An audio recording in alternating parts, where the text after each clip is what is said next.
Krishna, Maharaj. I just want to surrender to Krishna. And he said, you can surrender to Krishna anywhere. He said, now you just go back to your Chicago temple and you serve under your temple president, Uttama Shloka Prabhu. And when that day comes, if Krishna arranges it for you, then you can go traveling or you can go elsewhere. And then my admiration for Satsuru Maharaj really increased. I thought, he could have stolen me right now if he wanted. He could have taken me away in his motorhome. But no, he has more integrity than that. He's saying, no, no, you serve under your temple president, and when he makes the arrangement, then you can go elsewhere. And then, so then when Mashloka and Sripati said to me, so how would you like to go up to help the devotees in Ottawa, Gaura? I thought, well, I guess this must be what Satsru Maharaj was talking about.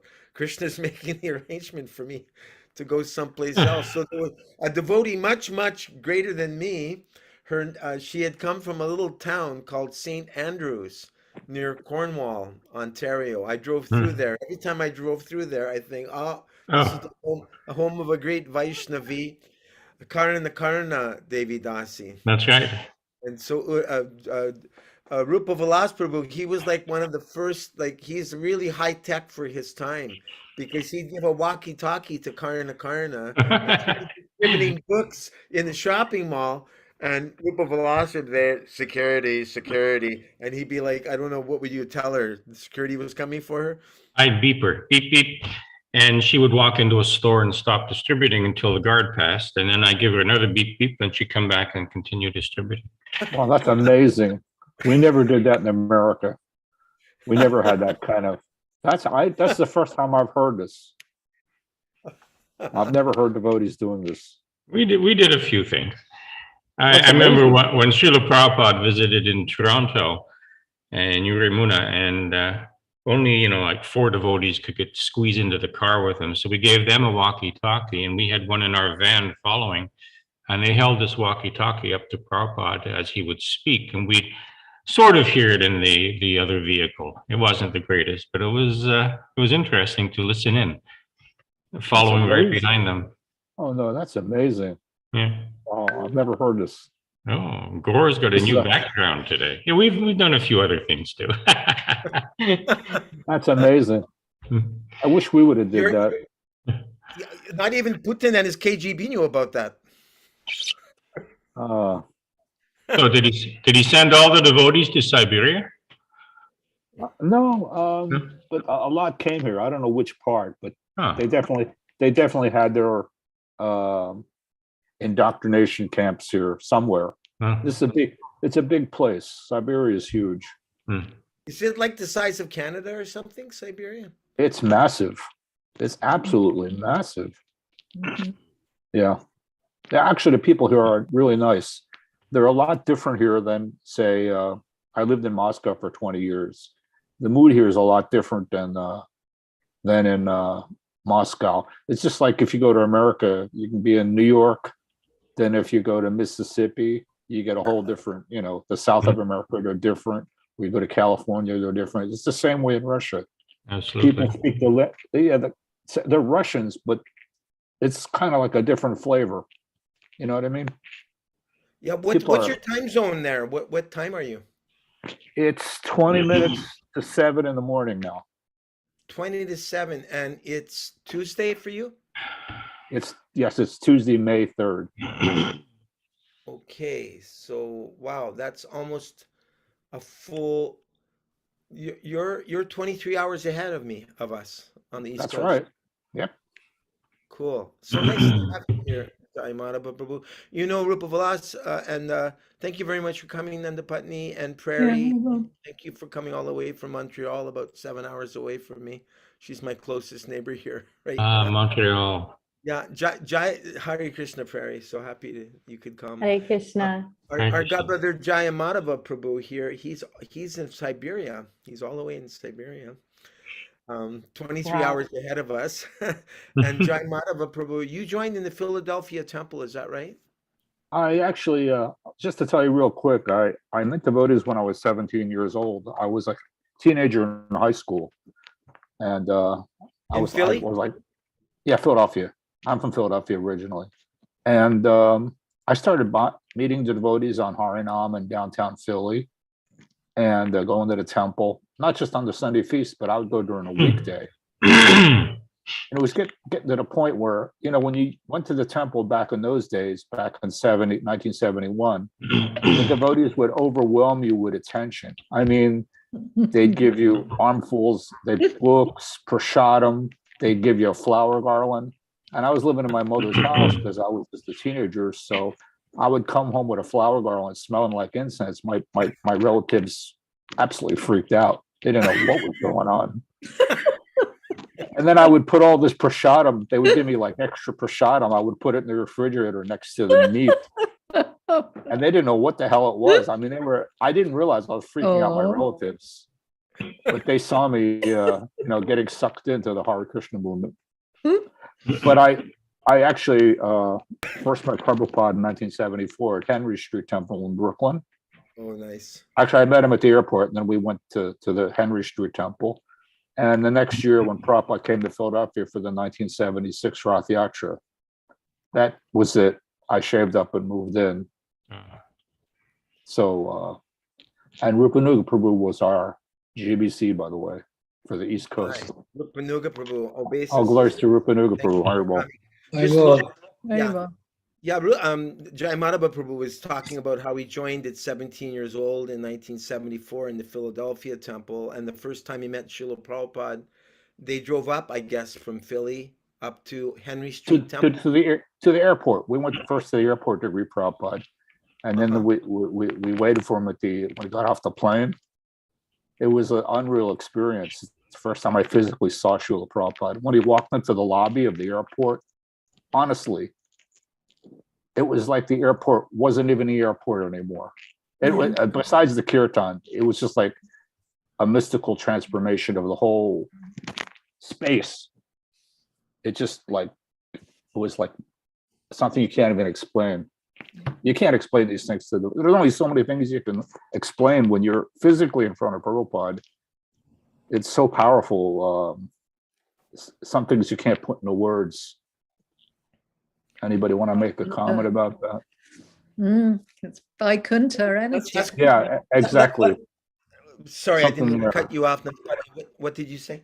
It's Vaikuntha. It's immediately you enter into Vaikuntha with Prabhupada. Yes, he's bringing the spiritual world with him wherever he is in that physical space. Yeah, it's completely. That's something you can't.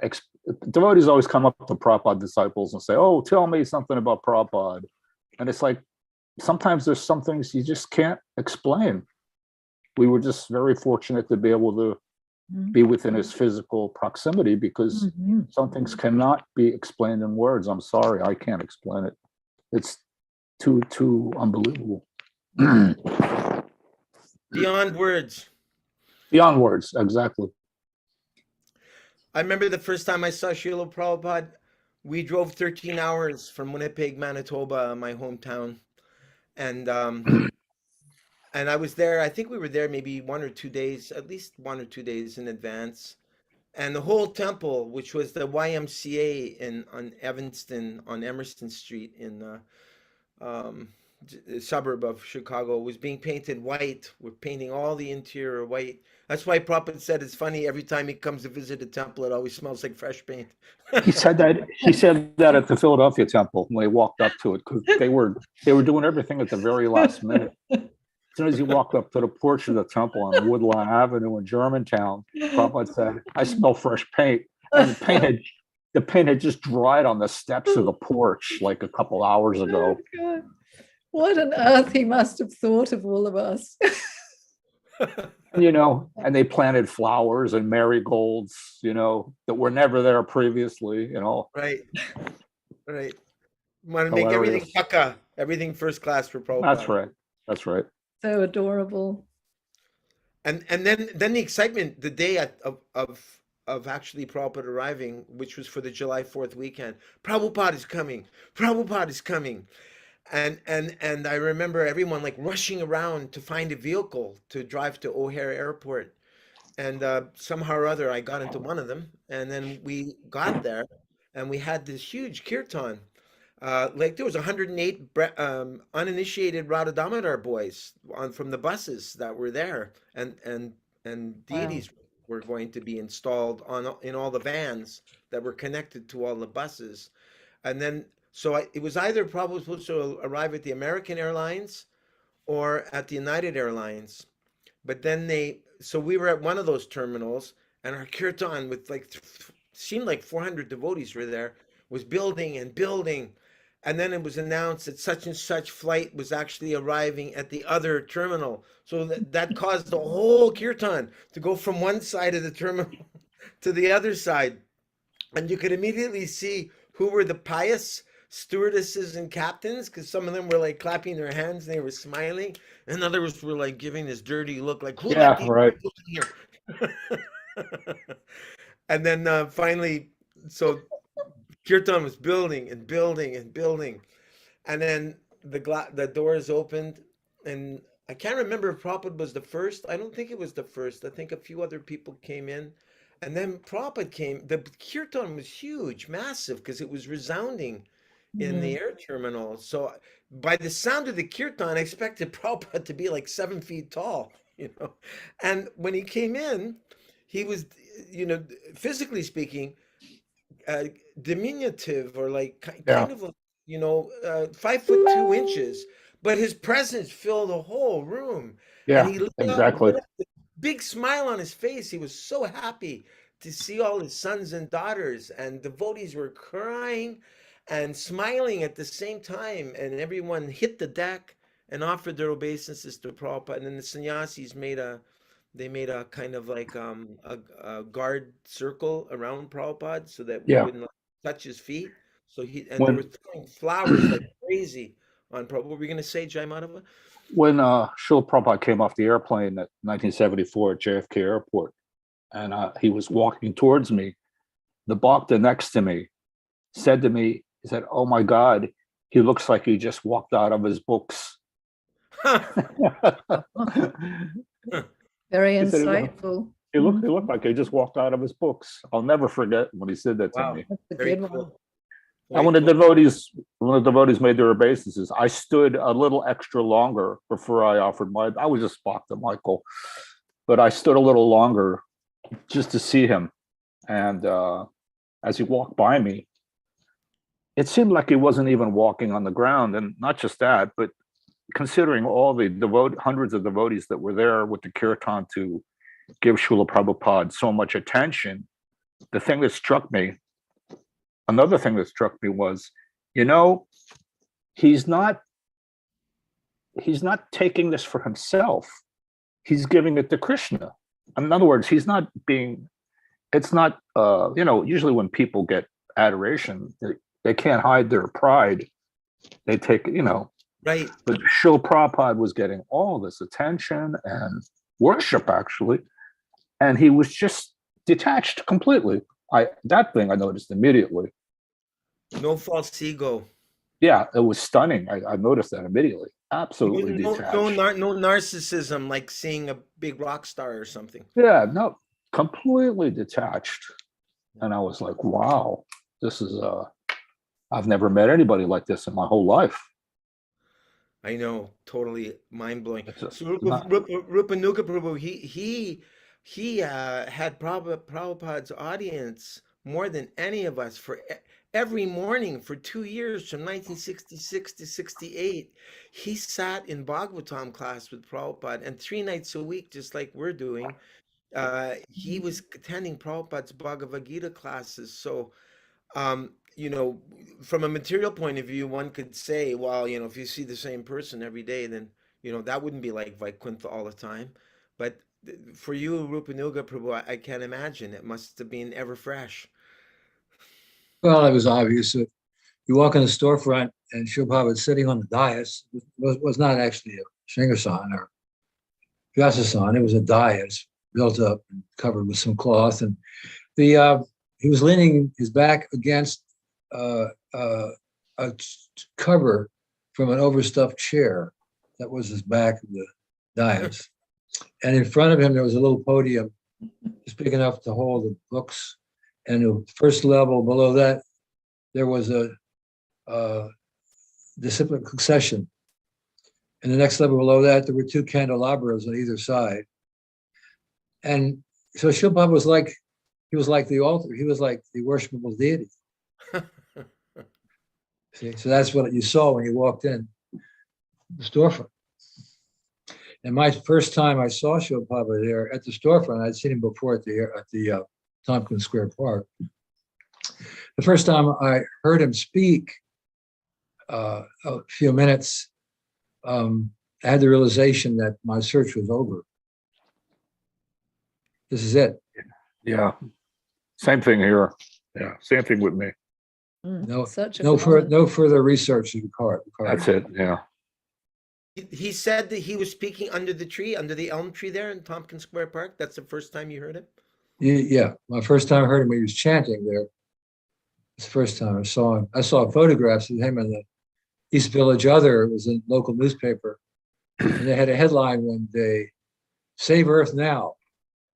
Huh. And it was a story about Srila Prabhupada coming to the square, Tompkins Square Park for one more time. Because it was October and it was cold, getting cold in New York. And inside, there was another picture of Srila Prabhupada sitting with his hand on top of his head with his beatific smile. And the whole article, a couple pages about Srila Prabhupada. So I thought, well, I better go. This is the last time he's going to be there in the park this winter. So I went. I can't remember if it was Gargamuni or maybe Brahmananda that when they or who I can't remember who tells the story, but they said when they saw Prabhupada with his hand on his head, they were thinking, "Whoa, that Swami is so high. He's got to keep his hand on his head to keep himself from floating away." As a hippies. Yeah. One reef for too many there. Srila Prabhupada was the guru of the Ukrainians, of the Polish, of the Bohemians, of the Beatniks, of the Draft Dodgers. You name it. So incredible. Just so incredible. The early days are so incredible. Especially all those devotees who had his association like you did, Rupanuga Prabhu. It's so endearing to hear about it. You know, we knew it. We knew that Srila Prabhupada wasn't of this world.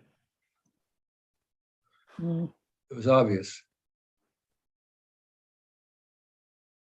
Did you attend many arrivals of Srila Prabhupada, Rupanuga Prabhu? No, not really. I wasn't at many arrivals. I was working. I had a job. But even later as a GBC, you must have been in different places where Prabhupada was arriving. Sometimes I couldn't afford to fly here and there. Huh. Not like today. I still can't afford to fly here. I used to drive mostly here and there. I put 250,000 miles on my vehicles. Now Wow. we zoom everywhere. Much better. Rupa Vilas Prabhu, you were at a few of Prabhupada's arrivals, I think. Can't hear you. You must be muted. Yeah, he's muted probably. Mute. There we go. Okay. It wouldn't accept my mouse. The first time was in, and there weren't many, was in San Francisco at one of the Rath Yatras, and Year Prabhupada was came that? off the plane. What year? 70 something? You know, I don't know, very early 70s. Okay. He came off the plane, and it was the same as other historical events you've talked about, that everyone was going wild. And then Prabhupada came out last from the plane, and there was a nice area for him to sit and speak. But as he walked up, everyone's hand, as well on the ground, was reaching out to touch. And I'm not sure how polite that was, but everyone wanted to touch Srila Prabhupada's lotus feet. And so that was one opportunity. And then we went to the Rath Yatra, and it was quite interesting. It was very poor weather. And it was raining, cloudy rain, and devotees were crying. because they said, how can we have Rath Yatra? Prabhupada's coming, it's raining. And other devotees were trying to pat them on the back. Don't worry, Krishna will take care of things. And the moment the Prabhupada's car door opened, I don't forget it, I was there, and he stepped in the ground and the sun came out, just like that. Just like that, the sun came out, the rain stopped instantly. And Prabhupada had said, I think that the rain has washed the streets for Lord Jagannath. I think that was one of the things he had said. Anyway, everyone was, after that, it was just a wonderful occasion. The mayor spoke and there were thousands of people. I think it was at that San Francisco address where Prabhupada refers to Rath Yatra as being the festival of feelings. The feelings of Radharani and the residents of Vrindavan beckoning Krishna back to Vrindavan from Kurukshetra. He called it the festival of feelings. Well, I've never heard that before. Yeah. Did you hear that before, Rupanuga Prabhu? No. Who did you go with, the Toronto devotees to go to San Francisco? Myself? I was in the Vancouver temple with Mahatma at the time. You went with Mahatma. And we drove down in a Volkswagen minivan. I think there were 22 of us in that van. What? I don't know how we did it. We stopped at a washroom on the way to the gas station. And I was trying to be polite, so I let everyone go out, everyone go out, everyone go out. And I was the last one to leave, but there was no one there anymore. They'd already gone. No one could count 21 or 22 people. No one could count. We didn't do head counts. So there I was with my japa beads, my shaved head, my dhoti, and that's it. I think I was in Seattle at a gas station, standing there, and the gentleman came up and said, the gas pump guy says, your friends have all left. So I said, well, I didn't feel any anxiety though.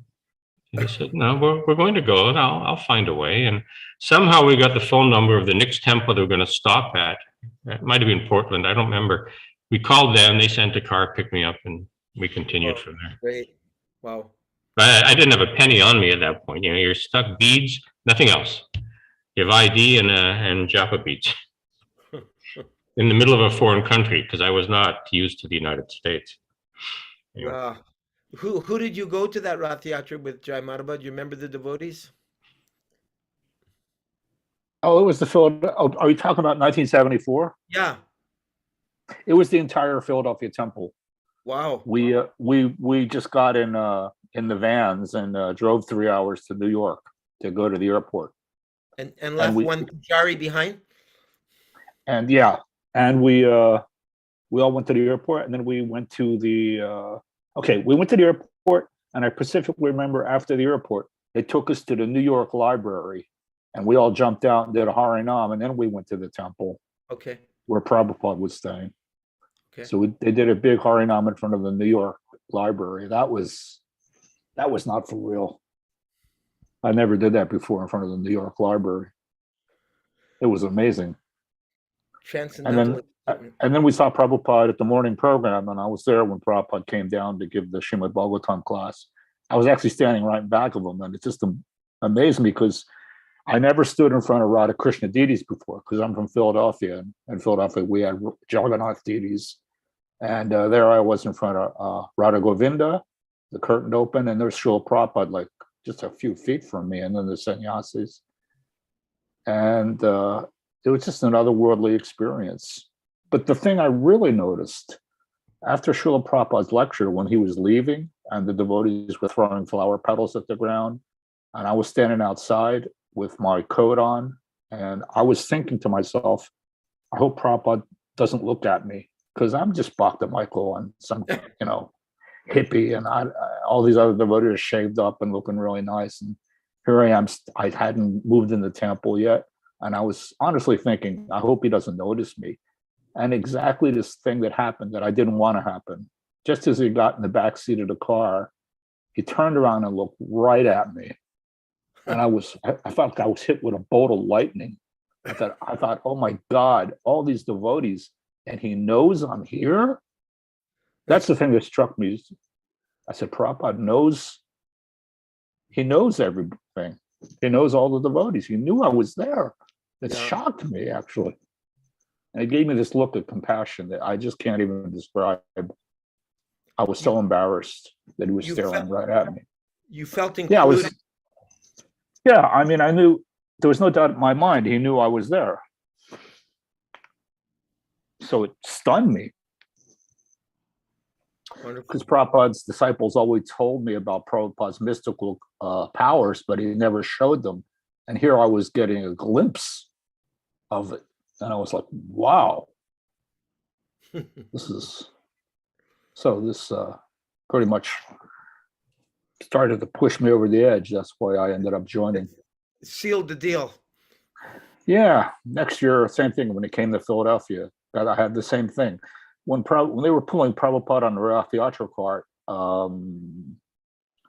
I went right in front of the Srila Prabhupada as they were pulling the cart in front of City Hall, and I was standing like just 10 feet from Prabhupada as he was sitting on the Vyasasan, and they were pulling the Rath Yatra cart, and the thing that struck me, and I saw it more than once looking at Prabhupada, I have never seen anyone in my life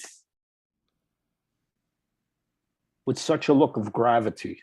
I've never seen any other person in the whole planet so grave. I mean, Prabhupada smiled, but when he was grave, that look of seriousness, I can't say I've never recognized in anyone else. I think you can relate to that. Someone saw Prabhupada one time and they were saying, "Oh, Prabhupada, you look so," I'm not sure if they said grave or maybe even sad or something. And Prabhupada said, "Oh, at that moment I was experiencing the greatest ecstasy."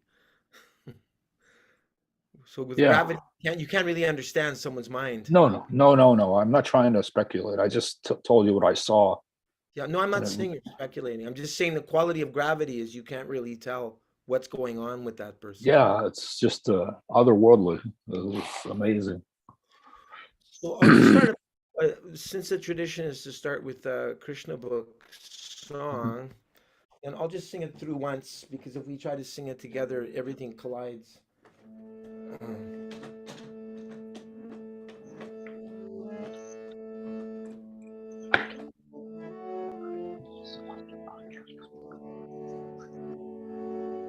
Krishna, Krishna, Krishna, Krishna, Krishna, Krishna, Krishna, hey. Krishna, Krishna, Krishna, Krishna, Krishna, Krishna, Krishna, hey. Krishna, Krishna, Krishna, Krishna, Krishna, Krishna, Rakshamam. Krishna, Krishna, Krishna, Krishna, Krishna, Krishna, Pahimam. Rama Raghava, Rama Raghava, Rama Raghava, Rakshamam. Krishna Keshava, Krishna Keshava, Krishna Keshava, Pahimam. Hare Krishna, Hare Krishna, Krishna Krishna, Hare Hare, Hare Rama, Hare Rama, Rama Rama, Hare Hare. So there's 90 chapters, I believe, in the Krishna book, and we are on chapter 69. If you look at things in terms of 90 chapters, and the source that I have for reading the Krishna book, it, for some reason, I don't even, I tried to figure out how to contact these people, but they don't put the complete Krishna, they left out 2 or 3 chapters, and now finally, now that they're including all the chapters, they don't include the whole chapter. They only included like 2/3 of it. So I have a couple of different sources of it here that we can jump around to for anyone who doesn't have their own Krishna book. But if you do have your own Krishna book, then what chapter is it, Rupanuga Prabhu? What's the name of the chapter? I think it's Krishna's daily activities. Yeah, it's chapter 15 in the Krishna book. Okay. So I've got a printing here from what year? I have the 3 volumes of the old Krishna book. And it's the first chapter. I've got the 1974 printing, 300,000 copies, 3 volumes. And for me, it's the first chapter of the 3rd volume. And there's 21 chapters in this to complete the entire Krishna book. So, Rupa Vilas Prabhu, you're the first in line, and then Jai Madhava, Nandapatni, and then Rupanuga Prabhu in order of who's appearing here. So Okay. would you like to start, Rupa Vilas Prabhu? Yes, 15. Lord Krishna's daily activities. From the Vedic mantras, we learn that the Supreme Personality of Godhead has nothing to do. Natasya karyam kranam cha vidyate. If the Supreme Lord has nothing to do, then how can we speak of the activities of the Supreme Lord? From the previous chapter, it's clear that no one can act in the way that Lord Krishna does. We should clearly note this fact. The activities of the Lord should be followed, but they cannot be imitated. For example, Krishna's ideal life as a householder can be followed. But if one wants to imitate Krishna by expanding into many forms, that's not possible. We should always remember, therefore, that Lord Krishna, although playing the part of a human being, nevertheless simultaneously maintains the position of the Supreme Personality of Godhead. We can follow Lord Krishna's dealing with his wives as an ordinary human being, but his dealing with more than 16,000 wives at one time cannot be imitated. The conclusion is that to become ideal householders, we should follow in the footsteps of Lord Krishna as he displayed his daily activities, but we cannot imitate him at any stage of our life.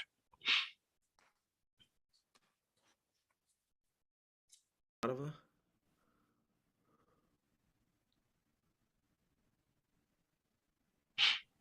Jai Madhava? Lord Krishna used to lie down with his 16,000 wives, but also he would rise up from bed very early in the morning, 3 hours before sunrise. By nature's arrangement, the crowing of the cocks warned of the Brahma Muhurta hour. There was no need for alarm clocks as soon as the cocks crow early in the morning. It is to be understood that it is the time to rise from bed. Hearing that sound, Krishna would get up from bed, but his rising early was not very much to the liking of his wives. The wives of Krishna were so much attached to him that they would lie in bed embracing him. But as soon as the cock crowed, Krishna's wives would be very sorry and would immediately condemn the crowing. Nandapatni? In the garden, within the compound of each palace, there were parijata flowers. Parijata is not an artificial flower. We remember that Krishna brought the parijata trees from heaven and implanted them in all his palaces. Early in the morning, a mild breeze would carry the aroma of the parijata flower, and Krishna would smell it just after rising from bed. Due to this aroma, the honeybees would begin their humming vibration, and the birds also would begin their sweet chirping sounds. Altogether, it would sound like the singing of professional chanters engaged in offering prayers to Krishna. Although Srimati Rukmini Devi, the first queen of Lord Krishna, knew that Brahma Muhurta is the most auspicious time in the entire day, she would feel disgusted at the appearance of Brahma Muhurta because she was not very happy to have Krishna leave her side in bed. Despite Srimati Rukmini Devi's disgust, Lord Krishna would immediately get up from bed exactly on the appearance of the Brahma Muhurta.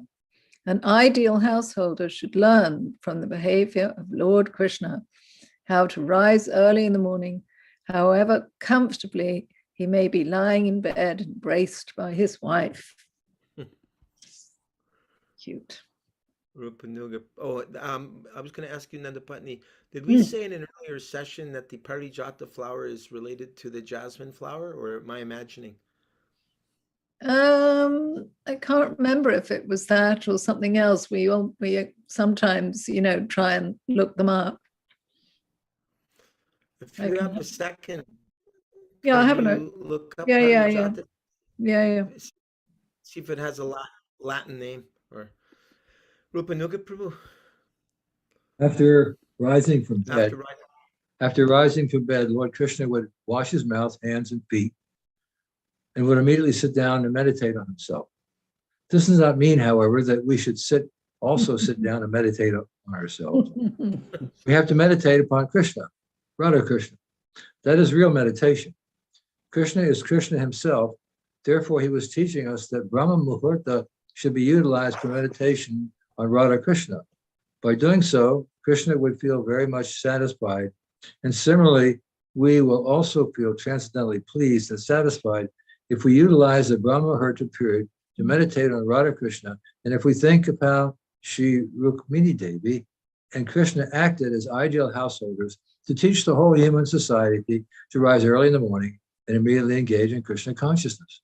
There's no difference between meditating on the eternal forms of Radha Krishna and chanting the Mahamantra Hare Krishna. As for Krishna's meditation, he had no alternative but to meditate on himself. The object of meditation is Brahman, Paramatma, or the Supreme Personality of Godhead. But Sri Krishna himself is all three. He is the Supreme Personality of Godhead, Bhagavan. The localized Paramatma is his plenary parcel expansion, and the all-pervading Brahman effulgence is a personal rays of his transcendental body. Therefore, Krishna is always one, and for him there's no differentiation. That is the difference between an ordinary living being and Krishna. For an ordinary living being, there are many distinctions. An ordinary living being is different from his body, and he is different from other species of living entities.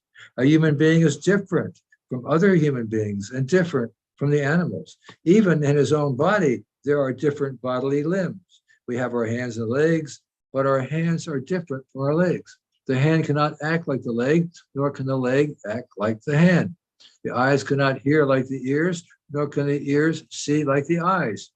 All these differences are technically called Swajitya Vijitya.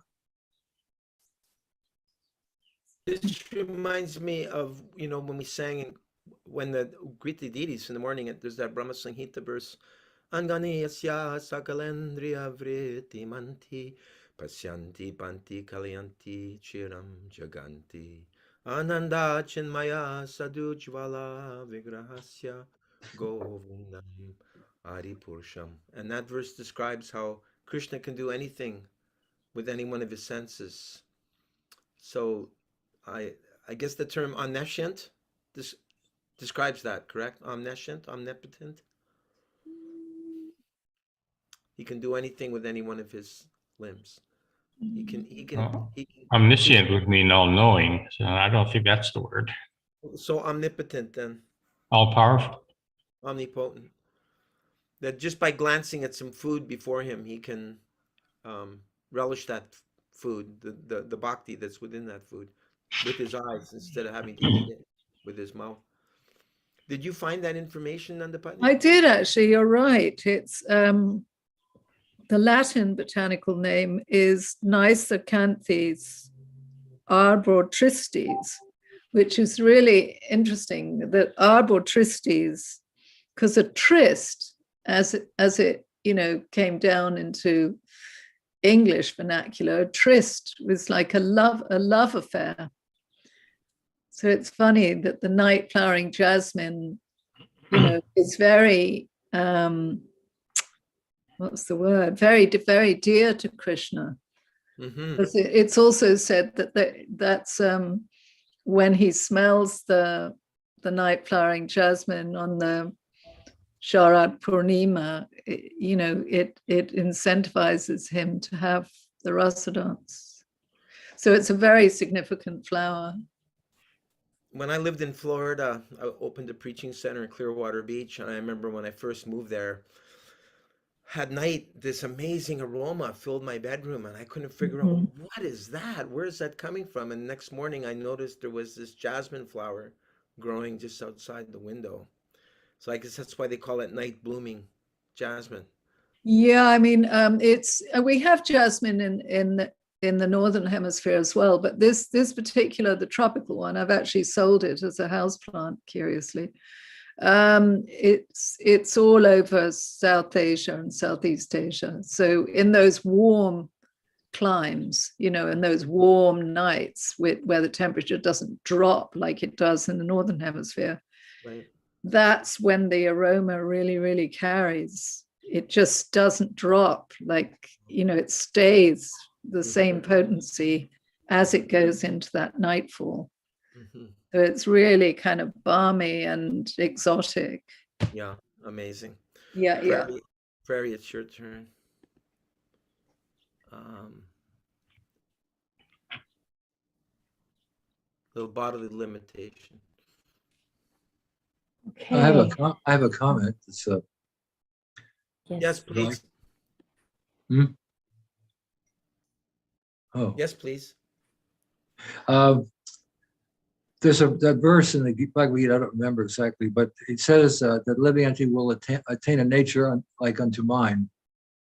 So I was always a little wondering what that meant, a nature like Krishna's. So I was reading in the teachings of Lord Chaitanya, where the spiritual body in the spiritual world has that same facility that the eyes and the ears, the nose, all these different senses are not limited to one function. Just like one can see with the ears or hear with the eyes, just like Krishna. So I mentioned that to my late wife, and she said, "Where did you read that? I don't believe that. That doesn't sound right." So I couldn't remember exactly where I read it. And years later, she was reading the TLC, and she said to me, "You know, you're right. You're right. It says right there that the spiritual body is like Krishna's. That's what it means, like unto his nature." Hmm. But that doesn't mean that from that little spiritual body that the whole universe has come and the whole creation is dependent. That's another thing. But the spiritual body is not limited like this material body. Mm. Mm. Can't wait to get that. Yes. Okay, Prairie. The bodily limitation. The bodily limitation whereby one part of the body cannot act as another part is totally absent in the Supreme Personality of Godhead. There is no difference between his body and himself. He is completely spiritual.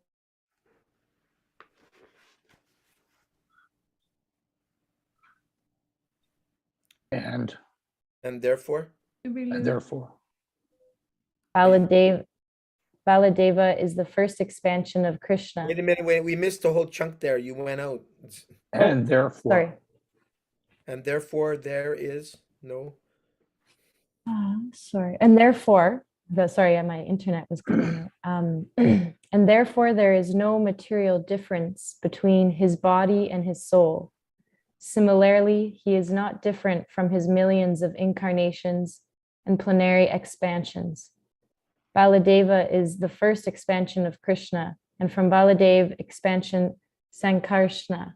Sankarshan. Sankarshan. Sankarshan. Thank you, Prabhu. Vasudev, Prajuna, and Aniruddha. From Sankarshan, there is again an expansion of Narayan, and from Narayan, there is a second quadruple expansion of Sankarshan, Vasudev, Prajuna, and Aniruddha. Similarly, there is an innumerable expansions of Krishna, but all of them are one. Krishna has many incarnations, such as Lord Nrsimha, Lord Boar, Lord Fish, and Lord Tortoise. But there's no difference between Krishna's original two-handed form, like that of a human being, and these incarnations of gigantic animal forms. Nor is there any difference between the action of one part of his body and that of another. His hands can act as his legs, his eyes can act as his ears, or his nose can act as another part of his body. Krishna's smelling and eating and hearing are all the same. We limited living entities have to use a particular part of our body for a particular purpose, but there is no such distinction for Krishna. In the Brahma Samhita, it is said, Agani yasya sakalendriya vritti. He can perform the activities of one limb with any other limb. And so by analytical study of Krishna and his person, it is, you'll have to raise it, Gauradas Prabhu, thank you. It is concluded that he is the complete whole. When he meditates, therefore, he meditates on himself. The self-meditation by ordinary men, designated in Sanskrit as so, ham is simply imitation. Krishna may meditate on himself because he is the complete whole, but we cannot imitate him and meditate on ourselves. Our body is a designation. Krishna's body is not a designation. Krishna's body is also Krishna, and there is no existence of anything foreign in Krishna. Whatever there is in Krishna is also Krishna. He is therefore the supreme, indestructible, complete existence, or the supreme truth. Mata Gandhari, are you able to read or are you only able to listen? You're next. Gandhari? Sorry, apologies, I can't read. Okay, that's all right. Thank you for listening. Thank you for being here. Krishna's existence is not relative existence. What does that statement mean, Rupanuga Prabhu? Krishna's existence is not relative existence because he's absolute, I guess. There's no relativity for Krishna. Relative is the material world is relative, just like everything is relative. You can't understand good without knowing what bad is. You can't understand bad without knowing what good is. Everything's bad here. In the spiritual world, everything's good. So there's no relativity in the spiritual world. I was thinking how some people might find that to be a disturbing statement. Everything is bad here. Isn't that pessimistic? Everything's bad here because it's separate from Krishna. Because everything, this just like Srila Prabhupada gives the example on your fingernail. You can cut your fingernail with no pain, but a little bit movement, you have pain. Similarly, this material world is part of the kingdom of God, but it's that part where there's no sensation for Krishna. Mm-hmm. That's what makes it bad. And all these different kind of moralities, which vary from place to place, and religions, which also vary place to place. They're all just distinctions of that forgetfulness and manufacturing some way for the conditioned soul to live on his own. He says, we come in this material world alone. Right. We come in this material world alone. And ultimately we go back alone. Ultimately it's a solo flight. What happens between coming here and leaving here is what Krishna consciousness is. So realize our real nature. Is it considered to be a new kind of morality now? I've been hearing about pronouns, that he, she. Do you know anything about this? Yeah, sure. That's just another concoction. They're trying to invent more genders. They're trying to make this more than two genders. It's going to be disinformation now to use the word man or woman, because there's more than two. There's three or four. They're trying to create more through operations and through propaganda. They want 3-year-old children to be able to decide whether they want to be a boy or a girl. Oh God. They say there are as many as sort of 50 gradations on the spectrum of this gender defining, and that it's all, gender itself is a social construct. So it's incredibly destructive stuff. Oh yes. It's a shastric concept. It's the absolute truth. And the way as Krishna has created this world, and they're trying to create a new world. Mm-hmm. That's what it means here. That's why it's bad. It's bad because they won't accept the way it's done already. They won't accept the varnashrams. They won't accept what's happening. They won't accept the climate. They want to make climate change. They won't accept the way the sun rises. They want to throw something in the air to block out the rays. It just goes on and on. The real sinful life is to try and duplicate what God has already done. I mean, if they were to make a child, if they were to create a test tube child, so what? There's billions of babies already. If they were to create one seed in one apple, there's dozens of seeds. So what? There's zillions of apple seeds. Whatever they do, they're simply trying to replicate. But it's so infinitesimally small and insignificant that it doesn't matter. It's all expressions of envy of Krishna. Yes. Yeah. They want to create something better. Wasn't it Prabhupada's phrase, his famous phrase, or at least we all used to say it, and that was lording it over material nature, right? Yeah. I mean, that was really 70s, that phrase. We said it nonstop. Prairie, I'm not up on the latest Prairie, but there's a professor in Toronto, not far from me, Jordan Peterson, and he has, I think, presented all kinds of arguments regarding the different terms of genders. Do you know about that? I'm Like- not familiar with him in particular, no. Okay. No, but I'm aware of this. It's very prevalent in Montreal, as Like there's what? a lot Give of an example. well, there's a big gay community here, so there's just so much, I just walk down the street and I see daily people trying to imitate another gender, and it's everywhere. And I actually had a discussion with a friend about this recently, who's sort of a karmi, and they said, what do you think about this? And when I explained that, I thought it's destructive, especially for children, because there's a lot of propaganda going on in schools. They are actually teaching it in schools very young about all of that you can transition into another gender if you want. And I find it's destructive. And so I had this discussion with my friend, and they said, wow, I'm glad that we could speak about this without arguing, because it seems like in Montreal, if you dare speak against it, people are very aggressive and will call you all sorts of names. So it's definitely everywhere here, and it's interesting. Not just here, but all over the Western world. Yes. The level of degradation is about the bottom of the barrel. It can't get much worse. It's hard to imagine what they'll do next. But they want to put these things into law, where actually it's illegal or disinformation for you to even speak, or ask questions about what's going on. Yeah. Wow. Yeah. Mhm.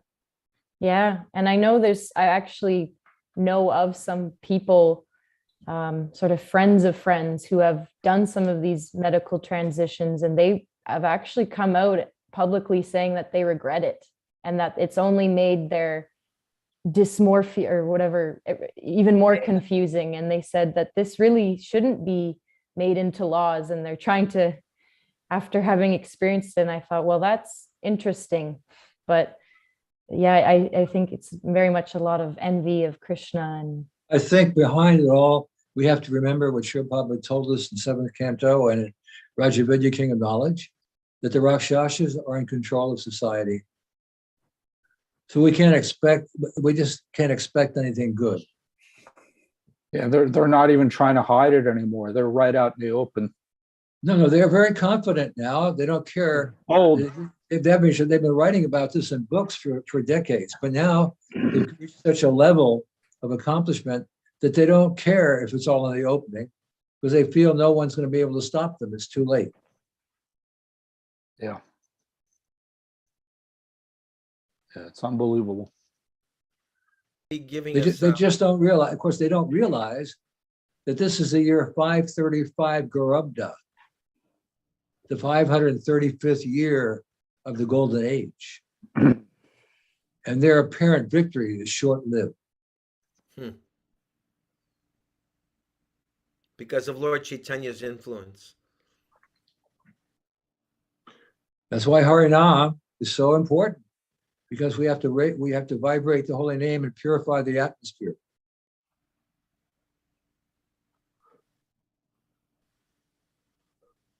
We drive in our cars, we roll the windows down and play the CDs very loudly for the people. We go on Japa walk, we should shout. We have to get the holy name vibration out there. Because Shil Baba said, like in a Harinam, say like a Harinam, like they're doing in Washington, D.C., like at from the Potomac Temple. When they go off on these big Harinam, the vibration goes around the planet eternally, whereas a big rock concert will go around 7 times over. Wow. So our chanting remains eternally circulating around the planet. And that is what brings in the golden age, the purification of the very atmosphere in which we're living. As soon as we walk out the door, it's all Maya. Shil Baba once said, someone said, Shil Baba, is there any place on this planet where there's no Maya? And he said, well, if you know of a place, tell me and I'll go there immediately.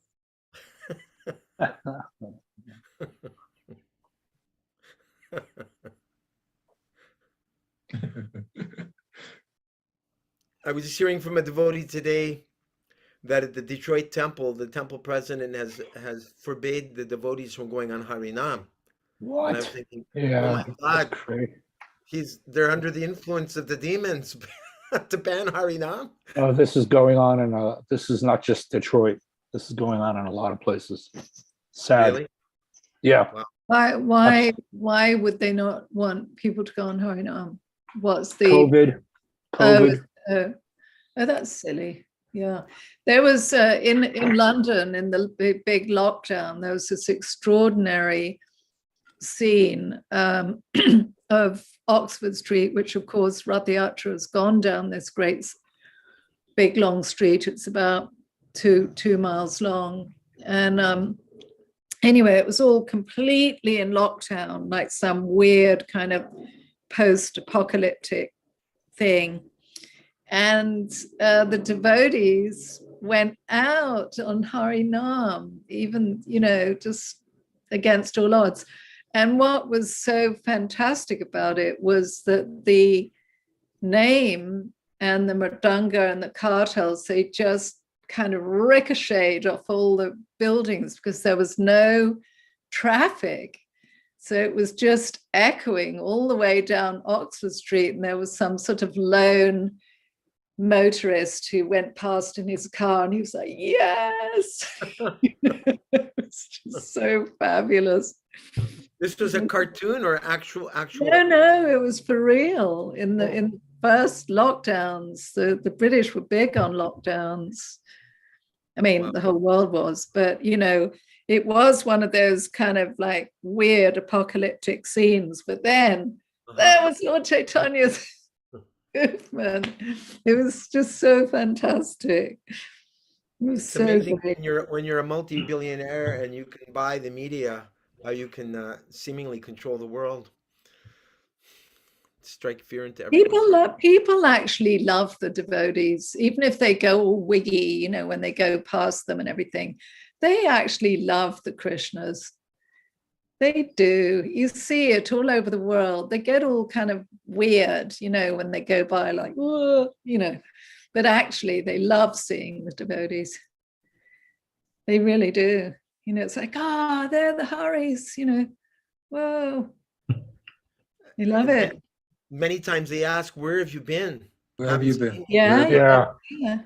Where have there you was been? a very sweet exchange with Angelina Jolie in Kyiv, where I think it was Lviv actually, where the devotees were distributing prasadam, and she comes up and she gets prasadam. This was just a couple of days ago, and the Ukrainian devotee says, "Oh, very nice. We're Hare Krishna. We're Hare Krishna. You know Hare Krishna?" And she says, "Yes, I know. Yeah, I know Hare Krishna. I love Hare Krishna." It was so cute. It was so cute. Wonderful. She went on the front lines. Yeah, just devotees on the front line in a war zone like that. Just fantastic. Okay. Everything else but Krishna is a relative truth, but Krishna is the supreme absolute truth. Krishna does not depend on anything but himself for his existence. Our existence, however, is relative. For example, only when there is the light of the sun, the moon, or electricity are we able to see. Our seeing, therefore, is relative, and the light of the sun and moon and electricity is also relative. They are called illuminating only because we see them as such. Dependence and relativity do not exist in Krishna. His activities are not dependent on anyone else's appreciation, nor does he depend on anyone else's help. He is beyond existence of limited time and space, and because he is transcendental to time and space, he cannot be covered by the illusion of Maya, whose activities are limited. In the Vedic literature, we find that the Supreme Personality of Godhead has multi-potencies. Since all these potencies are emanations from him, there is no difference between him and his potencies. Certain philosophers say, however, that when Krishna comes, he accepts a material body. But even if it is accepted that when he comes to the material world, he accepts a material body, it should be concluded also that because the material energy is not different from him, this body does not act materially.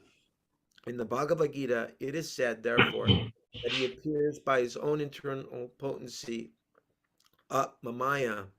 That's 4:6, right? Ajopi san avyatma. I got to brush up. I don't remember the rest of the verse, but it's chapter 4, verse 6. Rupa Vilas Prabhu. Krishna is called the Supreme Brahman because he is the cause of creation, the cause of maintenance, and the cause of dissolution. Lord Brahma, Lord Vishnu, and Lord Shiva are different expansions of these material qualities. All these material qualities can act upon the conditioned souls, but there is no such action and reaction upon Krishna because these qualities are all simultaneously one with and different from him. Krishna himself is simply Satchitananda Vigraha, the eternal form of bliss and knowledge. And because of his inconceivable greatness, he is called the Supreme Brahman. His meditation on Brahman or Paramatma or Bhagavan is on himself only and not on anything else beyond himself. This meditation cannot be imitated by the ordinary living entity.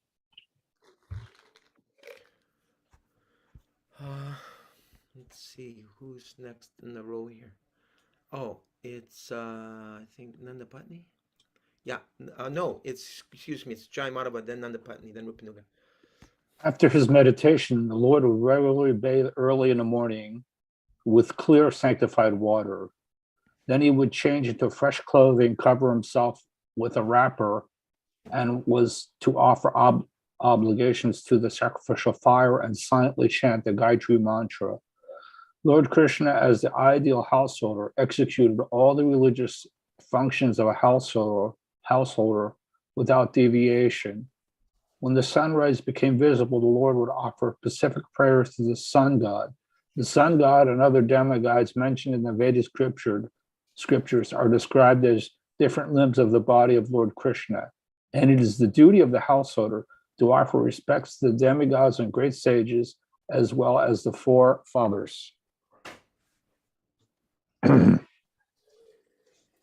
As it is said in Bhagavad Gita, the Lord has no specific duty to perform in this world, and yet he acts just like an ordinary man living an ideal life within this material world. In accordance with the Vedic ritualistic principles, the Lord would offer respects to the demigods. The regulated principle by which demigods and forefathers are worshipped is called Tarpana, which means pleasing. One's forefathers might have to take a body on another planet, but by performance of this Tarpana system, they become very happy wherever they may be. It is the duty of the householder to make his family members happy, and by following this Tarpana system, he can make his forefathers happy also. As the perfect exemplary householder, Lord Shri Krishna followed this Tarpana system and offered respectful obeisances to the elderly, superior members of his family. You see that still in, if you go to India and you see children, younger children, I guess it doesn't matter what age, but if they're near their parents or they're greeting their parents, you see them bow down and they touch the feet of their parents to their head. Yeah, And this is not commonly seen in the West. not at all. As a matter of fact, when I became a devotee, I was told by Prabhupada's disciples that once you become a devotee and you practice Krishna consciousness, you actually liberate your relatives. I don't know how many generations in the future and 14, past. I heard 10. 14 generations back and Is it forth. 14 or 10? Yeah. Mhm. So by becoming a devotee, one actually liberates his relatives who are not even devotees. Yeah, that's why we don't actually, make offerings to the forefathers and whatnot. No, Because everything's covered by what Shilpa gave us, all these oblations, all these formalities to forefathers and the demigods and all of our dynasty of human beings, it's all covered by chanting. But the emphasis is pure devotion. We have to become pure devotees. yeah, We have to become pure devotees for this to work. Yeah. I come from a Japanese American mother, and a long time ago when I was a brahmachari, I met her in Tokyo when I was preaching in Japan back in the 80s. And she took me to, in Japan, they worship the relatives.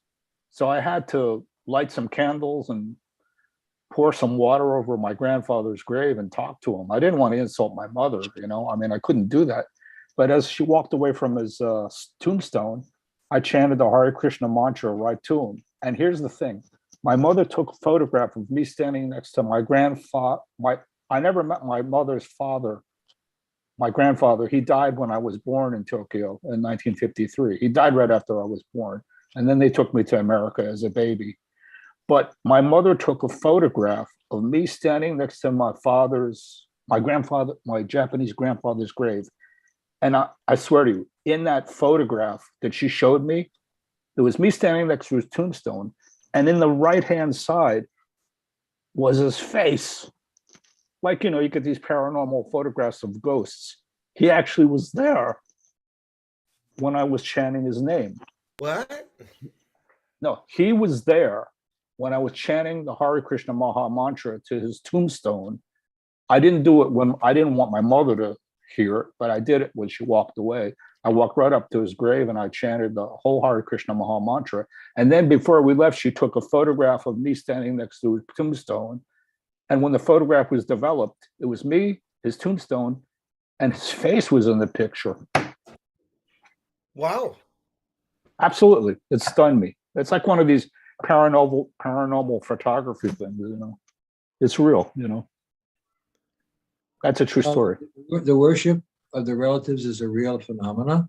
There's there's Pitra Loka, where the relatives go. And so you got involved in a ritualistic ceremony that was believed with great faith and performed according to their rituals of whatever their books or shastra they're following. And Japan, so you were like involved and interfering transcendentally with the ceremony by chanting the holy name, and you saved your grandfather. You released him. You released him.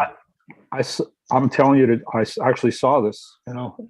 It's in the photograph. It blew my mind. Actually, I said, "What? What's this?" Wow. He's there. That's true. I've seen figurines, actually deities from Japan. I've actually got a Sarasvati. She's playing a Bina. And it seems that Vedic culture was also existing in Japan. Yeah, it looks that way to me too. There's kind of traces of it everywhere. They don't see it, but when you're a devotee, you recognize it. Yeah. That's true. Just like in Bangkok. In Bangkok, in all the government buildings, they have Garuda Devi. He's out right in front, right as like a bas relief standing out from the wall. There's a Garuda. But why? Because Guru is there to protect the bank? Well, it's their government. It's their government symbol. They use. They have Garuda Airlines in Indonesia also, I think, or Thailand. Not sure. Out there. Yay, Badarayan Prabhu has finally arrived after. He's always a very busy man. He's constantly distributing Prabhupada's books, but once in a while he like Garuda, he swoops in. Thanks a lot for coming, Badarayan Prabhu. I'm driving as we speak, so There he goes. He's on his way to another Sankirtan engagement. He just can't stop distributing Prabhupada's books. Where are you heading? New Orleans. Okay. Are you going to see Dramila there? I will. Jamila, another great Maharaji. Yes, I made a post for him today of a partial list of all the movie stars, rock stars, sports stars that he's distributed books to for decades. Yeah, he has a particular karma for that, and he's very, very good at it. Yeah, I love him. That's great. Thank you so much for joining in with us. I guess it would be difficult for you to read with us, right, Badarayan, because you're driving. It would be dangerous. I would probably leave my body if that happened, but that could be auspicious. I don't recommend it. So no, I definitely can't read. Okay, Nanda Patni will read to you, and then you can give us commentary. All right. Okay, so his next duty, we're talking about Krishna. Oh, his by the way, next- just to give Badarayan, could you just tell Badarayan what we're reading about Nanda Patni, just to fill him in? We are reading about Lord Krishna's daily activities from when the cock crows to he's taking his first bathing rituals. And here we are at one of his next duties. Fantastic.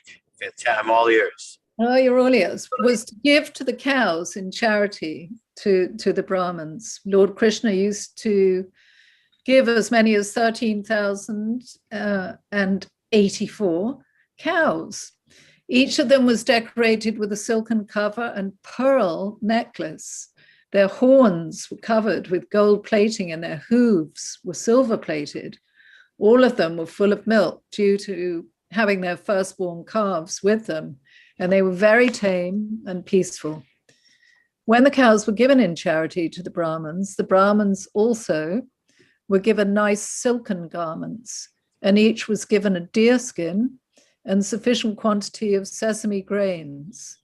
The Lord is generally known as Go Brahmanya Hitayacha, which means that his first duty is to see to the welfare of the cows and the Brahmins. Thus, he used to give cows in charity to the Brahmins with opulent decorations and paraphernalia. Then, wishing for the welfare of all living entities, he would touch auspicious articles such as milk, fire, honey, ghee, gold, jewels, and fire. Although the Lord is by nature very beautiful, due to the perfect figure of his transcendental body, still, he would dress himself in yellow-colored garments and put on his necklace of Kastuba jewels. He would wear flower garlands, smear his body with the pulp of sandalwood, and decorate himself with other similar cosmetics and ornaments. It's said that the ornaments themselves became beautiful upon being placed on the transcendental body of the Lord. And after decorating himself in this way, the Lord would then look at marble statues of the cow and calf and visit temples of God or demigods like Lord Shiva. There were many Brahmins who would come daily to see the Supreme Lord before taking their breakfast. They were anxious to see him, and he welcomed them. Beautiful. His next duty was to please all kinds of men belonging to the different castes, both in the city and within the palace compound. He made them happy by fulfilling their different desires. And when the Lord saw them happy, he also became very much pleased. The flower garlands, betel nuts, sandalwood pulp, and other fragrant cosmetic articles which were offered to the Lord would be distributed by him, first to the Brahmins and elderly members of the family, then to the queens, then to the ministers, and if there were still some balance, he would utilize it for his own personal use. By the time the Lord finished all these daily duties and activities, his charioteer Daruka would come with his wonderful chariot to stand before the Lord with folded hands, intimating that the chariot was ready, and the Lord would come out of the palace to travel. Then the Lord, accompanied by Uddhava and Satyaki, would ride in the chariot just as the sun god rides in his chariot in the morning, appearing with his blazing rays on the surface of the world. When the Lord was about to leave his palaces, all the queens would look at him with feminine gestures. The Lord would respond to their greetings and smiles, attracting their hearts so much so that they would feel intense separation from the Lord. Prairie and then Sikarani. Then the Lord would go to the assembly house known as Sudharma. It may be remembered that Sudharma assembly house was taken away from the heavenly planet and was reestablished in the city of Dvarka. The specific significance of the assembly house was that anyone who entered it would be freed from the 6 kinds of material pangs, namely hunger, thirst, lamentation, illusion, old age, and death. There are the webs of material existence, and as long as one remained in that assembly house of Sudharma, he would not be infected by these 6 material webs. The Lord would say goodbye in all the 16,000 palaces, and again he would become one and enter the Sudharma assembly house in procession with other members of the Yadu dynasty. After entering the assembly house, he used to sit on the exalted royal throne and would be seen to emanate glaring rays of transcendental effulgence. In the midst of all the great heroes of the Yadu dynasty, Krsna resembled the full moon in the sky, surrounded by multi-luminaries. In the assembly house, there was the professional jokers, dancers, musicians, and ballet girls. And as soon as the Lord sat on his throne, they would begin their respective functions in order to please the Lord and put him in a happy mood. First of all, the jokers would talk in such a way that the Lord and his associates would enjoy their humor, which would refresh the morning mood. The dramatic actors would then play their parts, and the dancing ballet girls would separately display their artistic movements. All these functions would be accompanied by the beating of mridanga drums and the sounds of the veena and flutes and bells, followed by the sound of the pakvaj, another type of drum. Along with these musical vibrations, the auspicious sound of the conch shell would also be added. The professional singers called sutas and magadas would sing, and others would perform their dancing art. In this way, as devotees, they would offer respectful prayers to the Supreme Personality of Godhead. Sometimes the learned brahmanas presented in the assembly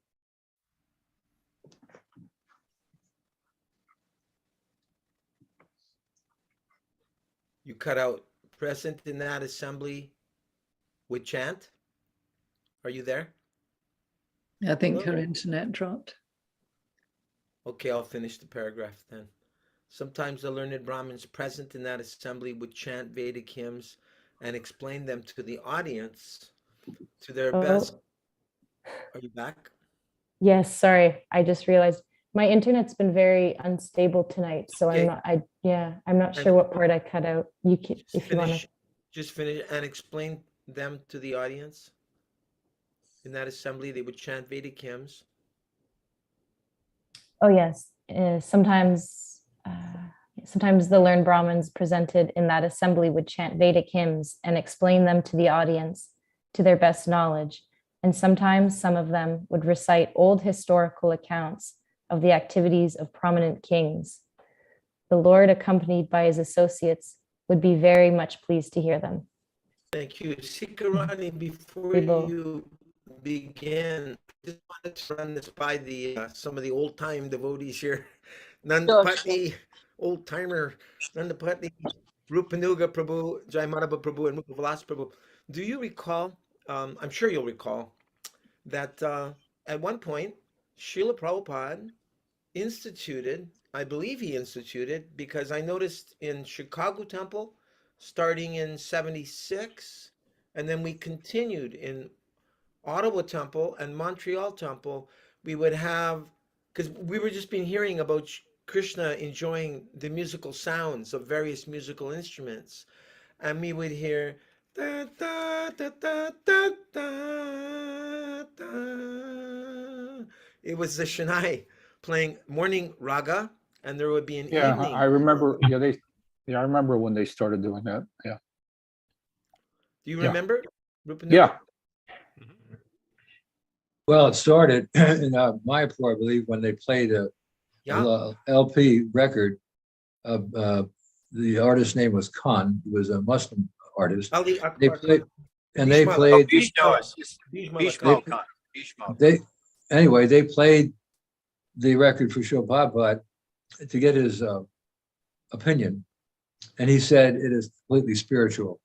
Wow. And so he ordered it to be played in the morning and in the evening in Mayapur. The morning raga, and then there was the evening in the Mayapur. And I think they were Muslims actually that were playing, but Prabhupada like hired them or something.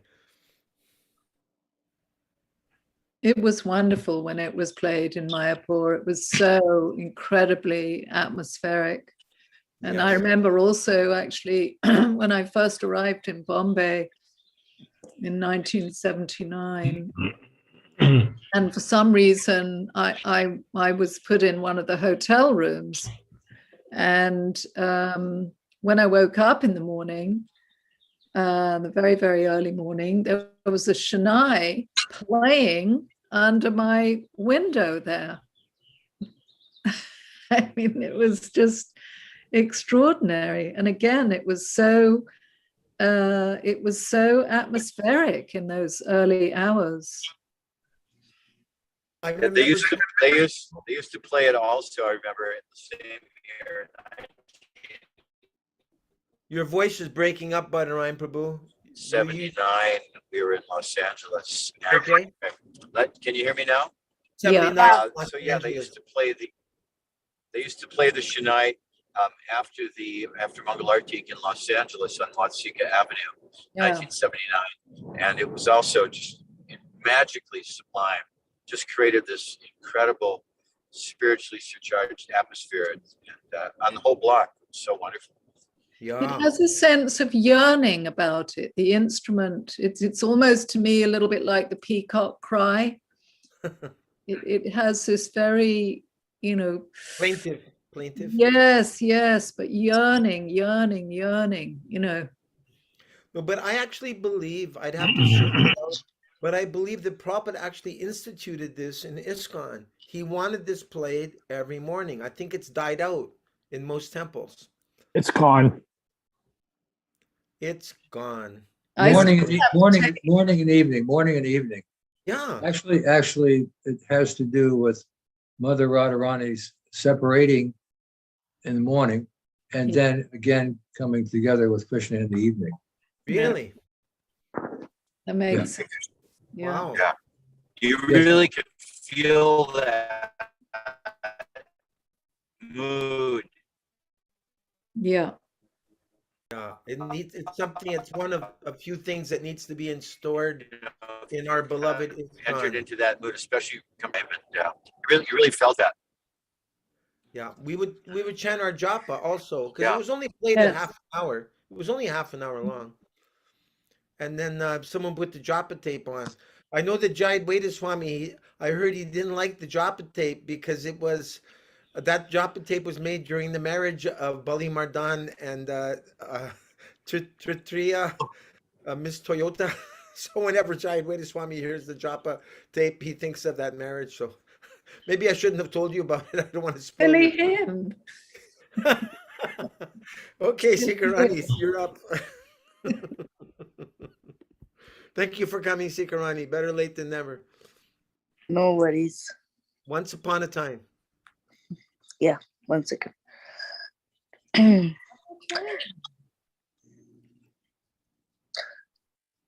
Once upon a time, a person arrived at the gateway of the assembly house who was unknown to all the members of the assembly.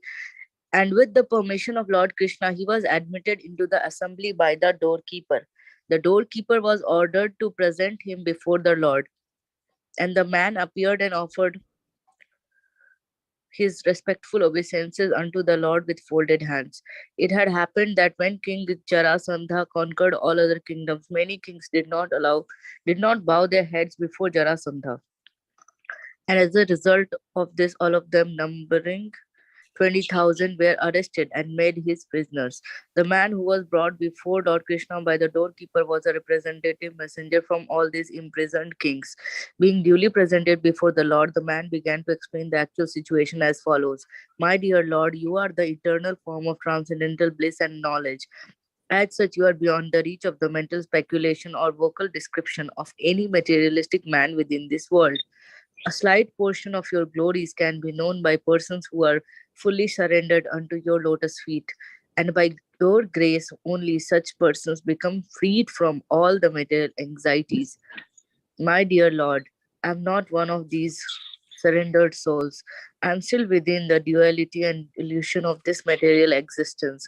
I have therefore come to take shelter of your lotus feet, for I am afraid of the cycle of birth and death.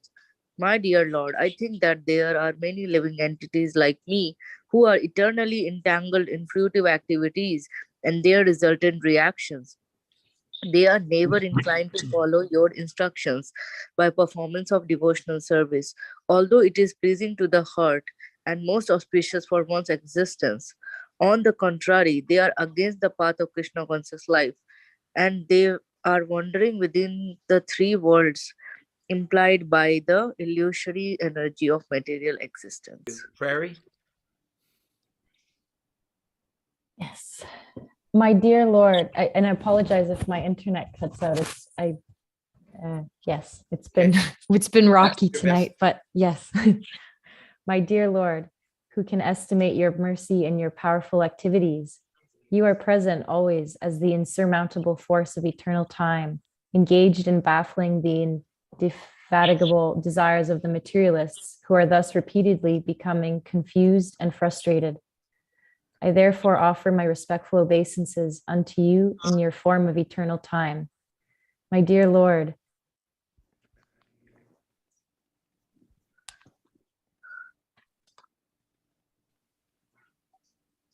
in this incarnation is therefore, your appearance in this incarnation is for the purpose of protecting the faithful and destroying the miscreants. Under the circumstances, how is it possible the miscreants like Jarasandha can put us into such deplorable conditions of life against your authority? We are puzzled at the situation and cannot understand how it is possible.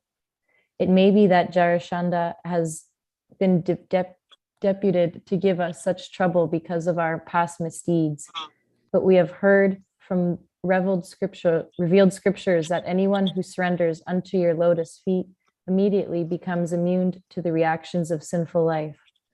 I have therefore been deputed by all the imprisoned kings to wholeheartedly offer ourselves unto your shelter, and we hope that your lordships will now give us full protection.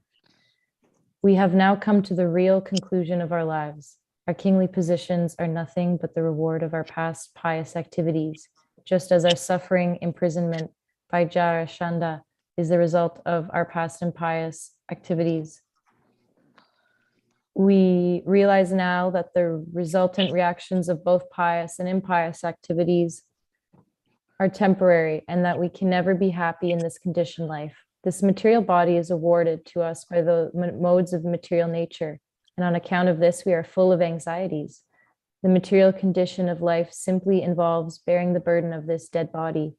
As a result of fruitive activities, we have thus been subjected to being beasts of burden for these bodies and being forced by conditional life. We have given up the pleasing life of Krishna consciousness. Now we realize that we are the most foolish persons. We have been entangled in the network of material reaction due to our ignorance. We have therefore come to the shelter of your lotus feet which can immediately eradicate all the results of fruit of action and thus free us from the contamination of material pains and pleasures.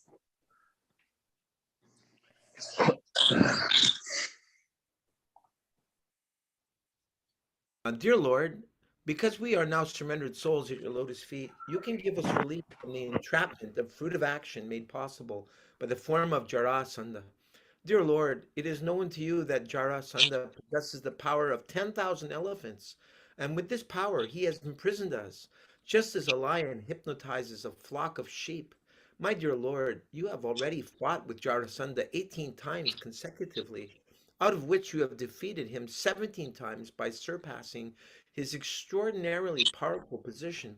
But in your 18th fight, you exhibited your human behavior, and thus it appeared that you were defeated. My dear Lord, we know well, very well, that Jarasandha cannot defeat you at any time, because because your power, strength, resources, and authority are all unlimited. No one can equal you or surpass you. The appearance of defeat by Jarasandha in the 18th engagement is nothing but an exhibition of human behavior. Unfortunately, foolish Jarasandha could not understand your tricks, and he has since then become puffed up over his material power and prestige.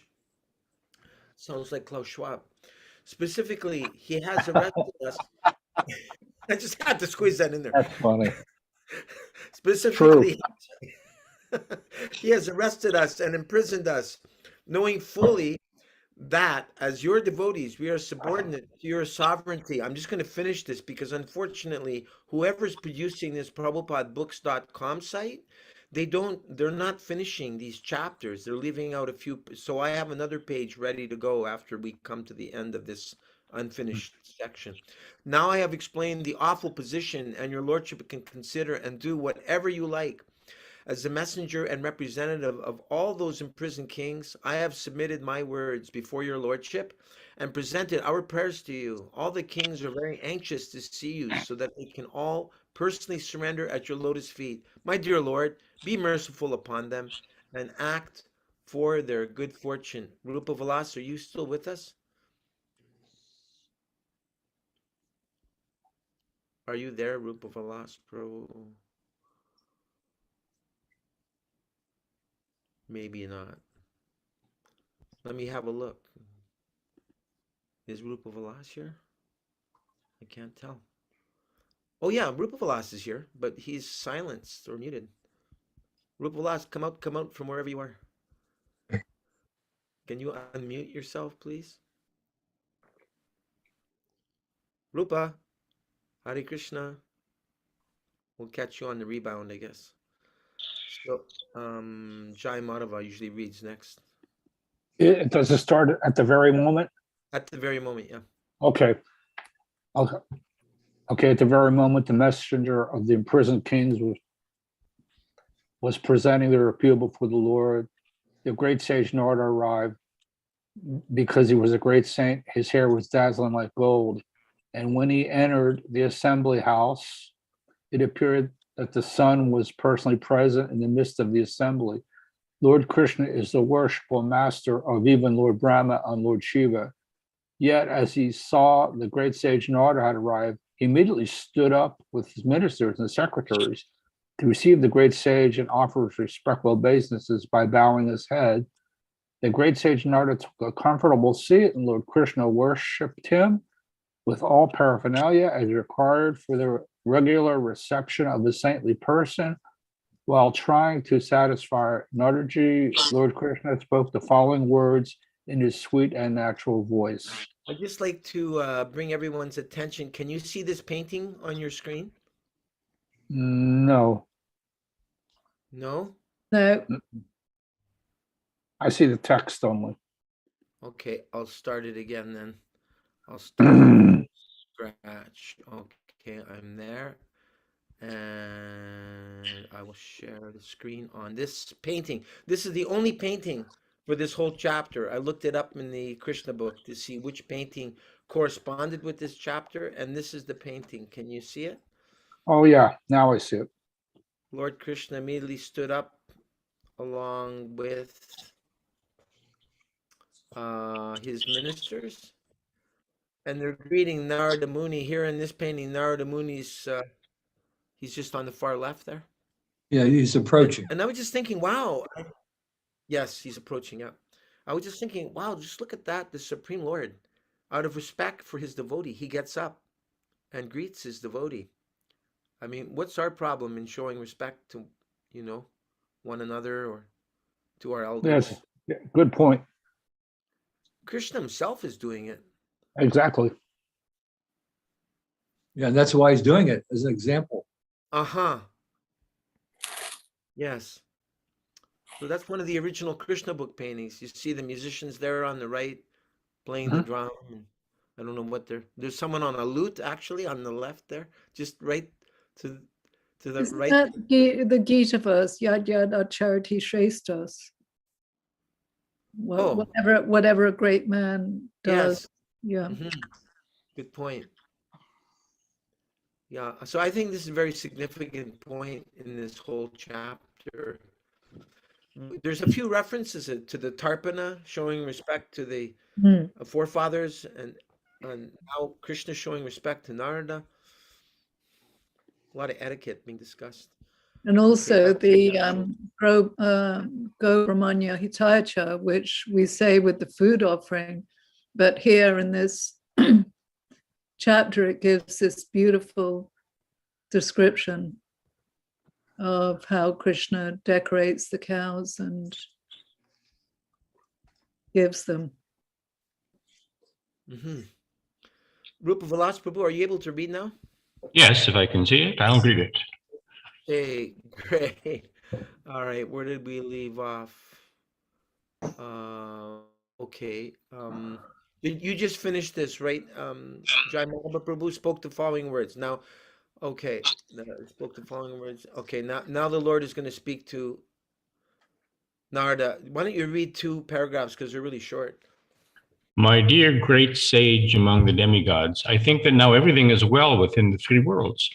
You're perfectly eligible to travel everywhere in space in the upper, middle, and lower planetary systems of this universe. Fortunately, when we meet you, we can very easily take information from your holiness of all the news of the 3 worlds. For within the cosmic manifestation of the Supreme Lord, there is nothing concealed from your knowledge. You know everything, and so I wish to question you. Are the Pandavas doing well? And what is the present plan of King Yudhishthira? Will you kindly let me know what they want to do at present? The great sage Narada spoke as follows. My dear Lord, you have spoken about the cosmic manifestation created by the Supreme Lord, but I know that you are the all-pervading creator. Your energies are so extensive and inconceivable that even powerful personalities like Brahma, the Lord of this particular universe, cannot measure your inconceivable power. My dear Lord, you are present as the supersoul in everyone's heart by your inconceivable potency, exactly like the fire which is present in everyone, but which no one can see directly. In conditioned life, all living entities are within the jurisdiction of the 3 modes of material nature. As such, they're unable to see your presence everywhere with their material eyes. By your grace, however, I have seen many times the action of your inconceivable potency, and therefore when you ask me for the news of the Pandavas, which is not at all unknown to you, I am not surprised at your inquiry. And why is he not surprised, even though he knows everything?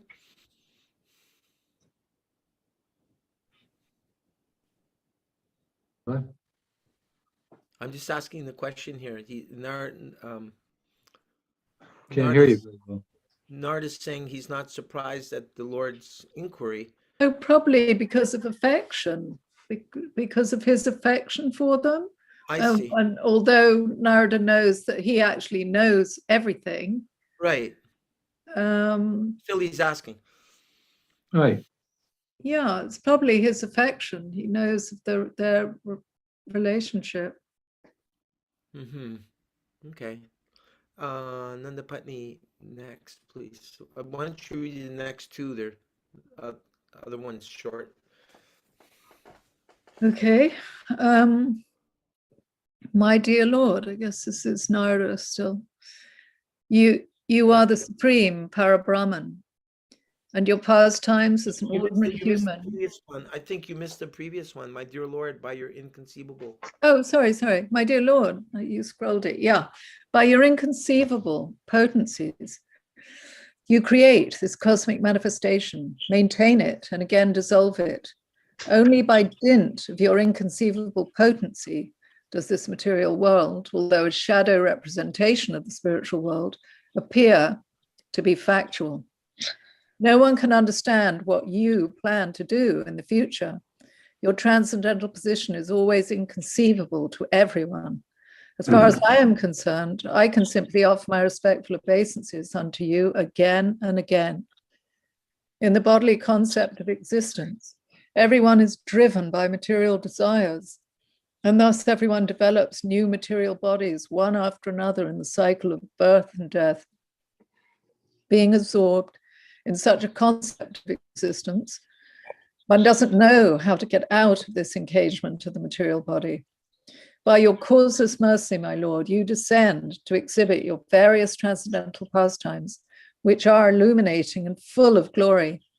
Therefore, I have no alternative but to offer my respectful obeisances unto you. My dear Lord, you are the supreme Parabrahman, and your pastimes as an ordinary human are another tactical resource, exactly like a play on the stage in which the actor plays parts different from his own identity. Because the Pandavas are your cousins, you've inquired about them in the role of their well-wisher, and therefore I shall let you know about their intentions. Now please hear me. Panuga Prabhu, would you like to read the next two? Can I just comment here? I think Yes, please. it's your question was answered in the last sentence. Well, even though you knew about the Pandavas, because you appeared as their well-wisher. So Krishna, he's obviously all cognizant, omnipresent, omnipotent, but he is appearing in human society, playing a role, and as Nandapaki said, as things. But he's Krishna. It's stated here that he appeared as their well-wisher. So that's the mood. He is coming as the well-wisher for all the world to see that, yeah, God is the well-wisher of especially his surrendered devotees.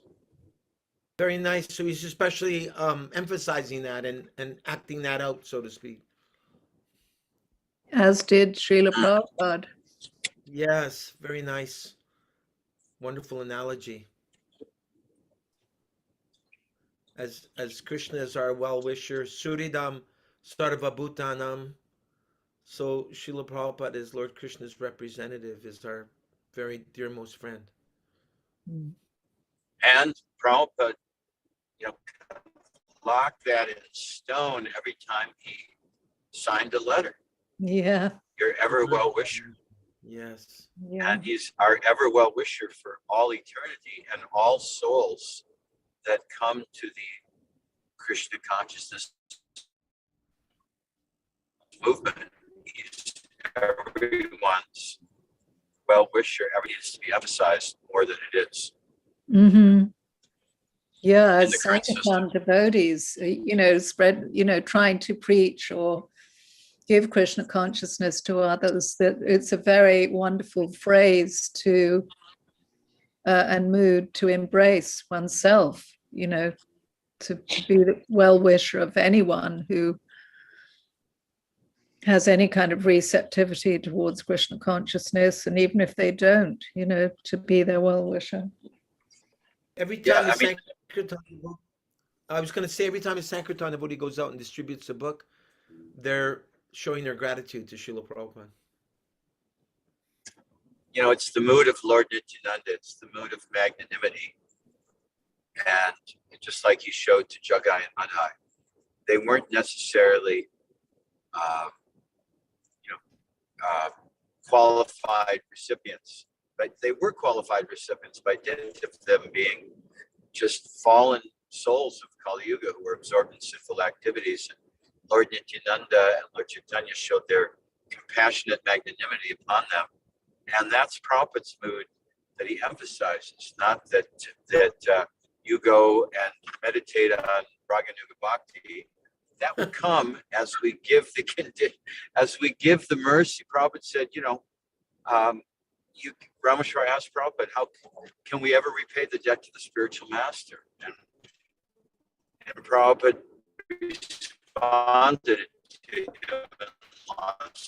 and said, actually, you can never try, then you must preach vigorously as I have done. Yes. And that was Prabhupada's mood. His whole mood was extending the mercy of Lord Chaitanya, Lord Nityananda, through this mood of magnanimity. And it's just, we grew up with that mood. That was what fueled the spread of the Hare Krishna movement, this spirit of magnanimity of giving Krishna in the mood of Srila Prabhupada. Mm-hmm. Amen. Thank you for reminding us of that, Bhadarani Prabhu, by your personal example as well. I think Rupanuga, is it your turn to read, Prabhu?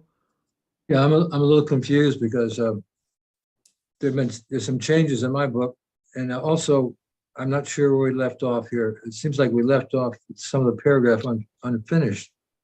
Are we, my dear Lord, you are the supreme Brahman, Param Brahman, and your pastimes as an ordinary human or another tactical resource? Is that where we are? I think we're The at next first. I one. inform you that Huh?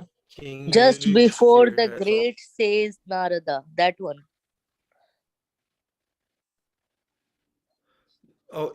we already read. First, I may inform you. Yes. Okay. Yeah, bottom of the page. Last paragraph, yeah. Oh, so we read about Mandakini and Bhogavati? No, No, we didn't. it's my dear Lord, you are the supreme Brahman.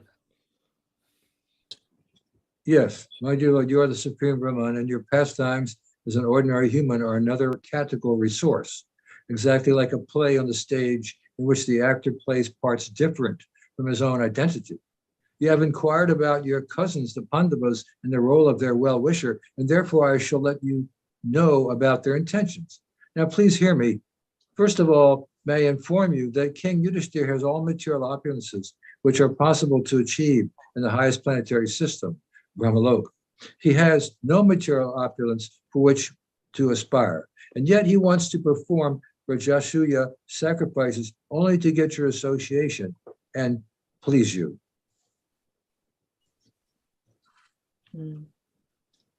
That's what it says here. I don't know what. That's the end of the paragraph for you? But then the next paragraph starts, Narada informed Lord Krishna. King Yudhishthira is so opulent. Do you have that? Quite a different text, it This seems. is from Bhaktivedanta Archives, but I'm sorry, very difficult to find the original Krishna book. Anyway, I've got the original book here. Okay. Yeah. So So much. you want me to read it or not? Yeah, read another paragraph. Yes, yes. Okay, Narada, this is the last sentence. I'll read the last sentence again. Mm. He has no material, talking about King Yudhishthira. He has no material opulence for which to aspire, and yet he wants to perform Rajasuya sacrifices only to get your association and please you. Narada informed Lord Krishna, quote, King Yudhishthira is so opulent that he has attained all the opulences of Brahmaloka, even on this earthly planet. He is fully satisfied, and he does not need anything more. He is full in everything, but now he wants to worship you in order to achieve your causeless mercy, and I beg to request you to fulfill his desire. My dear Lord, and these great sacrificial performances by King Yudhishthira, there will be an assembly of all the devotees, all the demigods and all the famous kings of the world. Okay. Want to read the next paragraph? You want me to go on? Yeah. My dear Lord, you are the supreme Brahman, personality of Godhead. One who engages himself in your devotional service by the prescribed methods of hearing, chanting, and remembering certainly becomes purified from the contamination of the modes of material nature. And what to speak of those who have the opportunity to see you and touch you directly. My dear Lord, you are the symbol of everything auspicious. Your transcendental name and fame have spread all over the universe, including the higher, middle, and lower planetary systems. The transcendental water which washes your lotus feet is known as the higher planet and known in the higher planetary systems as Mandakini, in the lower planetary system as Bhagavati, and in this earthly planetary system as the Ganges. This sacred transcendental water flows throughout the entire universe, purifying wherever it flows. Sika Rani, why don't you finish Yeah. the section? Just before the great sage Narada arrived in the Sudharma assembly house of Dwarka, Lord Krishna and his ministers and secretaries had been considering how to attack the kingdom of Jarasandha. Because they were seriously considering this subject, Narada's proposal that Lord Krishna go to Hastinapur for Maharaja Yudhishthir's great Rajasuya sacrifice did not much appeal to them. Lord Krishna could understand the intentions of his associates because he is the ruler of even Lord Brahma. Therefore, in order to pacify them, he smilingly said to Uddhava, my dear Uddhava, you are always my well-wishing confidential friend.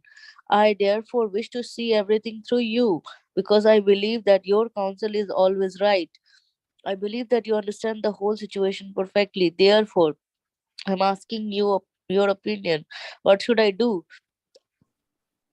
I have faith in you and therefore I shall do whatever you advise. It was known to Uddhava that although Lord Krishna was acting like an ordinary man, he knew everything, past, present, and future. However, because the Lord wanted to consult with him, Uddhava, in order to render service to the Lord, began to speak. Thus ends the Bhaktivedanta purport of the 70th chapter of Krishna, Lord Krishna's daily activities. And on Wednesday, it's Lord Krishna in Indraprastha city. So I'd just like to go back to that. This point really stands out a lot for me because I was reading how when Srila Prabhupada was with Shama Sundar, Srila Prabhupada would inquire from Shama Sundar, well, Shama Sundar, where do you think we should go next? And here we see Lord Krishna inquiring from Uddhava, what do you think we should do? What's the question he's actually asking? Whether or not to attack Jarasandha? Is that or whether or not to attend the Indraprastha ceremony? Oh, the Rajasuya sacrifice. Yeah, Yudhishthir. Yes. Yeah. Why would he ask him to do that when Yudhishthir is such a great devotee of Krishna? Why would he even ask him? I don't Because no understand. one can assume the Lord's mercy. No one can assume the Lord's mercy. Mm-hmm. Say more, please. What? Say No more. one can presume the Lord's mercy. Presume. So it's being asked for. I mean, it can't be taken for granted. Mm-hmm. Nor can Sri Prabhupada's mercy be taken for granted. We have to understand how Krishna operates in his merciful way. He has put this rascal in control. You chuckled when you compared him with Jarasandha. What's his name? That big Klaus Klaus Schwab. Schwab. Schwab is Yeah. put in place by Krishna. Schwabs are put in place by Krishna to carry out the karma coming for the killing fields. Wow. That's the fact. That is a fact. The killing fields are still in place all over the planet. And these Rakshasas and their minions are being sanctioned by Krishna to carry out Mother Nature's karmic response. Wow. They are simply the embodiment. They're simply, nothing is impersonal. Things must be carried out by persons. Mm-hmm. So they embody the reactions that people have getting for all of the slaughterhouses, all the abortions, and all the killing fields I described before. It's all coming down. And as long as these killing fields remain open and functioning as they are now today, it will continue until Krishna decides that the license he gave the Rakshasas to do what they're doing, the license is over.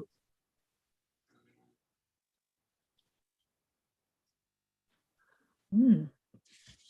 And we can assume that Krishna's mercy is coming because Shilpaba told us that Krishna's merciful always upon his devotees. And therefore we're not, even though we're in this world of karma and vikarma, we're not part of it. We're not of it. We're simply observing it. We're observing the future karma coming past us into the past karma. And we're in the present observing. We are eternal. We are in the eternal present observing the whole show. We have nothing to do with it. Our only business is to save as many persons as we can by passing on the knowledge we receive from Srila Prabhupada and trying to entice them to come out of the karma and the vikarma life. Let me ask you a question. There are people of varying degrees of sincerity. What? There are individuals all over the world of varying degrees of sincerity in their seeking of truth and freedom and trying to illuminate people about the oppressions of the current age. You know, you take so many people speaking out about the injections, about abortions, about so many things, about the censorship, about the World Economic Forum and depopulation, etc. So these people are also, there's a certain since although they are not necessarily devotees, but most of them are God oriented. So what's your question? You have is it a question? You're making a He statement. cuts out now and then. I'm I know getting to that. So my question is, what role, Rupanuga, do you see those people playing, and do you see them as inspired from the Lord within? I see them as playing the role of truth. Right. The bull Dharma is standing on one leg and he's urinating. And that one leg is truth. The rest of them are finished. So there's some people who are seeking the truth, but their purpose for seeking the truth is simply to find happiness in this material world. Right. They're objecting to their limitations being placed upon their sense gratification. Right. Their sense gratification is being attacked. Mm. So yet they're after the truth. So those people are saner section.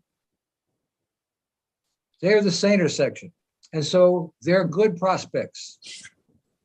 And we can depend upon the Supreme Lord who is in their hearts to direct them to the books you're distributing, to direct them to hear the Harinam on the street. They'll get their chance to proceed further to hear the absolute truth. That's why the New Zealand devotees were so successful. So that when they came one morning to set up again, the karmis, the big karmis, were there already chanting Hare Krishna, Hare Krishna, Krishna. Oh, the real Hare Krishnas are here now to lead us. They chanted the same tune for 19 days so that it would sink in, and the people learned it. Yes. So Krishna's operating always.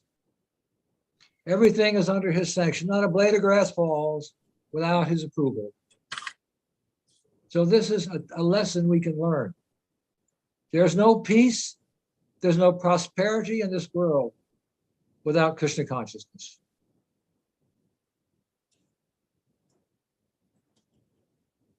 Hare Krishna. Thank you. The stage is, there are many actors on the stage, and some of them are higher in the modes than others. but they're all under the control of the modes of material nature, including the Rakshasas. They are under the control of the mode of ignorance.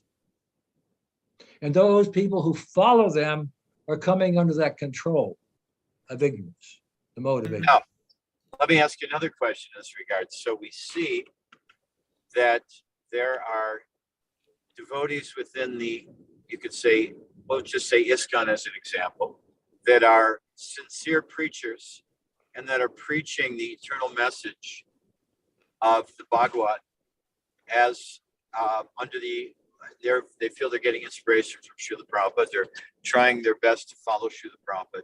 Yet, many of these preachers and leaders have aligned themselves with this nefarious, atheistic, demonic agenda. So how do you reconcile the two?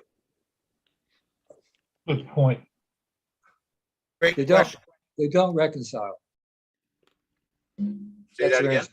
They do not reconcile.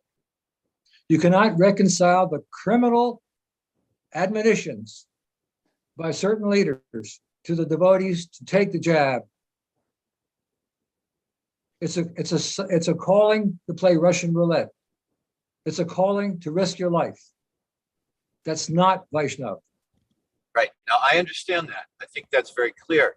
Yet, at the same time, we see that many of these people are genuinely endeavoring to preach Krishna consciousness, even though they may be misled. Just like I have been working on different people, some leaders, and I just got a response from someone who is an abject, I've been sending him information for many months now. I won't go into names.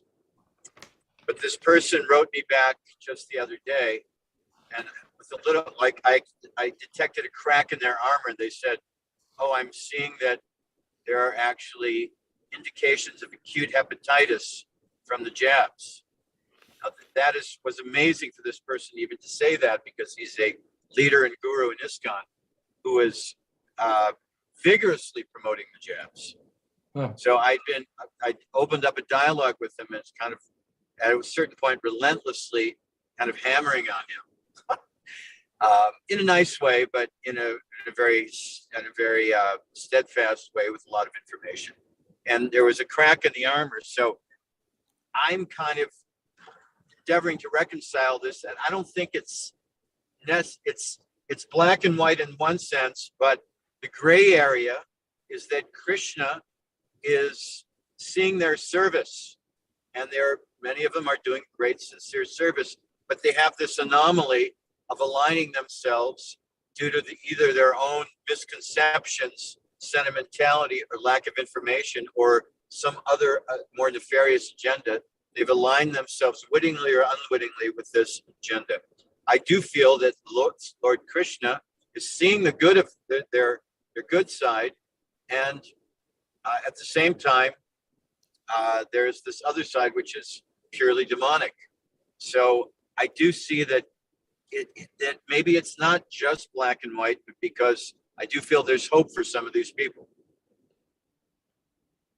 Black and white. The white is the good thing they're doing. Right. The black is the other thing. That's true. They get the results of both. Right. Huh. Exactly. How those results come down to the individual, that's up to the Lord. Right. But whatever good service is performed, that's never rejected. It's never lost. But when in other words, when you step out of Srila Prabhupada's protection, you can get karma. Mm-hmm. It's not like the Christians believe that Lord Jesus Christ will take all their karma. Once you are taking shelter of Srila Prabhupada and you agree to follow his instructions, the rest is up to you. Protection comes when you follow him.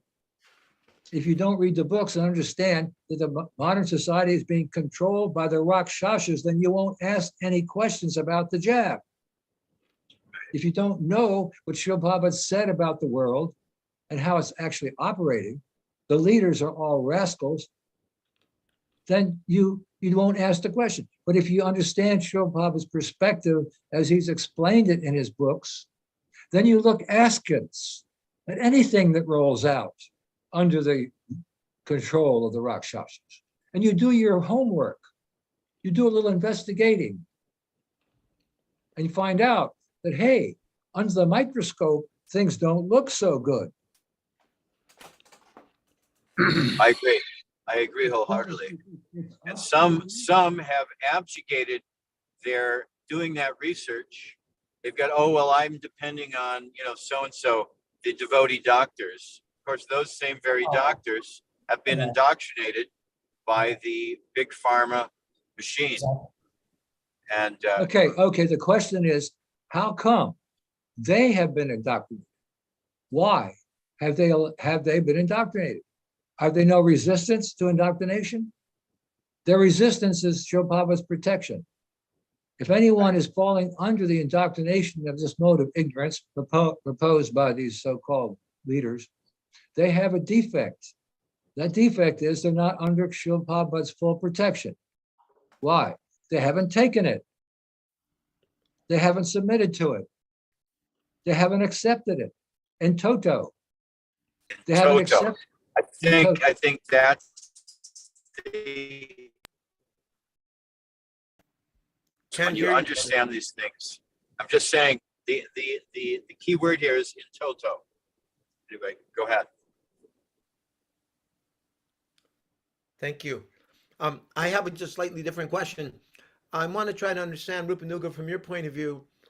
I've always appreciated whenever I've read and Srila Prabhupada asking Shama Sundar, for example, well, Shama Sundar, should we go to Russia or should we go to Hawaii? Where do you think we should go next? Or, Prabhupada saying, well, I want to spend so much time in America, so much time in England, so much time in, he asked even Lochanananda Prabhu the same question, so much time in India. What do you think? So I'm trying to understand this. Prabhupada is Trikalagya, he's all-knowing, past, present, and future. We just finished reading how Lord Krishna asked Uddhava, should we go to Indraprastha for that Rajasuya sacrifice? So I'm not comparing to Srila Prabhupada to Lord Krishna. I mean, I really like this because I love to be consulted with. It's in my chart that I'm someone who loves to give advice. So whenever I see these openings of Prabhupada asking Shamasundar or Krishna asking Uddhava, what's your opinion? Whenever someone else asks me, hey, Gaura, what do you think about this? I feel honored and I feel enthusiastic and I feel on board and I feel included. I get this tremendous emotional response. So I'm wondering in terms of Srila Prabhupada consulting with his disciples, since Srila Prabhupada knows everything, do you think he was doing that just to make them feel included, or? Well, look, one thing is sometimes devotees think Srila Prabhupada's like super soul. Right. That he wasn't running the movement on mysticism. He was running it on love. Loving exchanges by mail, in person, discussions. So in a loving way, he's asking his subordinate for advice. It's not a formality, it's an act of love. It's a loving exchange. Yes. And that's what runs the movement. That is the movement that follows Srila Prabhupada. That runs the movement, not some mystic, so all-pervading perception. The devotees think, oh, Srila Prabhupada's in everyone's heart, in all his devotees' hearts. He knows what they're going to do in advance. Just like when he's telling Rameswar in the morning walk. He says, Rameswar, I've given you control of millions of dollars, but it's not for your misuse. And Rameswar says, oh, Srila Prabhupada, you'll know if I'm misusing. No, Srila Prabhupada said, Krishna will know. Uh-huh. So it's not for your misuse. It was a warning. This is an interesting point you're raising because I remember hearing one devotee, he was being held responsible for, some of the neglect of our children in the Gurukula. And he was saying, well, Prabhupada knew, he knew this was going, he was trying to pass the buck. Yeah, yeah. Prabhupada- It's just, yeah, yeah. Do you think, now listen, do you think that Krishna wants Srila Prabhupada agitated by these miserable details when his mission is to write the books? Do you think that he wants Srila Prabhupada disturbed by these things? So many times Srila Prabhupada said to the GBC, I have a headache. You manage things. I simply want to translate the books. That's my mission. Please help me. So many times he said this to the GBC. Don't argue amongst yourself. Help me.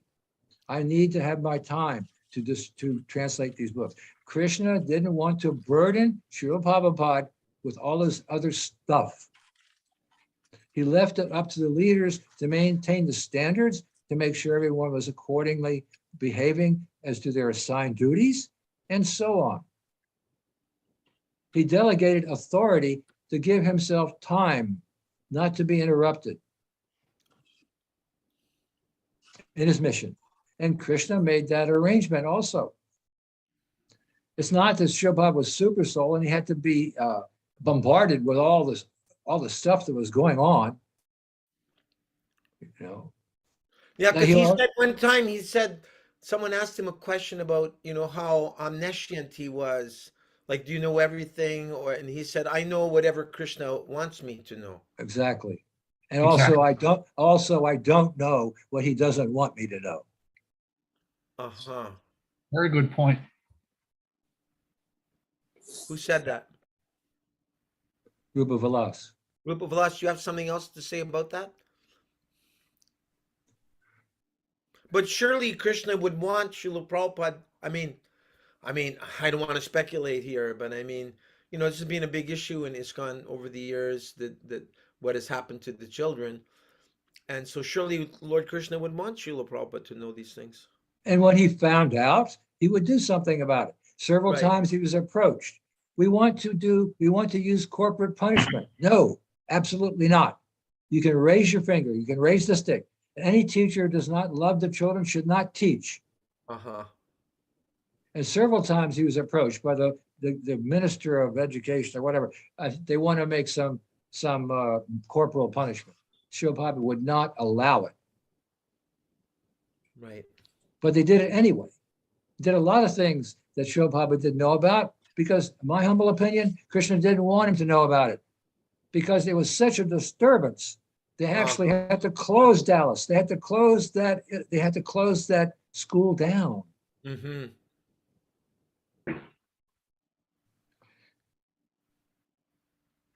I see, because Prabhupada was doing that essential service of translating the Bhagavatam. And even the Bhagavatam Prabhupada couldn't finish completely. He did give us Krishna book, which we're reading. And also, you should understand that Srila Prabhupada was the real chairman of the GBC. He was the one who dictated, and he was the one who approved of everything we did during the 70s. So much criticism about the GBC goes back to a time when they were actually doing quite well, helping Srila Prabhupada spread the movement all over the planet. And every time we had a meeting in Mayapur, at the end of the day, we would go to Srila Prabhupada with our resolutions for his approval. And 99% of the time, he would approve of them. Sometimes he'd add something, sometimes he'd say, no, take this back and discuss it, and so on and so on. When we passed resolutions, they were to last for 1 year only, and the next year we were to come back and to examine to see if we carried out the resolution. Some resolutions would go on for years involving, say, like Krishna Balaram construction or Mayapur construction. Sometimes a resolution would be carried over, but ordinarily, the resolution was intended to be in effect for 1 year and to be examined the next meeting as old business before any new business was started. And at the end of the meetings, any proposals that became resolutions by vote, by simple majority vote, I might add, then when we went to meet with Srila Prabhupada, we would read to him our resolutions, and he would approve or disapprove of them, or give us something more to discuss the next day. The meetings generally lasted only for 3 or 4 days at the most. And Srila Prabhupada was careful. He said, I want you all to obtain the festival celebrations also. Right. Did Srila Prabhupada personally attend any of the GBC meetings? No, not that I remember. The meetings were conducted by Robert's Rules of Order, which are very strict on motions and seconds and who has the floor. And there was a chairman and there was a secretary. There was no treasurer because we didn't have any money. There's no money. Now the GBC is dispensing millions of rupees every year, but we didn't have any money. Well, when I wanted to establish a ministry of Srila Prabhupada's disciples, I was told, no, we can't do that because we don't have any money, because a ministry costs money. And I said, I don't need any money for a ministry. I'll beg from others to pay a ticket to Mayapur to represent, or whoever is elected to represent Prabhupada's disciples. And one of the answers I got, well, the GBC doesn't have any money. They're very broke. And I was thinking, well, I've heard some gurus are receiving 30,000 a month from in their donations from their disciples, but that's an individual thing. It's not the GBC. All I know is the GBC I was on from 1970, its inception, until 1988, when I resigned. I just know what happened during that time. I haven't really followed up, except I've heard that so many changes have been made, so many things have been added. For example, we had a privilege committee. He created a privilege committee along with the GBC. It was a standing permanent committee. And the committee's job was to settle disputes between temples, to handle grievances from the devotees in general, to inspect so-called complaints or mismanagement when necessary. It was like a combination judicial and prosecuting arm. And it was supposed to be permanently along with the GBC. So I served in that committee off and on for a number of years and participated in a number of its activities, including investigation and so on. And the grievances of any devotee, any rank and file devotee, so to speak, would be taken seriously. If they came forward with a complaint, a formal complaint to the GBC, it would be handed over to the privilege committee. Why was it called a privilege committee? Why the name privilege? Well, that's a good question. I always took it that whatever recommendations they made would generally be adopted by the GBC. I see. It was they had a privilege to investigate these things. They had a privilege. They had the right to settle disputes. They had this responsibility. And you were on that for 18 years? Or No, I wasn't on there for all the time. It was rotation, but I was. You were a GBC for 18 years. Yeah, and I off and on was on that committee frequently. To investigate the headaches. Well, yeah, to settle disputes and mismanagement, so whatever came up. So like a conflict resolution group. What? It was like a conflict resolution group. Well, it was not such conflict. I mean, conflict implies controversy. We dealt with the facts. Mm-hmm.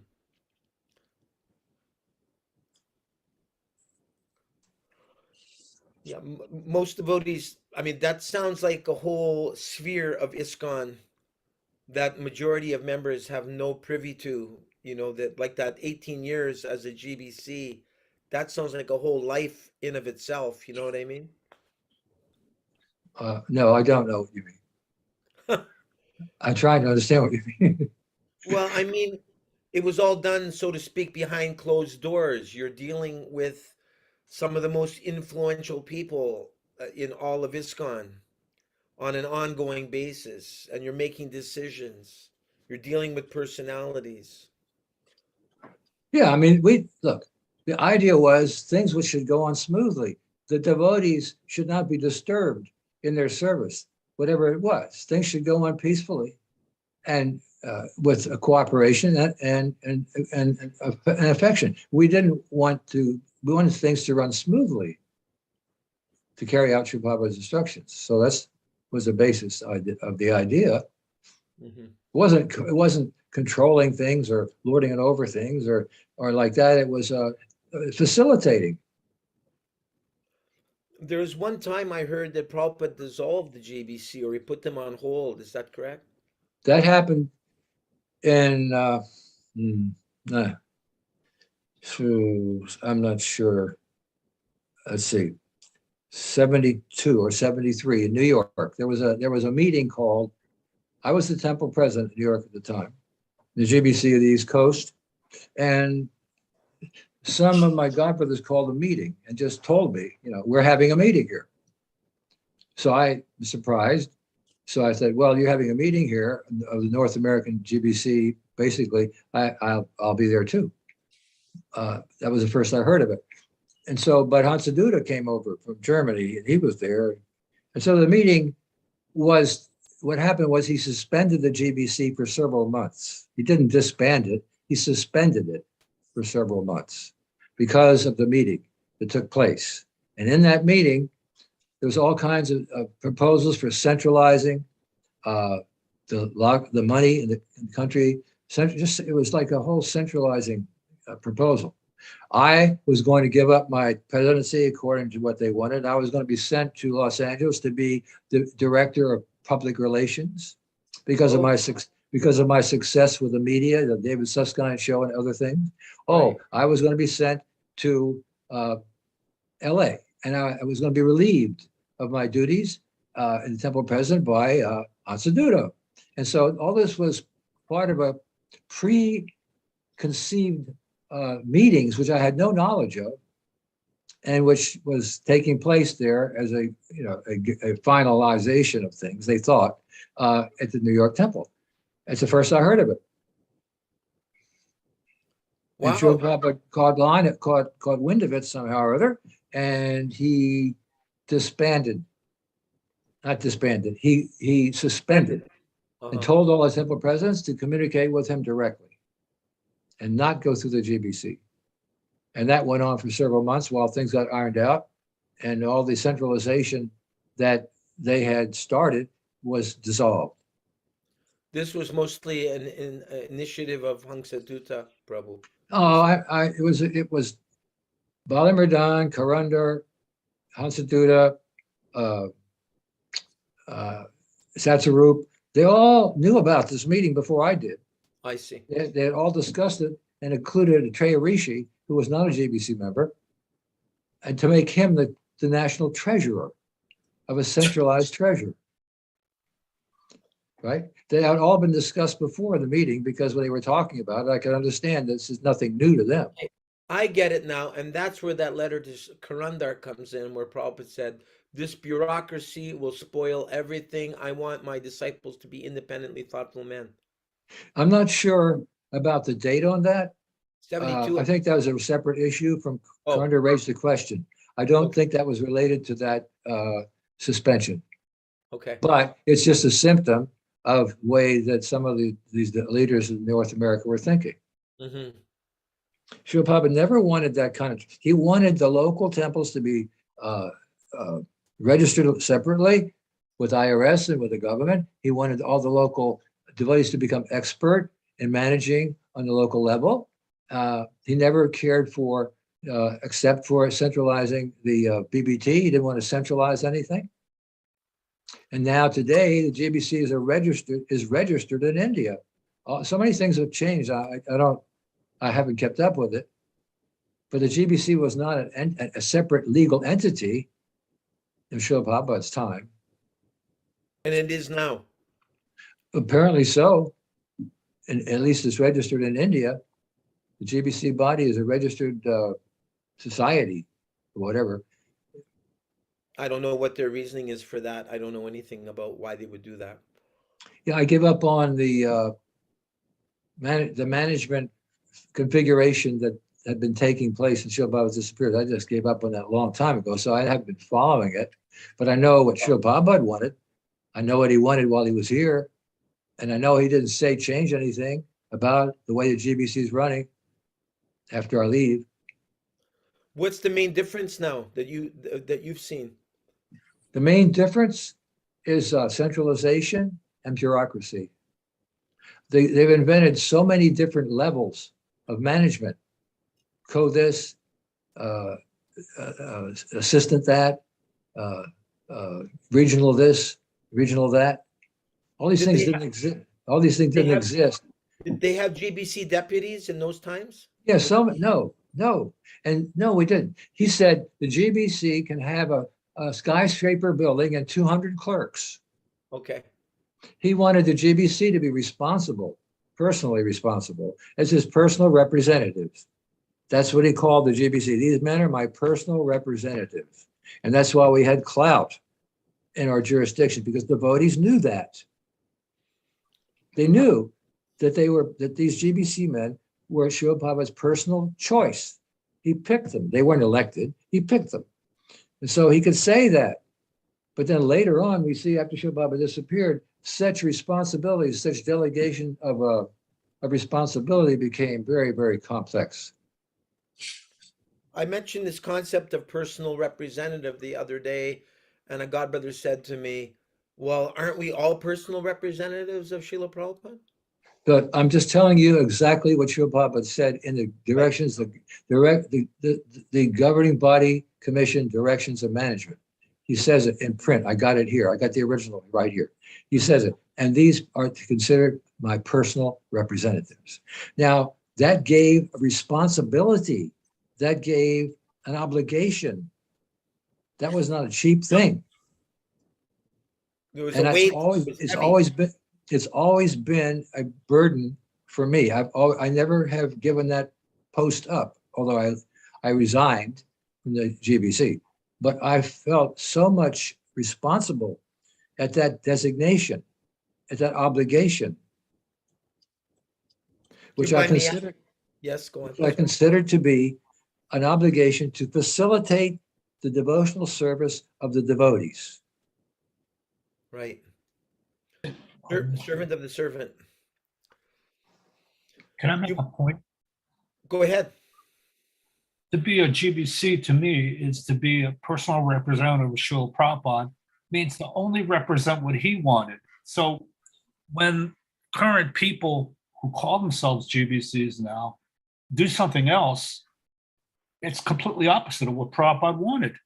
And no one's calling them out on this. The reason is that there's no standard in writing. That's why Srila Prabhupada called for a constitution.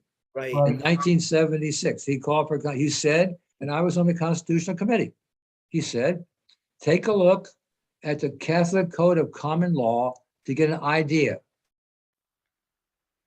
as to how to the format.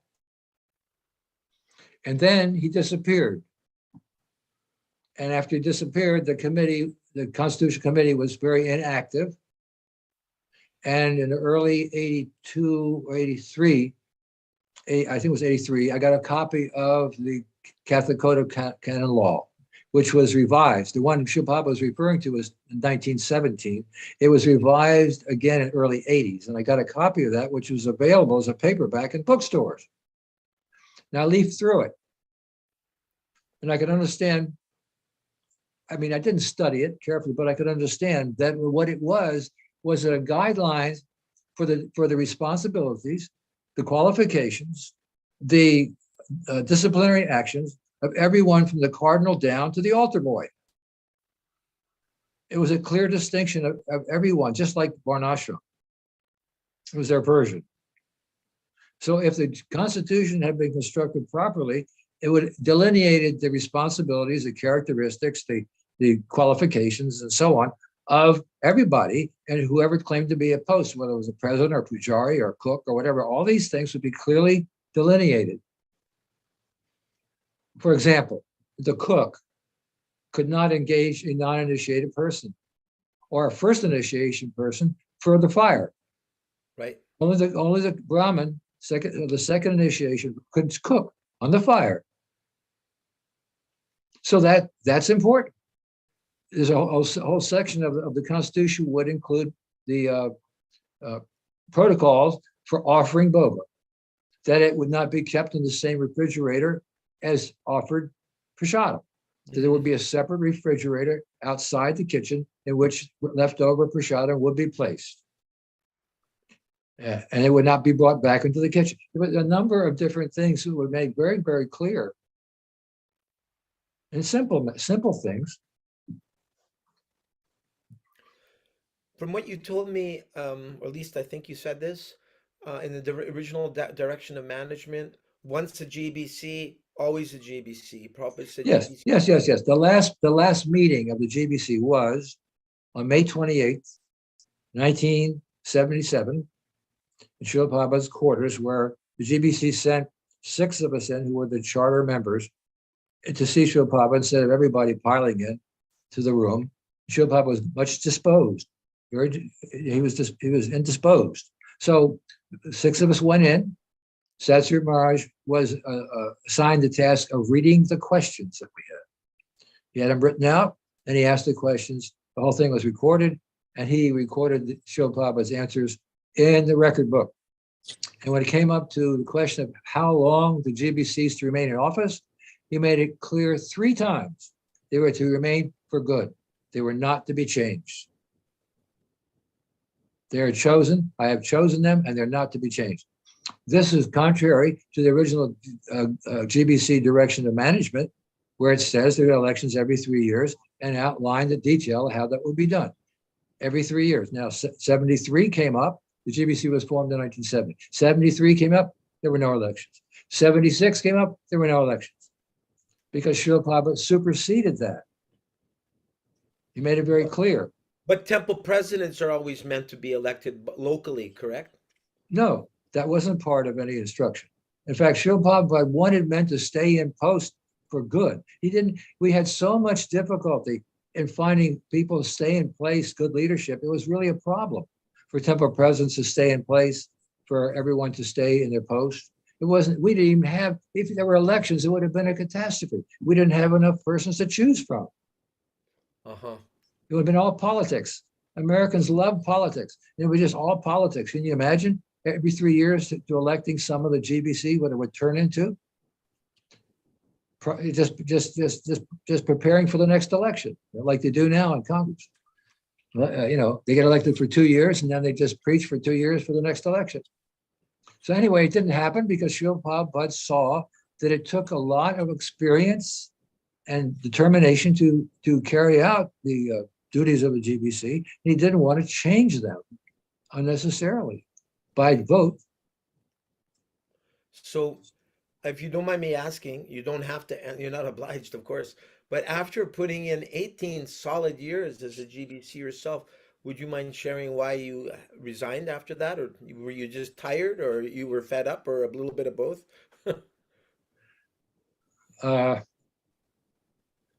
Well, I don't want to get into details, but the straw that broke the camel's back was instituting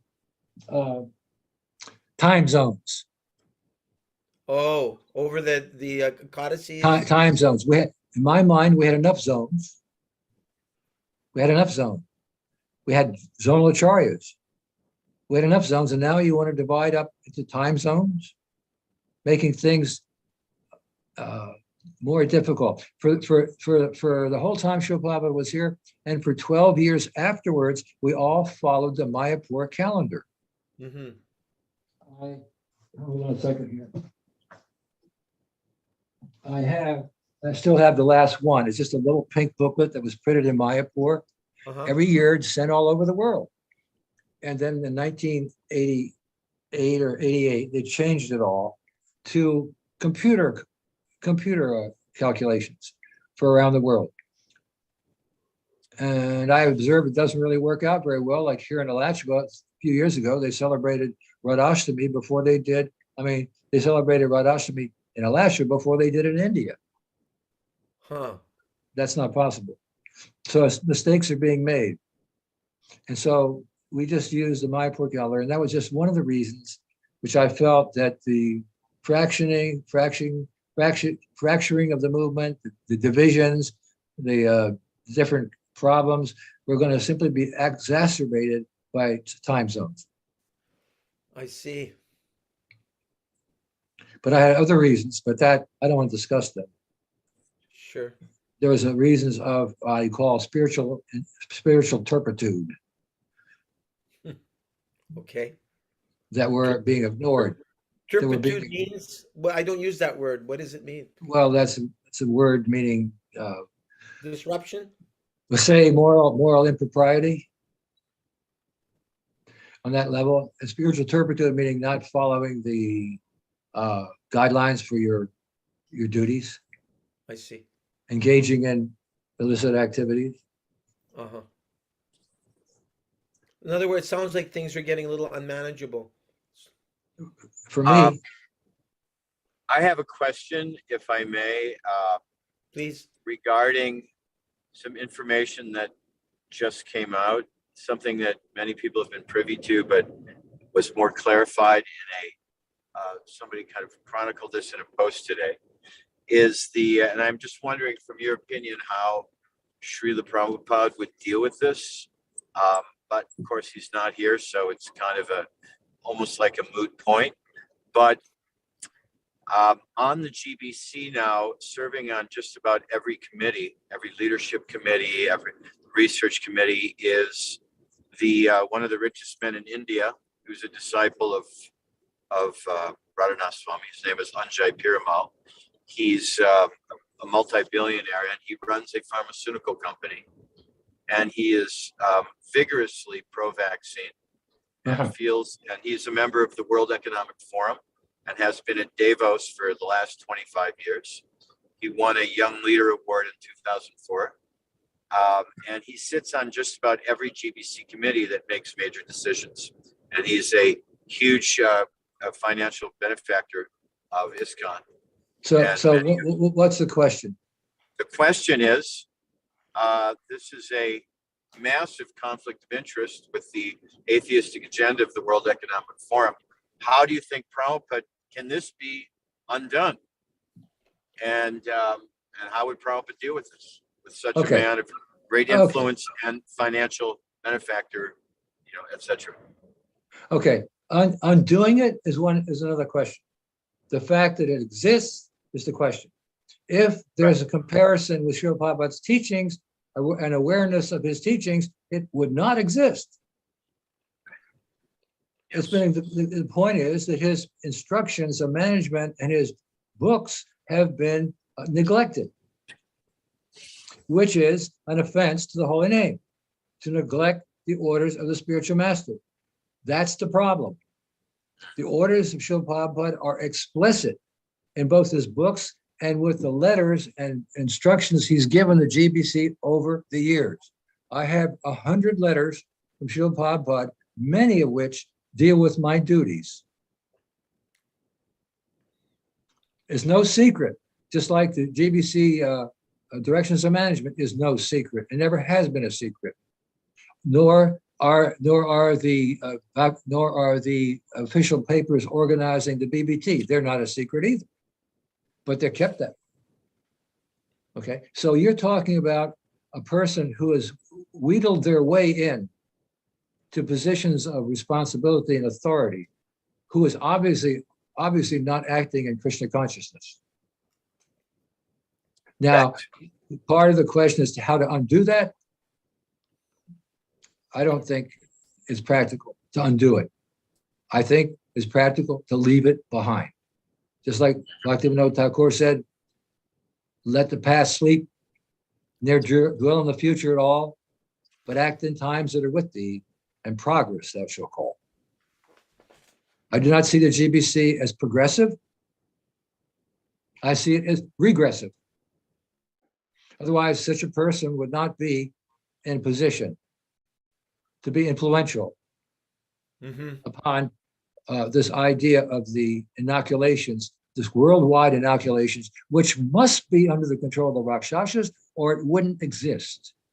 There's nothing of a global level that is not under the control of the Rakshasas, including this Ukraine situation, including the jabs, including the proliferation of different kinds of genders, including the teachings of Marxism into colleges, is all part of the Rakshasa matrix, which covers the planet.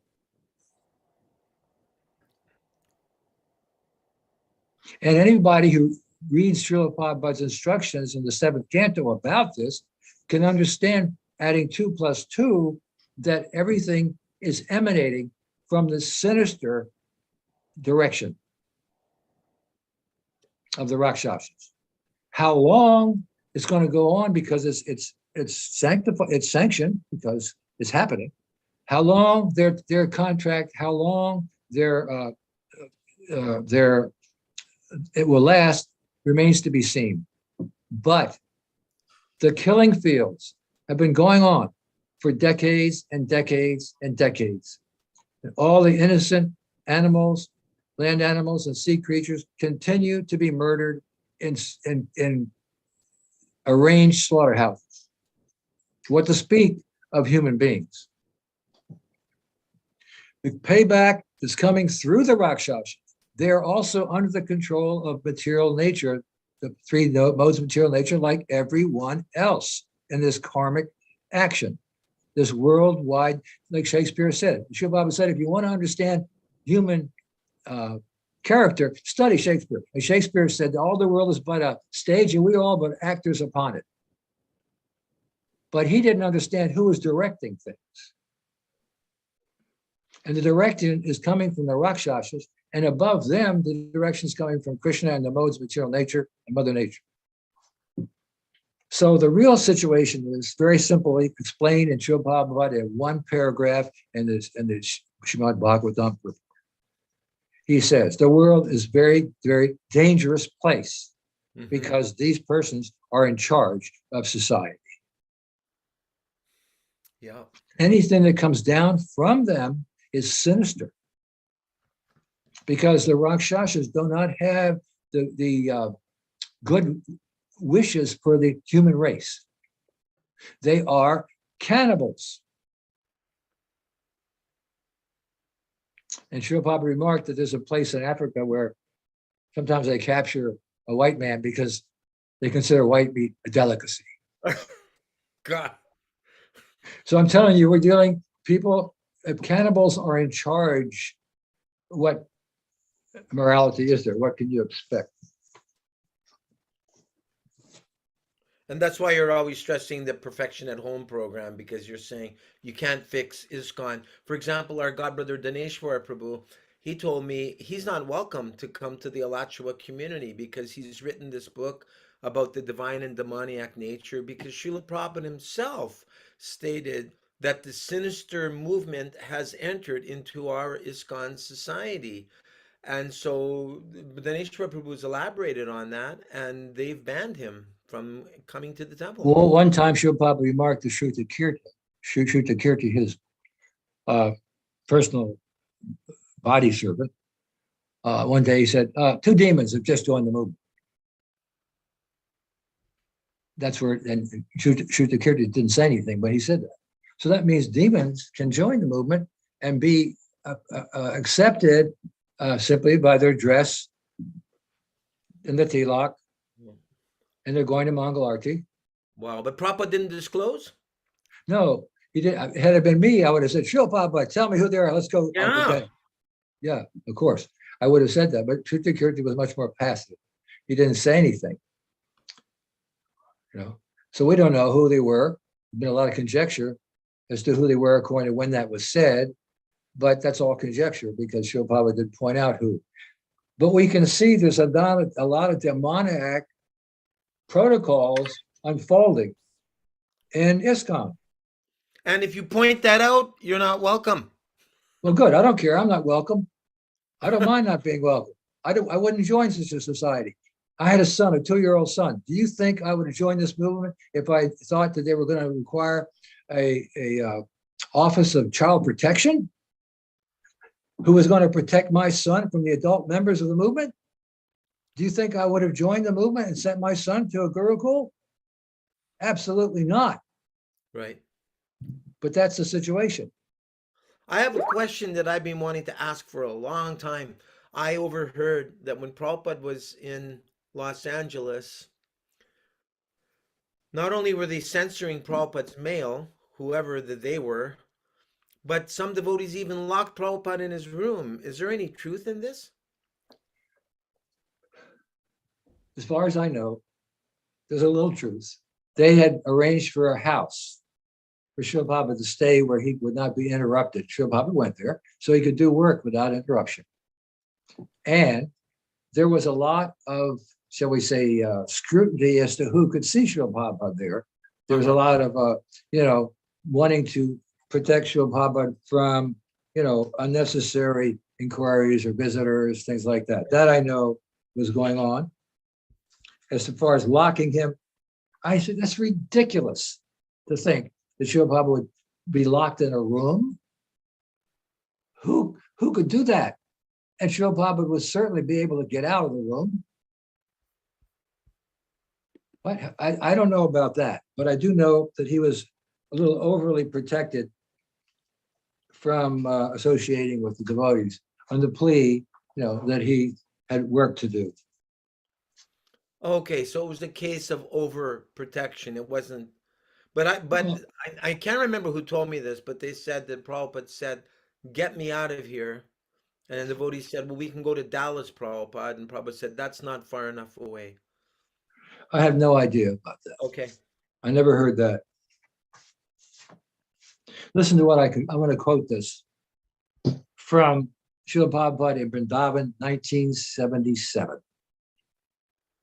Okay, here's what he said in Vrindavan, the 17th of July, 1977. And people are recognized, I am great. Don't make me small. I'll not give you much trouble, but I am now invalid. What can I do?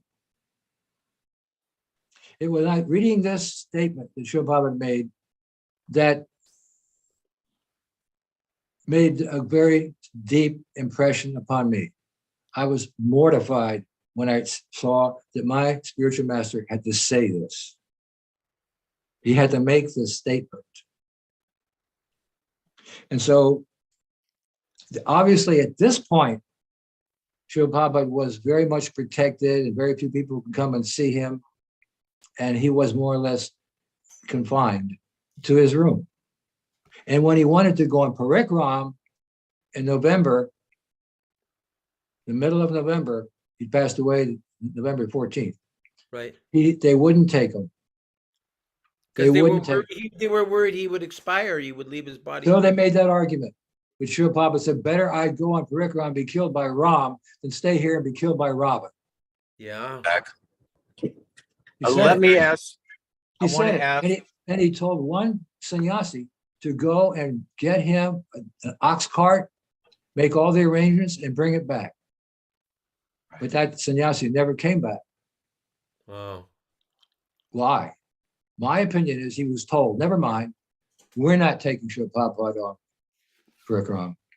Because they gave the excuse, oh, the rough ride will be too much. And Srila Prabhupada says, no, everything can be made comfortable. He said, let's make an experiment, make an experiment. He was so desperate to get out of that room. Wow. I mean, there's the Kavi Raj that was saying the Prabhupada should not be taken. Oh, so many persons. But he wanted to go. Uh-huh. He overruled them all. He said, I'd rather die on parikram. Right. I want to address something that you said and that Srila Prabhupada said. Prabhupada said, don't make me small. Yes. Now, I have a question. Are there any devotees with on the call still? I can't see who's on the call. I see there was a couple of Matajis that younger that have current ISKCON gurus. Are those Matajis still on the call? No, there's no Matajis here, I don't think, except, I don't know. Is there any Matajis here? I don't think so. Anne is there, whoever Anne is. She never says. I don't know who she is.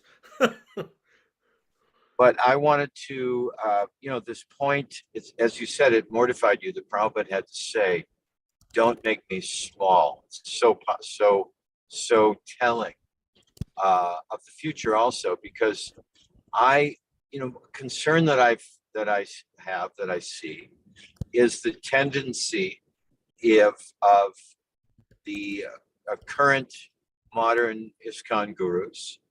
I don't see them, and I could be wrong, and I'd love to be proven wrong, but I don't see a mood of really consistently imploring their disciples to take regular shiksha of Srila Prabhupada from his books, not only his books, but his lectures, his room conversations, the biographies about him, the memories series, the anecdotal memories that Siddhanta has done, which are immensely valuable.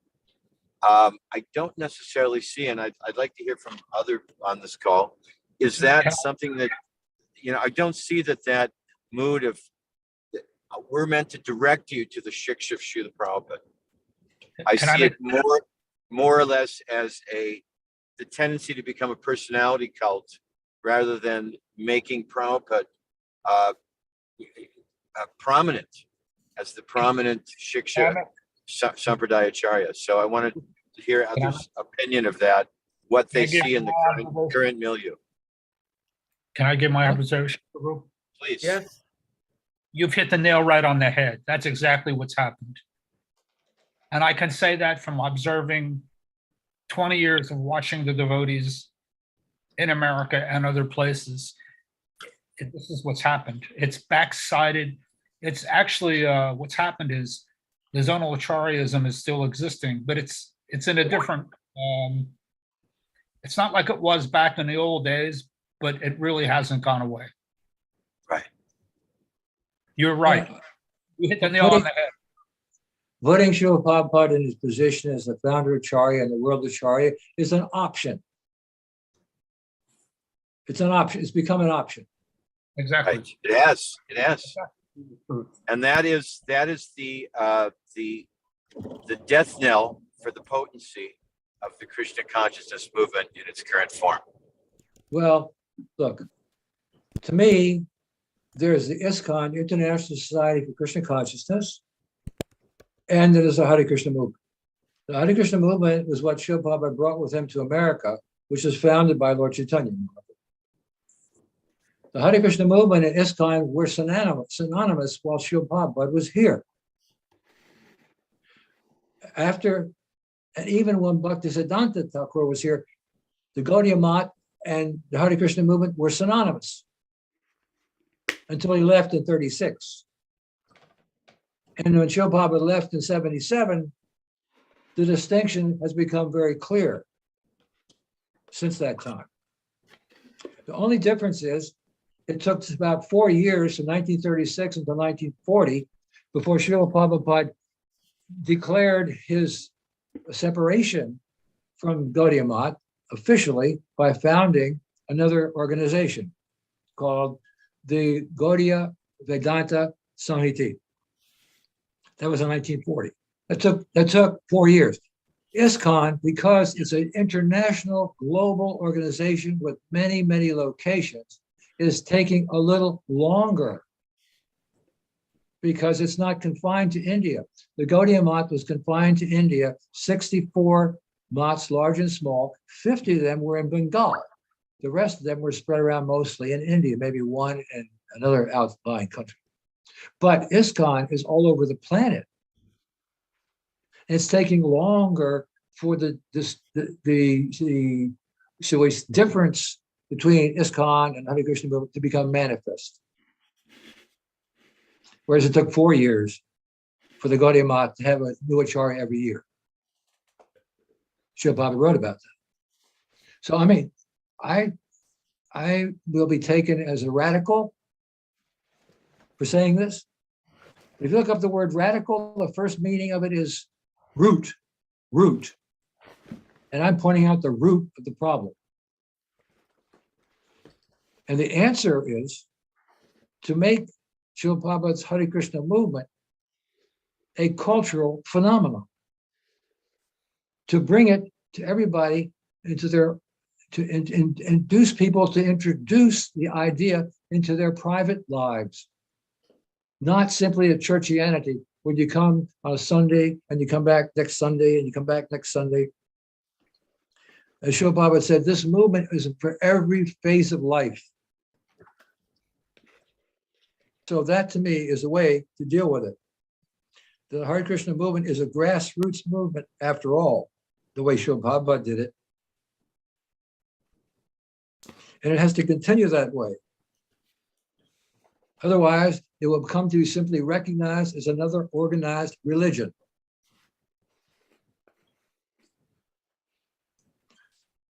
Gaura, Yes. do you want to comment on that based on some of the things that Mahatma said to you? Okay, Mahatma said a lot of things to me. Maybe you'd like to bring up specifically what you're referring to.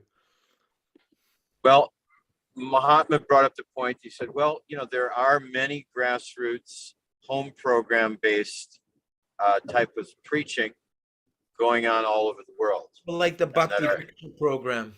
Yeah. Yeah, Like so what? these things are going. Go ahead, Gar. No. Yeah. I mean, for example, Jayapataka Maharaj, for years and years, he's been developing. I think he's the minister or he's in charge of ISKCON congregational development, and so yeah, Congregational. Look, the Namahat program done by Bhaktivinoda Thakur is not applicable so much outside of India because, first of all, he was dealing with a culture, an ancient culture. He was dealing with on a village level where the persons who were involved were not only involved in their own homes, but they were regularly having festivals. If you read Bhaktivinoda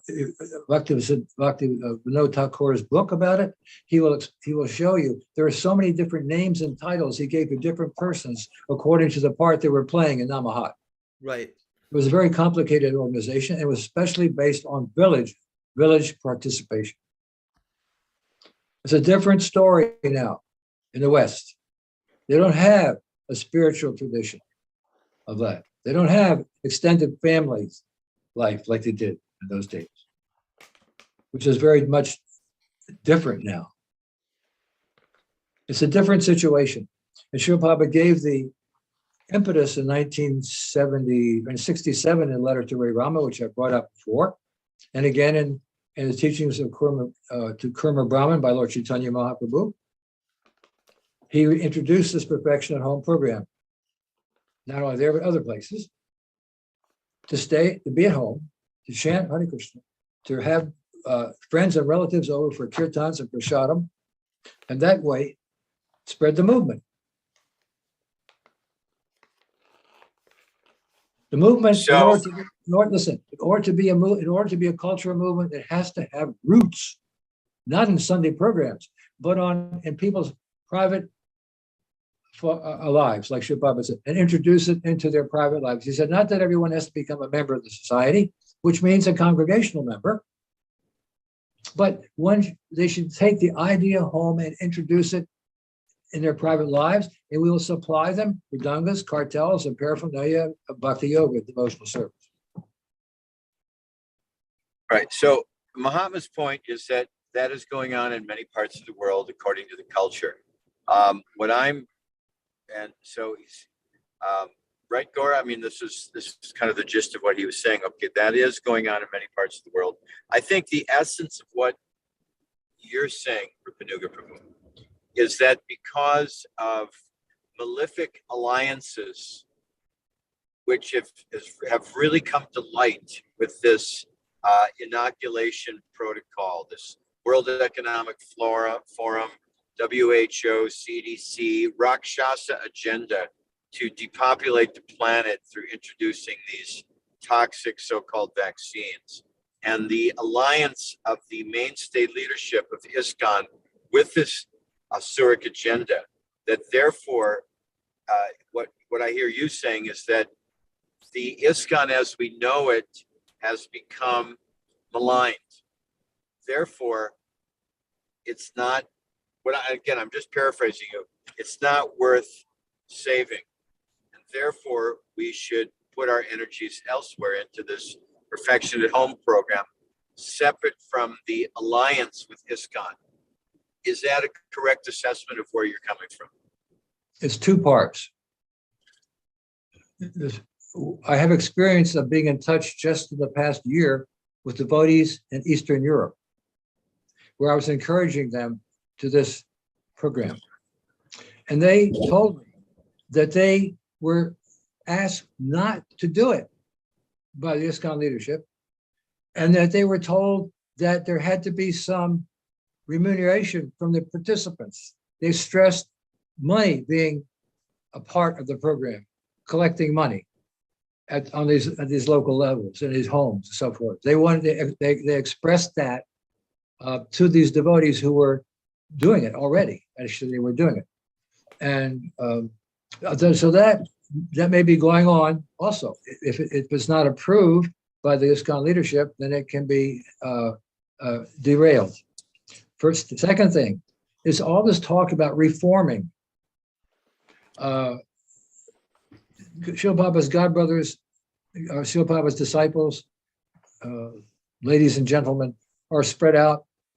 They're not part of a particular organization outside of ISKCON. There's no way to, shall we say, introduce reform. There were meetings during the 70s, in 3 of them in New Vrindavan about reform. Right, And it 85. turned out to be the so-called reformers just moved up in the scale. So the attempts at reform have failed every time. And even as time goes on, they're even harder and harder to come up with, because the devotees in general are simply following their leaders. Where is the reform going to come from? Not from within. Here we are, Srila Prabhupada's God, his disciples, men and women who are getting older. We still have the obligation to share Srila Prabhupada's teachings with other persons. That's what preaching is all about. We still distribute his original books. We still hold him up as our highest spiritual authority. So what can we do? I think our focus should be on how to perpetuate the Hare Krishna movement that Srila Prabhupada left us. And my suggestion about the Perfection Home program is simply based on what Srila Prabhupada has said himself. And it seems like this is an opportune time to do it, because if we can't reform, and if the international leadership amongst the karmis is restrictive in so many ways, that Perfection Home program is ideal, because people can do it in the safety and protection of their own homes, and they can meet amongst themselves if they want to get together. That could be easily done. Shall we call a circuit preacher could go around and visit some of the homes just to keep them inspired and motivated. You see, like a circuit preacher around these, and then they could get together for particular meetings, like on Janmashtami, on Guru Puja, like certain major days, they could come together. Anyway, that's all I'm saying. I'm not looking for, any kind of rebellion or anything. I'm just saying, I'm just going by what Srila Prabhupada taught us. This idea he introduced in 67, but it was never emphasized because of book distribution and establishing temples. That's been done. And it's been hijacked. Even the books have been hijacked. And the temples are being hijacked. Yes. So, and there's no law and order. There's no justice. So what do? We just cry. We stay in the same box of action, reaction, criticism, and hopes against hope. Or we think about what our duty is as Srila Prabhupada's disciples, how we push on this movement. When he left. One godbrother asked me, you don't think that there's enough potency of Prabhupada present in the edited books that it's still not making devotees? Some devotees are being made from those books, no doubt. Just like what's his name? Your engineer. He opened the book one day, and that verse that he read changed his whole life. It's not that can't happen. It's not that the Lord in the heart won't direct people to the right place, and even these revised books, if there's nothing else available. He's looking for sincere souls to send to Srila Prabhupada's lotus feet. So he may do that. There may be some, after all, it was 74% of the verses were changed. And the thousands of other verses of other purports were changed. So something gets through, but is that parampara? Is that what parampara means? That something gets through? Right. I thought parampara meant all of it gets through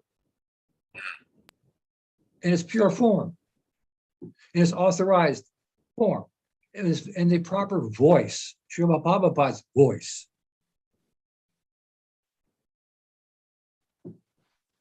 And besides that, there's a press that continues to print Srila Prabhupada's original books. I got one here tonight. I was reading from it, Krishna book. Those books are going out. Still, you're distributing them. Other devotees are distributing them. The parampara is preserved in those books. So we've got our books.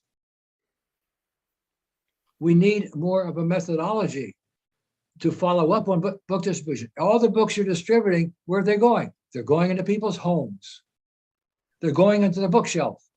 And they're sitting there and emanating because they're all literary incarnations. They're sitting there on the bookshelf emanating. For what? The next step.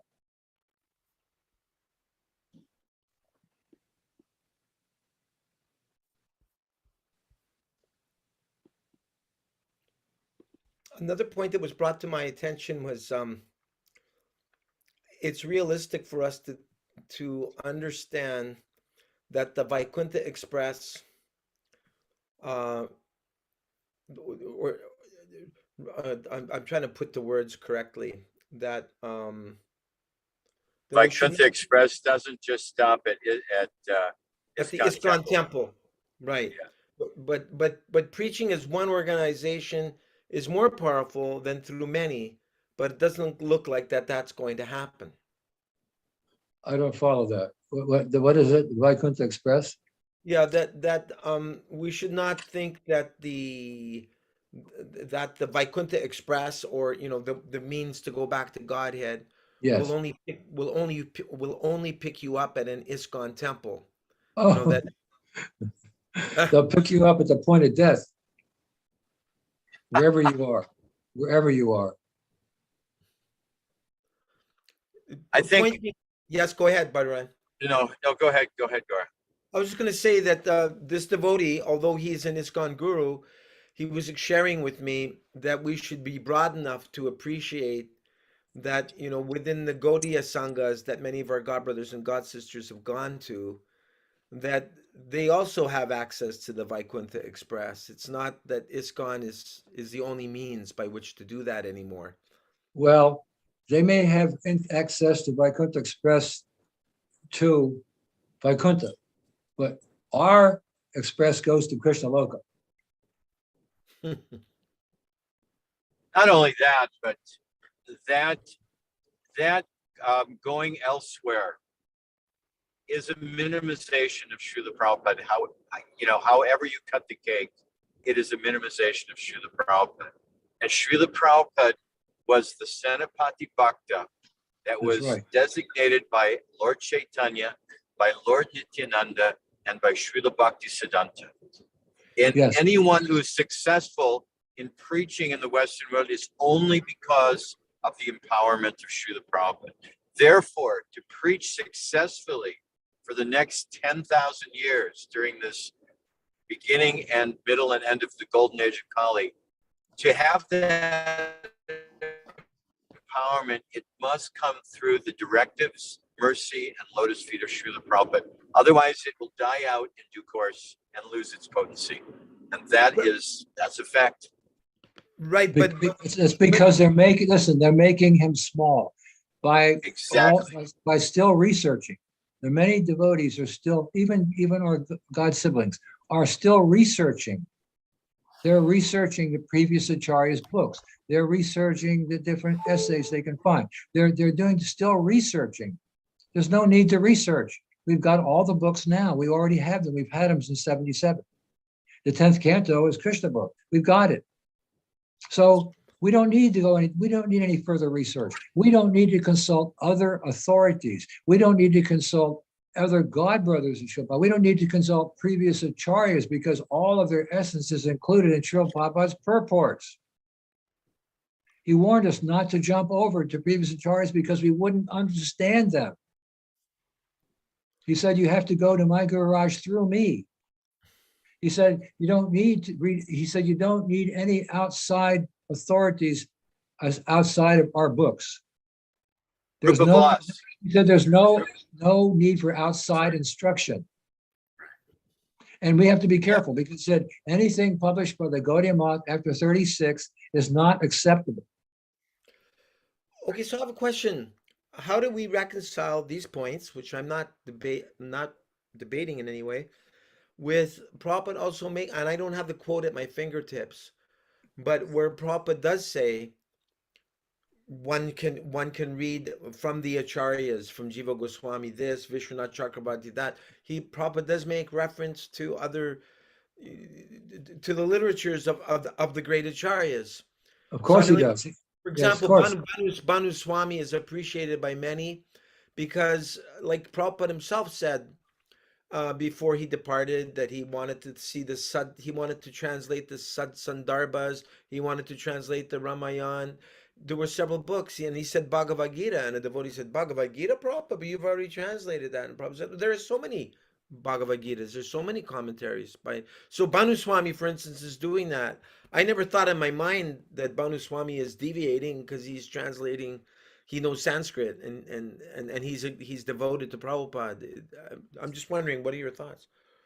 Well, Srila Prabhupada told the GBC at that meeting on May 28th.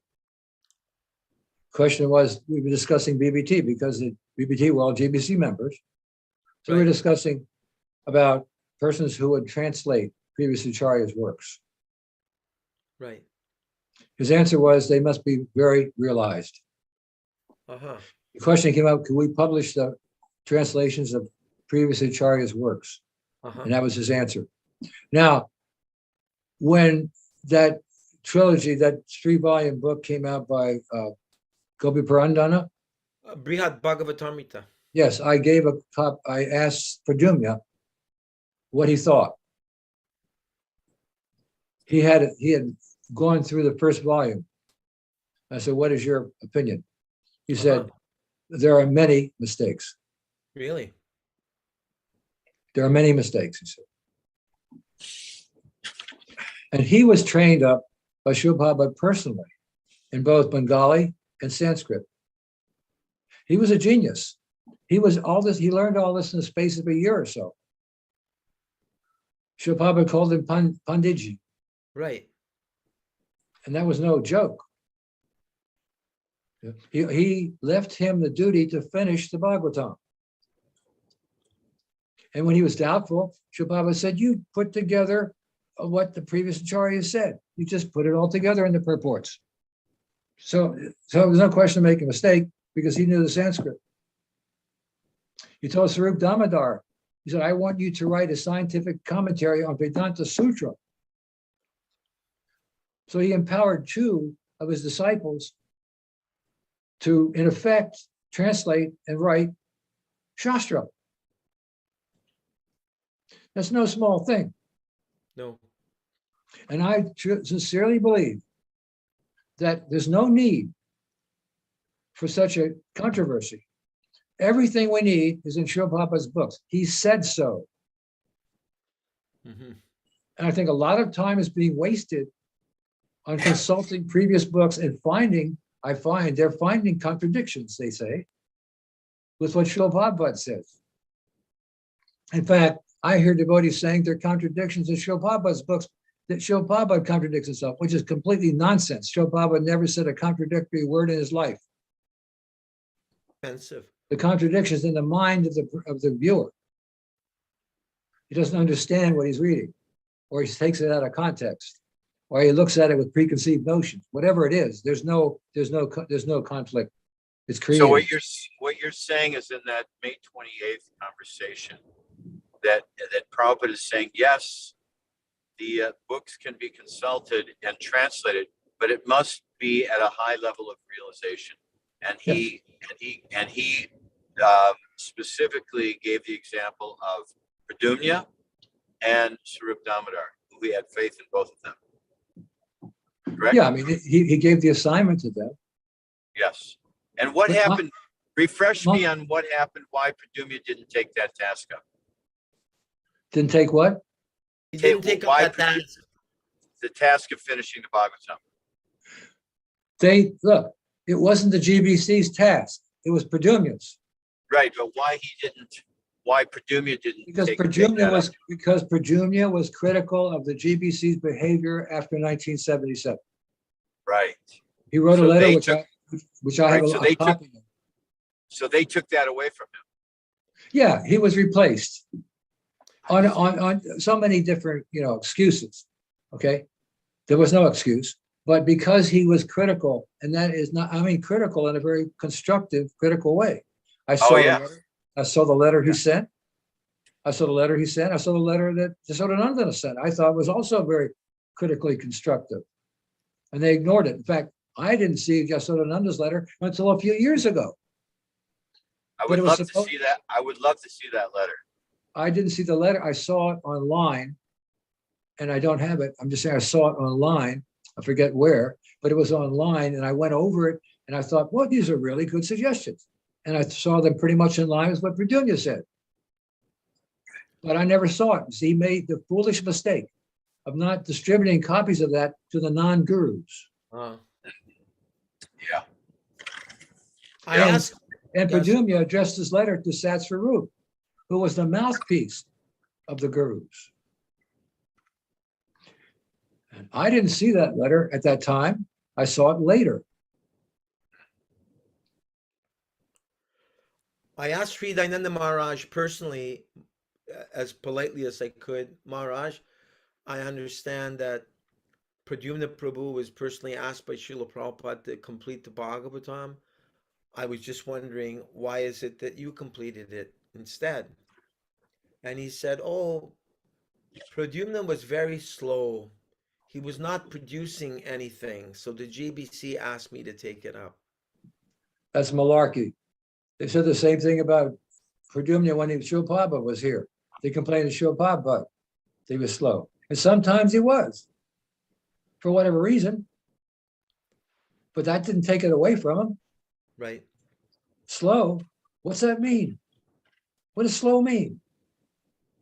Well, I don't want to speculate too much, but I was thinking perhaps Pradyumna Prabhu became discouraged by the way the GBC didn't appreciate his constructive criticism. Well, he became discouraged because his service was taken away. Listen, I spoke to Pradyumna several times. The last time was about 15 years ago. I was encouraging him like anything. Please finish the Bhagavatam. Everyone was waiting for you. And actually, he said, I'm working on it. He said he was working on it. Wow. Right. But it's the last time I connected with him. I didn't, and I don't know. I mean, since that time, he's done so many things. But I don't know what happened. If I had my way, I know pretty much where he is. If I had my way, I would, say, look, here, how much do you need? How much do you want? What facility do you need? Tell me what it is. We'll get it for you. That's what I would like to do. Well, I would like to see him finish that book because he was empowered to do it. mhm. He was trained to do it. He was assigned to do it. He was told to do it. And when he had doubts, Srila Prabhupada allayed his doubts. He's humble. He was humble. I don't know, Srila Prabhupada, how can I purport? I mean, just get the previous acharyas, which he could read, which he could translate, which he could understand, and use them in the purports just as I have done. I also heard or read that Prabhupada said he could consult with Srila Sridhar Maharaj on the purports. That I don't know. Okay. And why that would happen, I don't know. Because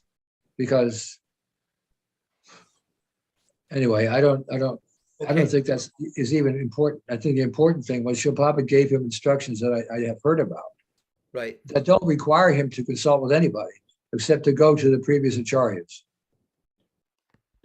which he was competent to do. Hmm. Is Rupa Vilas still on the call? Yeah, he's humbly listening. Yep, Rupa you have something to say? Rupa Prabhu? Vilas, I wanted to get your input on the previous Acharya's works, and the realizations that Rupanuga has in terms of the May 28th conversation that brought when these devotees asked him about that, and because you're a scholarly person, and I just wanted to get your input on reading the previous Acharya's books and the realizations that Rupanuga has. Yeah, I think you have me confused with another Rupa Vilas who has written some books. I'm not yes, the same. I do. I'm not the I same. do. I do. I don't think I'm that scholarly, but thank you. Yes. Do you have any I thoughts thought on anything that we've been sharing, Rupa Vilas Prabhu? Yeah, I'm listening very attentively. Right. No, I'm just A wondering lot if- of this is new. I have not heard some of this before, so I'm absorbing. Okay. Okay, I had your grace, but no worries. Thank you. Another point that was brought to me was this initiating guru godbrother was saying, I can understand why devotees go to other gurus, and for many it was a good choice, even though we know Prabhupada would have wanted them to work in ISKCON, but they are still preaching, so ultimately the preaching is still going on, even if it's not through ISKCON. As long as they aren't critical of ISKCON or trying to steal devotees or denigrate ISKCON gurus, then it's not a real problem, in that ISKCON is not the only game in town anymore. I know Prabhupada wanted us to try and improve ISKCON, and to do that, you need to be in it. So that's what I do, but I have friends outside who I respect. Prabhupada is the Acharya who opened up preaching in the West in a way that enables other gurus outside of ISKCON to be successful. This doesn't mean that is the best way to spread Krishna consciousness, but if one is advanced and preaches the Siddhanta, success will come no matter what group you represent. Well, I think the main point is you represent Srila Prabhupada. Okay, not group or not anything, but Srila Prabhupada. If you actually a transparent medium for Srila Prabhupada's instructions, he expected his disciples to become gurus. He never put a limitation on even the ladies. He said just a few. So the real criterion is whether or not the guru is one. Guru is one. Right. And if the guru is saying anything different than Srila Prabhupada, he's not a guru. Simple. Simple. There's a way to make a distinct comparison. The standard has been set by His divine grace. But even amongst the Acharyas, do they not have different perspectives on the same Leela, for example, that they may be discussing? There may be different perspectives, but there's no different meaning. Uh-huh. They don't change the meaning. They don't change the moral of the story. So let me read to you a couple of things Srila Prabhupada said about it. He said, this is a letter in 73 to Guru Kripa. Yashoda. Whatever is to be learned of the teachings of Srila Bhaktivinoda Thakur can be learned from our books. There is no need whatsoever for any outside instruction. Another letter.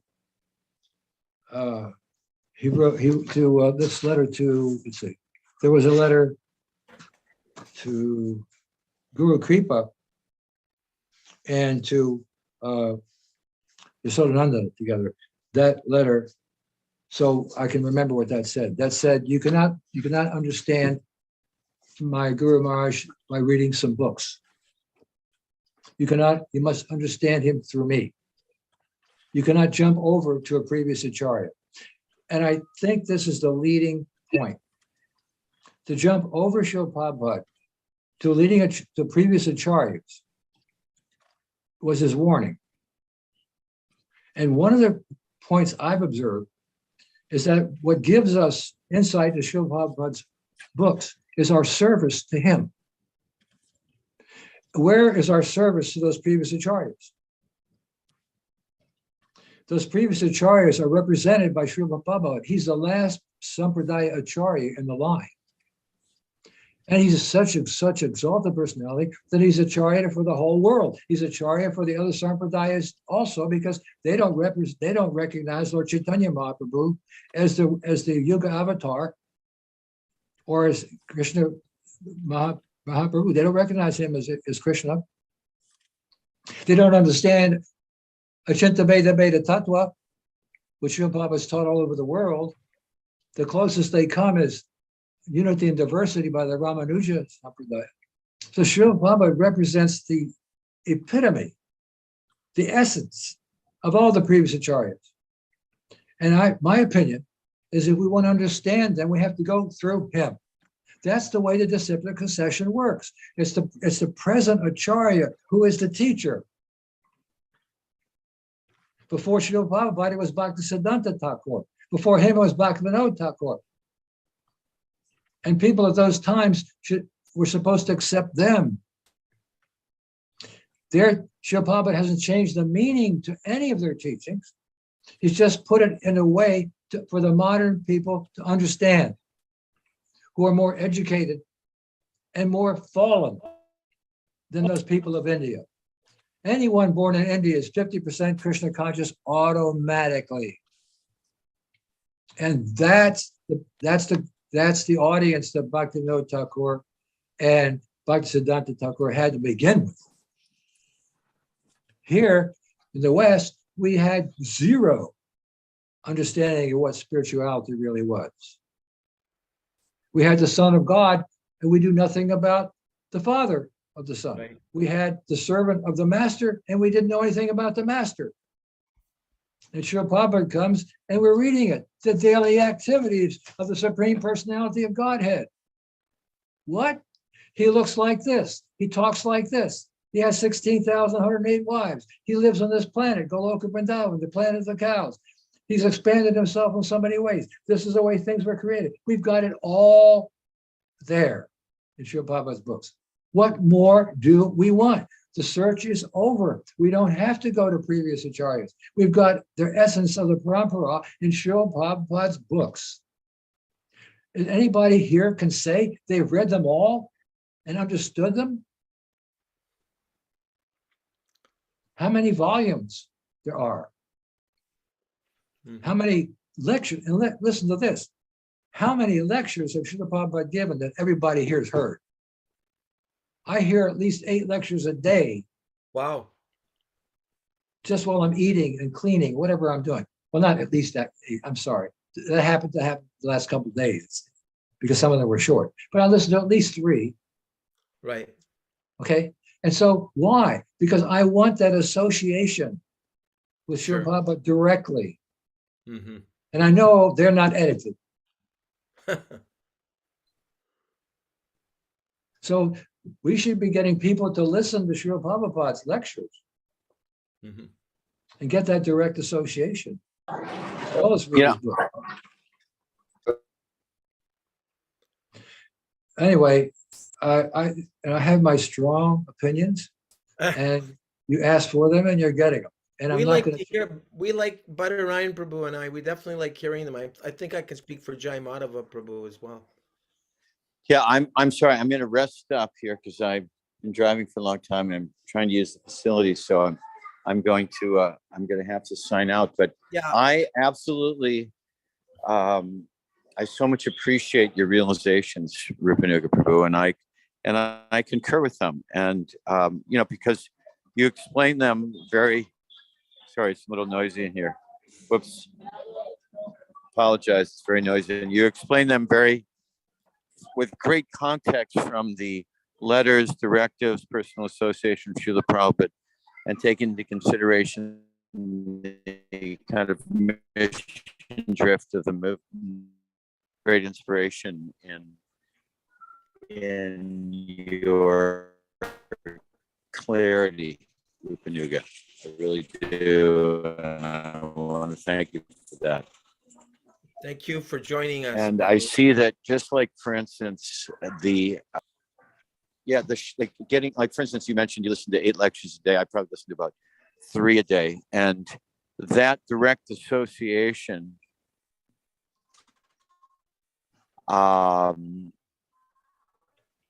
is Your voice so is tantamount to our having the clarity to understand Srila Prabhupada. And that is what I see is that, and Rupa Vilas echoed that earlier, sized in the current is kind of, constant so many misconceptions within the rank and file devotees and leadership of ISKCON. Yes, I believe Srila Prabhupada's association is a solution to everybody's problems. I agree. And I believe the problem that we're experiencing by misleadership is due to their poor fund of knowledge. Right. They Yeah. haven't read enough, deeply enough.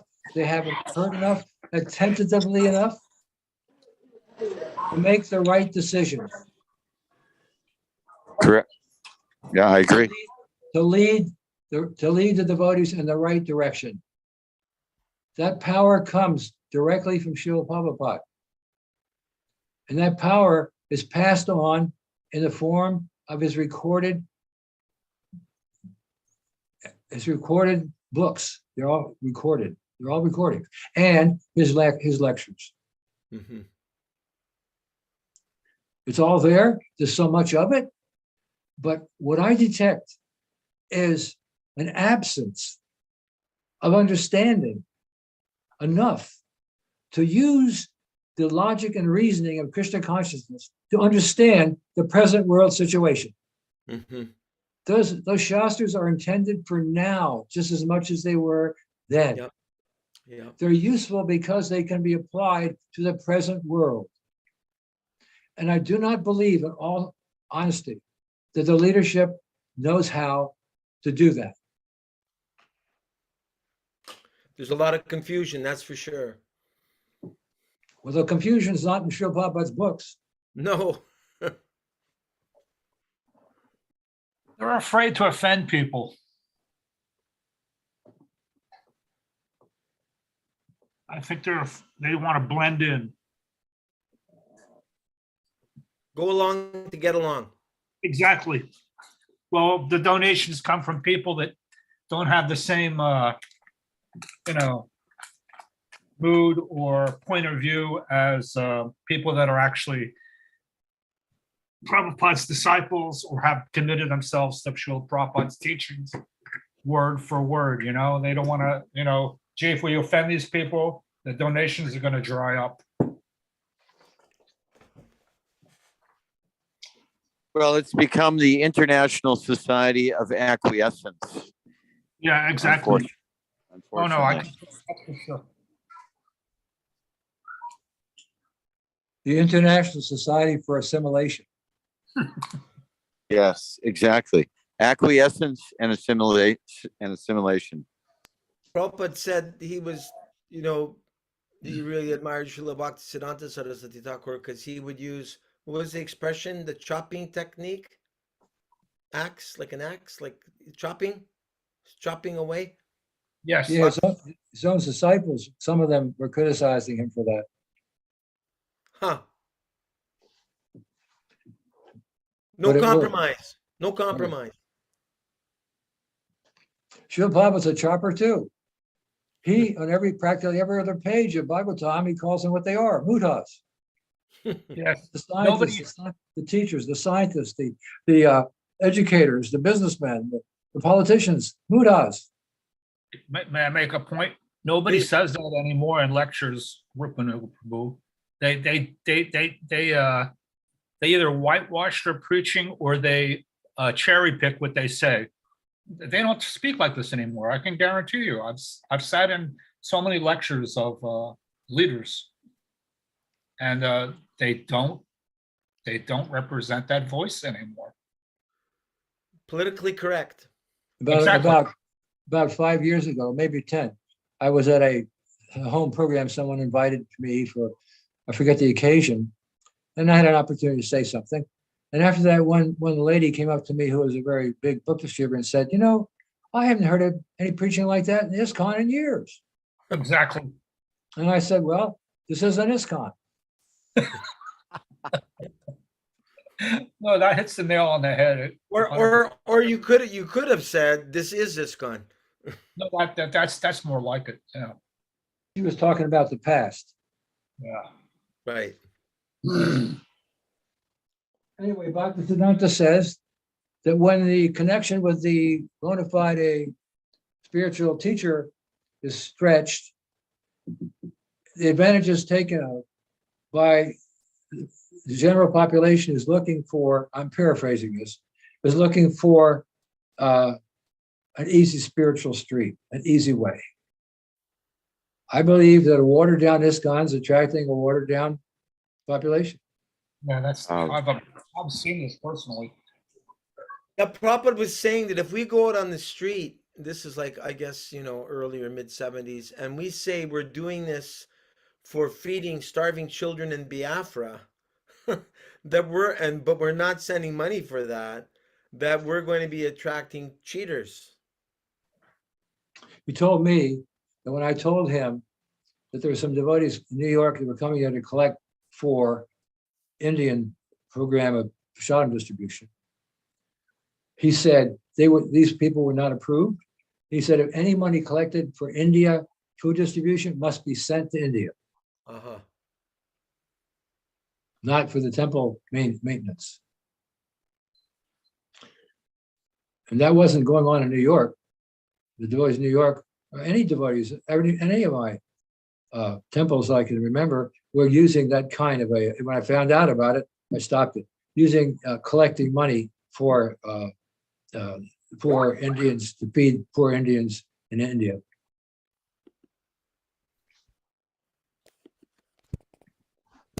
Just another kind of cheating, We're not here to teach people how to cheat. We're teaching people how to be truthful.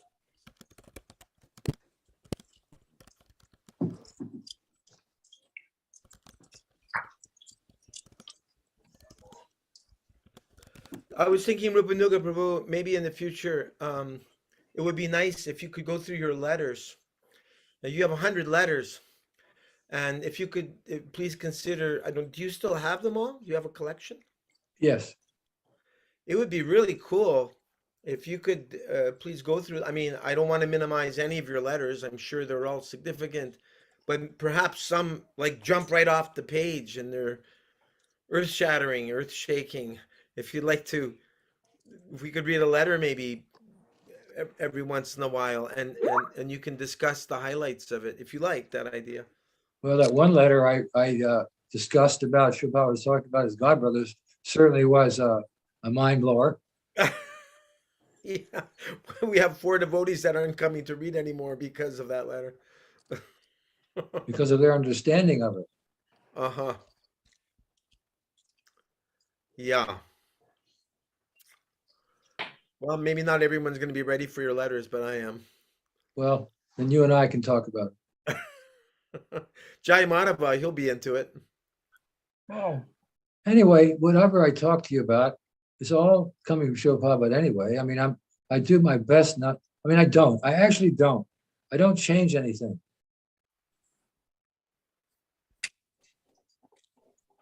Well, I respect that deeply. That's something that's close to my heart. Therefore, I'm a radical. But what I find ironical about this term radical, since it has its origins in the word radix, which in Latin means root. Yes. Because one would normally think, at least in terms of our Western culture, oh, you're radical. That means like you're really off the beaten path. You're like an extremist. But actually, if you go to the original meaning, radical means that you're of the essence. Yeah, it's called the root. It comes from where one of the first definition of radical in my collegiate dictionary is root. Yeah. So I like to stay at the root. I like to cut to the chase because that's what Shilbaba did. It was wonderful the way Srila Prabhupada could preach and with so few words get right to the point. Just get right to it. See, that's the very reason why the 600 Bhagavad Gitas printed before Srila Prabhupada's never made an impact. Because all they did was hover on the platform of grammatical rules and regulations. They could not decipher, they could not decode the deeper meanings. So therefore, their translations had to be simply on the level of speculation. But our parampara gives us the deeper meaning of Shastra. Just like the Mahabharata, there's 100,000 verses. The most important ones are 700 of the Bhagavad Gita. Right. And that whole Mahabharata is simply to get the followers or readers or whoever focused on those 700 verses. But had to go through 100,000 to do it. Wow. Because it was written for the less intelligent, who had to have everything on the former and the story form and historical form to accept it. In the Mahabharata, it's described that Parikshit Maharaj built a high tower, surrounded himself with an army, and was armed to the teeth to fight the snake bird. It didn't happen, but it kept them glued to the Mahabharata, so they get to the. What's that? That was just Butter Ryan. Yeah, Buddha Narayan has a entirely different description of Parikshit Maharaj's demise. There's no description of the discussion between him and Sukadeva Goswami. Where in the Mahabharata? It's like Yes. that? Okay. Yes, I know the person who wrote a condensed version of the Mahabharata, and he confirmed that description of Parikshit Maharaj is of the high tower. He is armed to the teeth. He surrendered himself with an army, waiting for that snake bird to come and fight with a snake bird. But that's not what happened. But they wouldn't listen. They were not able to understand how a person could be so advanced and so humble as to accept the curse and to spend the 7 days getting the knowledge from Sukadeva Goswami. Because they weren't prepared to understand that knowledge. That's Bhagavatam. That's the graduate study. What they were supposed to read was the undergraduate study, the Bhagavad Gita. And that's where the Mahabharata was targeted. The Bhagavatam is a graduate study, and the Chaitanya Charitamrita is the postgraduate study. They had to be presented in the way, just like Srila the compiler of all the Vedas, he had Vedavyas had 6 Puranas in the mode of ignorance. Right. 6 Puranas in the mode of passion, and 6 Puranas in the mode of goodness, of which the Bhagavatam is the epitome of Sudasattva, pure goodness. So nobody's delected, but nobody is neglected by the Vedas. But Srila Prabhupada has given us the essence, the highest understanding, which is Achinta Beta Beta Tattva, the highest conception of God in relation to God that any human being can understand. There's nothing higher than what the Lord himself gave, as Lord Chaitanya Mahaprabhu, inconceivably, simultaneously, one and different. And you know what? Only a devotee can hold that concept in his mind without becoming confused.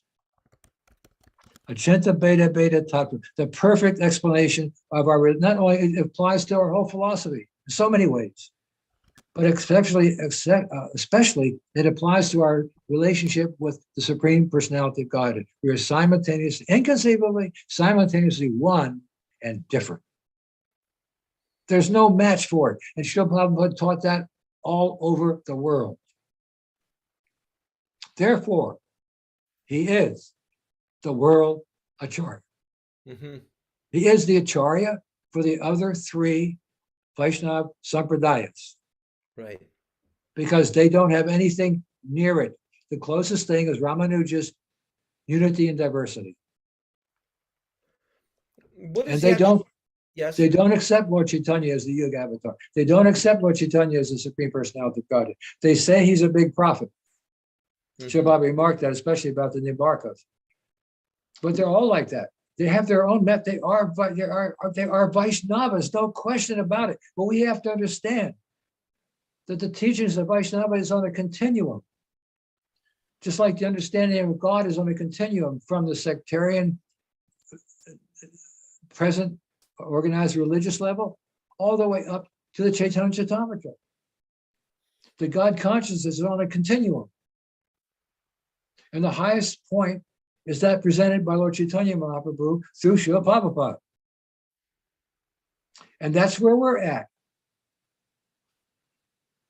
There's no higher conception available to the human being than Srila Prabhupada's books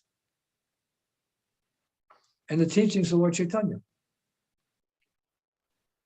So we have to understand how fortunate we are and what our responsibilities are to share what we've learned with Srila Prabhupada with the other conditioned souls. They have no other hope. They have no other protection. They have no other solution to having, there will be no prosperity and peace without Krishna consciousness. It is impossible. Impossible. Whatever their peace will be, overshadowed by war within years. Just like our present life, we can see around us in this last 20 or 30 years, a war every few years, a war somewhere, always somewhere, something, war. I heard that at any given time, there's 30 wars going on anywhere in the world. All kinds of wars. Quarrel, hypocrisy, and strife. These are the symptoms of Kali Yuga. And our devotees are on the front lines distributing prasadam in Ukraine right now.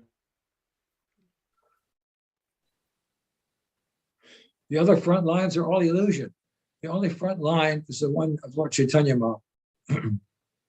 And that's the front line has to spread to every town and village. The rest of it is all the act of karma, just interactions of karma. That's all. It's all karma and vikarma. The reality is that this is the year 536 Gaurabda, the year of Lord Chaitanya's golden age. For the next 95,000, for the next 9,500 years, it's the golden age. That's the reality. And we're part of it. We're in it. And we're of it.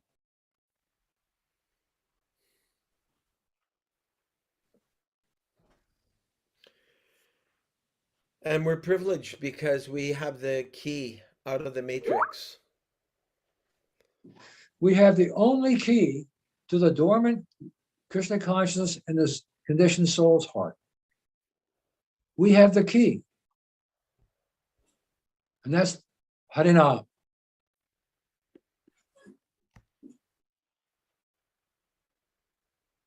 That's the Yuga Dharma. Yes. Sankirtan Yagna. Sacrifice of this Yuga is Sankirtan sacrifice. And Srila Prabhupada said, I heard him say this. He said, Sankirtan Yagna is more difficult than any of the yagnas in the previous ages. Because Sankirtan Yagna requires a risk that one will be challenged, that one will be refused, that one will be attacked. This kind of austerity was not performed in the previous yugas to teach the Yuga Dharmas. But in this age, in Kali Yuga, Sanatan Dharma of Harinam Sankirtan is a great tapasya compared to the previous ages because of the resistance that we see all around us.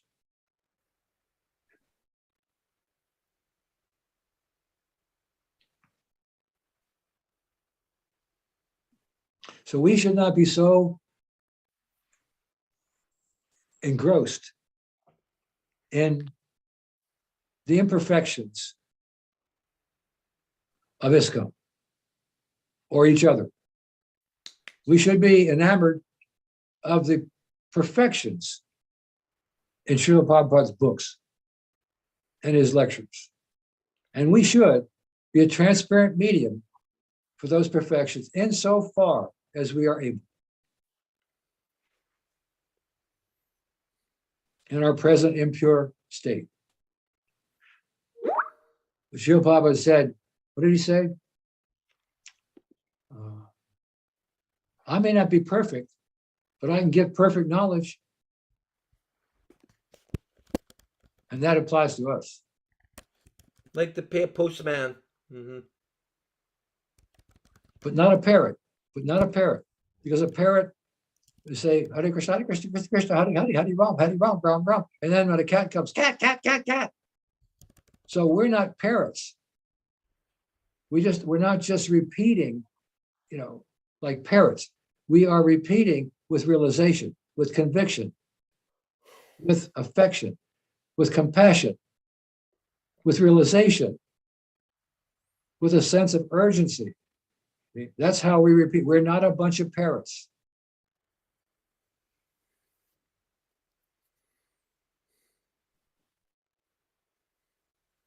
Gyan and Vigyan. Theoretical knowledge and applied knowledge. Yeah. Even when we may not have the Vijnana, we got the Jnana, and that's what we need. We have to at least have the theoretical knowledge to repeat it with conviction. We may not understand all the esoteric meanings of our philosophy, but all we needed to know was Srila Prabhupada said to go out on the street was how to open the door. That's all. We had to know how to open the door and walk out in the street and go up on the corner of Second Avenue and 8th Street, sit down with our rug and our harmonium and our madanga and our cartels and chant for hours and hours and hours. And distribute a few pamphlets. Who is crazy? Reservoir of Pleasure. I've been trying to tell Palaka Prabhu, who is a great appreciator of you, that although I really appreciate that he prints on chanting Hare Krishna, and he's done this by the millions, and also Reservoir of Pleasure, I've suggested to him a few times that I think this is a very appropriate time to be reprinting Who is Crazy. What do you think? Joe Bobman said, everyone in this world's a little crazy. It's a matter of degree. And the least crazies have joined Srila Prabhupada. Prabhupada was still telling one story about a person who goes to court and he's on trial. I don't know if it was for a murder or what the condition was, but the lawyer was presenting his case that this man is crazy. He was insane when he committed the murder. Right. So they called in the Surgeon General of India to say what he thought. The Surgeon General said, I have examined many persons, and I have concluded that everyone's a little crazy. So the court can make a decision as they see fit.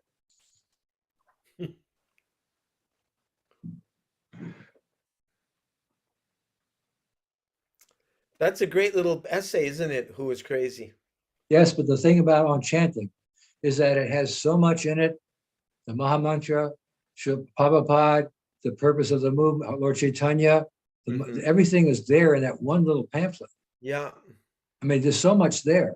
To limit to one essay, that's okay. But I'm saying to introduce a person to Srila Prabhupada, to Lord Chaitanya, and the movement and the holy name, that's all in one little pamphlet. And it's been translated into Spanish and Portuguese and Russian, and over 5 million have been distributed. That's amazing service he's doing. Palaka Prabhu. Yeah, he pays for it himself. Yeah, that's wonderful. I heard that the president of Potomac wouldn't allow him to have it on the front table for others to see. For a while. Now the Bhagavad Gita is out there. The original one is out there. Really? Yeah, only because he's been doing this for 6 years. And finally, the temple president came out on Harinam. And finally, the local GBC man came out on Harinam and had a good time. Huh. And now they say, Palaka, you're doing very, very important service for this temple. Took him a while to get to that point. That's patience. That's determination. I'm happy to hear that. His videos, he has a website with videos, and some of them are pretty amazing. Other people come by and join in and chant and dance. And, and he has People a book ask, table. He has the whole setup. He has book table, he has prasadam, he has kirtans. It's a whole amazing. setup. Wonderful. He's a good organizer, a good manager. Is he in? Are all those kirtans mostly in Baltimore? No, they're all in a suburb of Washington. In Potomac? No. No, not Potomac, of Silver Springs, I think. Silver Springs, Maryland. Yeah.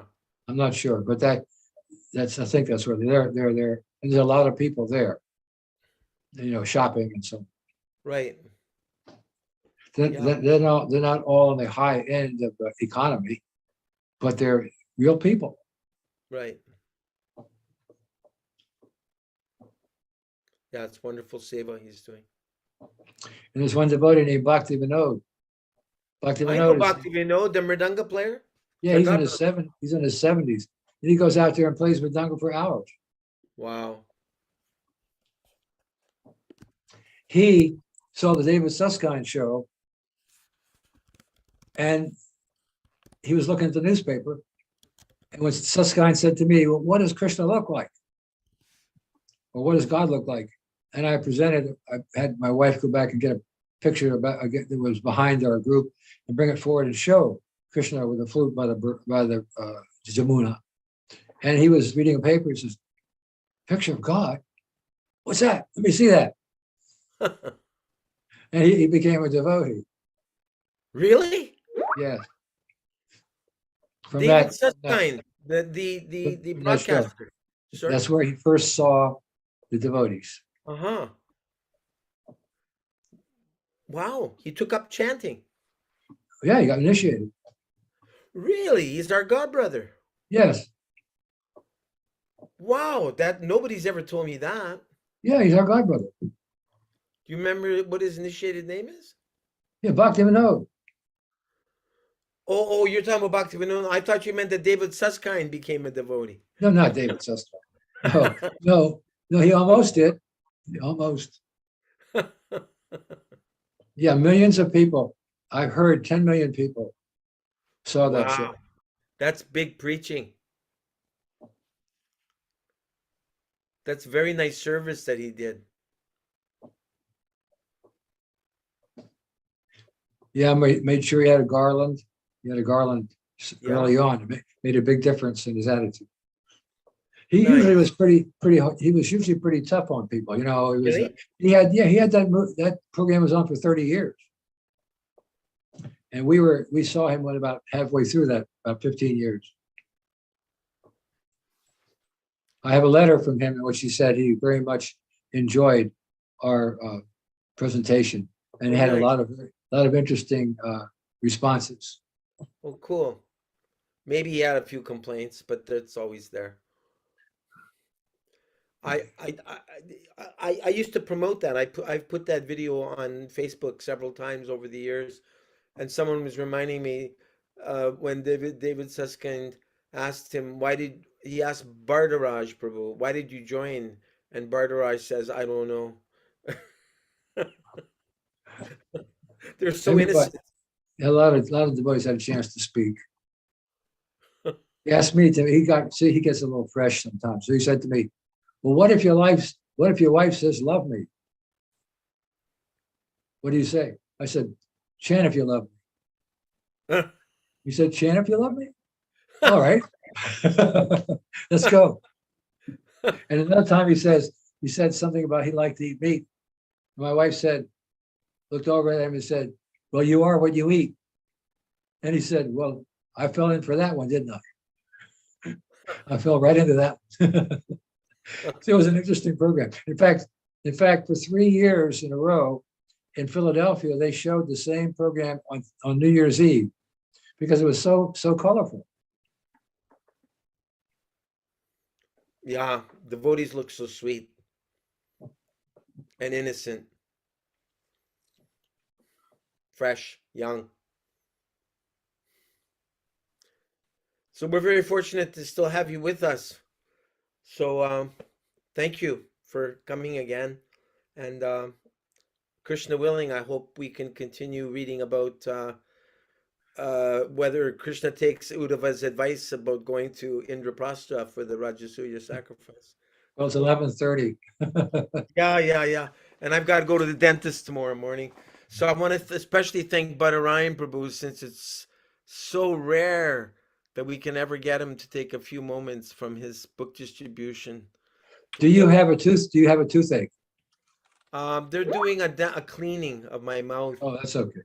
Yeah. Srila Prabhupada gives all kinds of instructions about health, And one of them had to do with toothache. You apply some couple of drops of clove oil in your Right. toothpaste.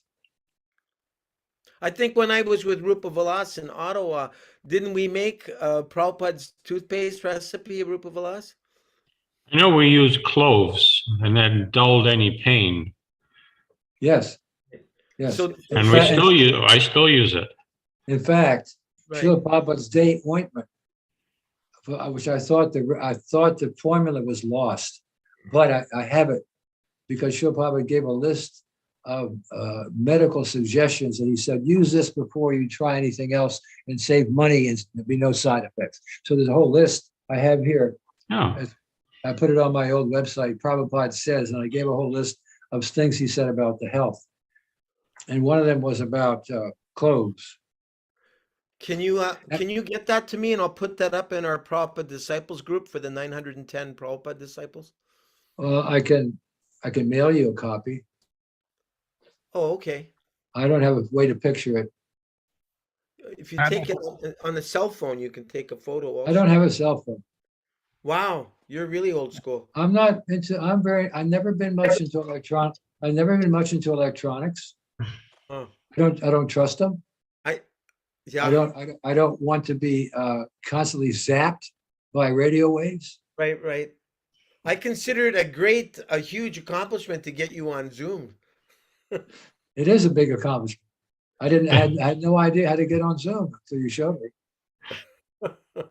I don't have a cell phone. I don't have an iPhone. I have a computer, desktop computer, and that's it. Okay. That's all I need. That's all I need. I'm very grateful that my dear godbrother, our dear godbrother, Rupa Vilas, could come. I served with him for, I don't know, I guess it was, because I was in Ottawa, I think I counted 7 years, Rupa Vilas Prabhu. I think most of that was with you. So, yeah, he was my temple president. I served under him.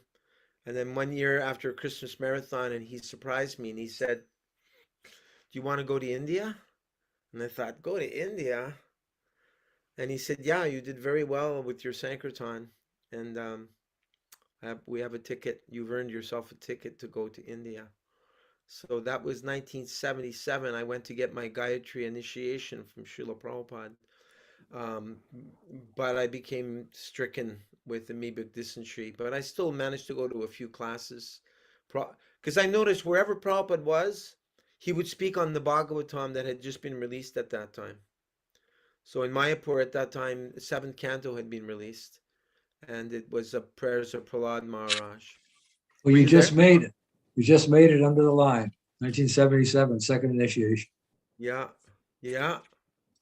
Actually, Rupa Vilas brought in Hanuman Prabhu, and he did the initiation on behalf of Prabhupada. Yeah. I guess you did some service with Hanuman. You remember him? I knew Hanuman from Montreal, I think, and he had spent time in South America. Maybe that's a different person I'm thinking of. No, he opened up South America, Australia, Mexico. Hanuman Swami at the time. Yeah. Okay. Thanks again, Badarayan, for coming. Appreciate it. Oh. Rupa Vilas, so happy to have you here. This was a marathon tonight. Hey, I'm very grateful. I'm sorry I had to stop at a rest stop, get gas, get something to eat. So I'm back on the road now, but I very much appreciate being here. Hey, but remember Prabhupada's instruction, and maybe Rupa Vilas can support this one. Prabhupada I know. didn't like us driving late at night because it No, would I know. endanger do our it. lives. I understand. I only do it if there's no other choice. And, No, I'm well, not trying to there's guilt always a trip. choice. I'm telling you this out of love. Yeah. Rupanuga Prabhu, wasn't there a couple of I don't want to scare Badarayan Prabhu right now, but wasn't there a couple of devotees that left their bodies because they were driving at night? And Well, we don't want to get into that, but I do tell you about Shubhava told Karandar's brother, I forgot his name now, who was a big oh, Keshava. Keshava, and he was doing a lot of traveling. And Shubhava heard about it. He was very concerned. He said, if you're going to do so much driving, you must get at least 10 hours rest. wow. I have a direct experience of that. When I come off the road on these trips, I have to really get a lot of rest to recover.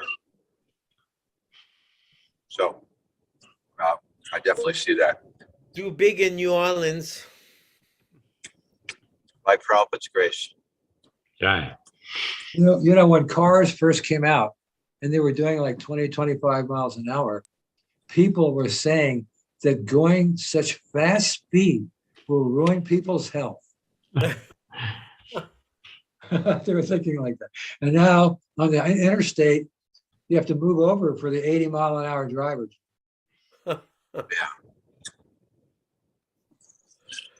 And Ambarish Prabhu's great grandfather, Henry Ford, he was a big facilitator of that. Yeah, he's the one who invented the assembly line. Oh, Yeah. A great industrialist. That assembly line changed the whole scene of industry, the whole concept. Yes, he was a great contributor to the industrial age, and by Krishna's grace, that his grandson was made able to contribute to the movement. do you remember when Ambarish joined? No, I don't. I was on the East Coast Right. always. I was always things that went on the West Coast. I have very little knowledge about. He would have been more Midwest, right? Detroit. Yeah, It was Detroit. Yeah. Detroit. Right. I'm about 3.5 hours from there, but I won't go across the because I don't want ethylene oxide stuck up my nose or yeah. I don't want any antifreeze in my nose. So you're not coming to visit us in Florida? Not this year. I ask you every year. Not until they relax these laws. I don't know if they ever will. I hope so. Yeah. You know, Rupanuga, my boys were up in St. Augustine last year or the year before for a night of lights or something like that. So they went with my wife and they met a devotee up there distributing books. And it made me think of you because you had told me there was a local devotee that you knew that was distributing Prabhupada's books by himself. And he was very motivated. I don't know if that's Butter. I don't know who it was. But my children met him and they got some books and gave him some money and they were very pleased. And they talked about the Ottawa Temple and other places from what we had talked about. It made me think of you right away.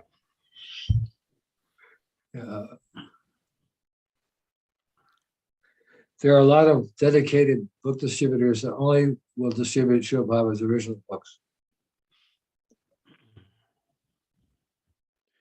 Will they let you give class at the Alachua Temple if you want to, Rupanuga Prabhu? My books are banned. Prabhupada's original books are not allowed to be given class from in Alachua. Right. Yeah. Isn't that something? At least that's the last time. The last time I heard of it, which was over a year ago. I don't think anything's changed. Yeah, I talked to Krishna Das in Purnamasi, and Krishna Das works with the GBC, I think, Yes. trying to organize. And she gave me a lecture against Prabhupada's original books. I couldn't believe, you know. And Krishna Das was very quiet about it at the time. He just let Purnamasi speak. So that wasn't a very good conversation. But it showed that there's such a strong bias against his books that I can't understand. Why? It doesn't make sense. I'll tell you why. It's ISKCON media.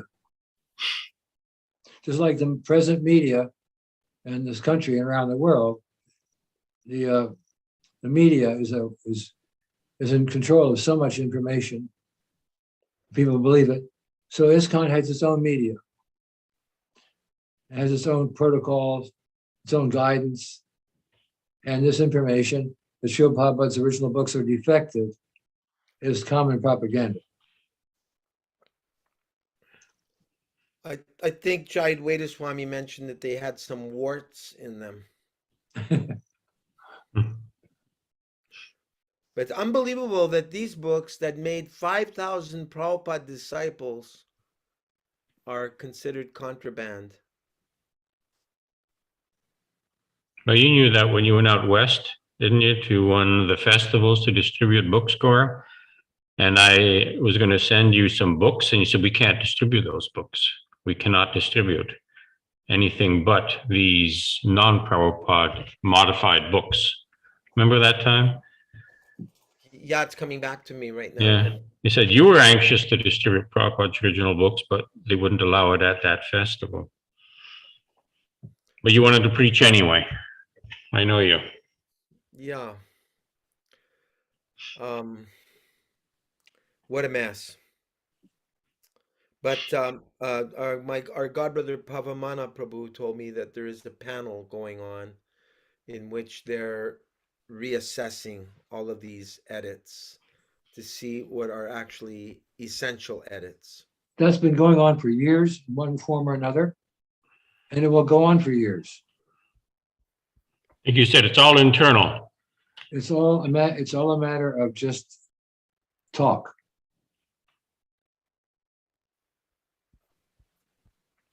It's just a way of a show bottle. It's just appeasing.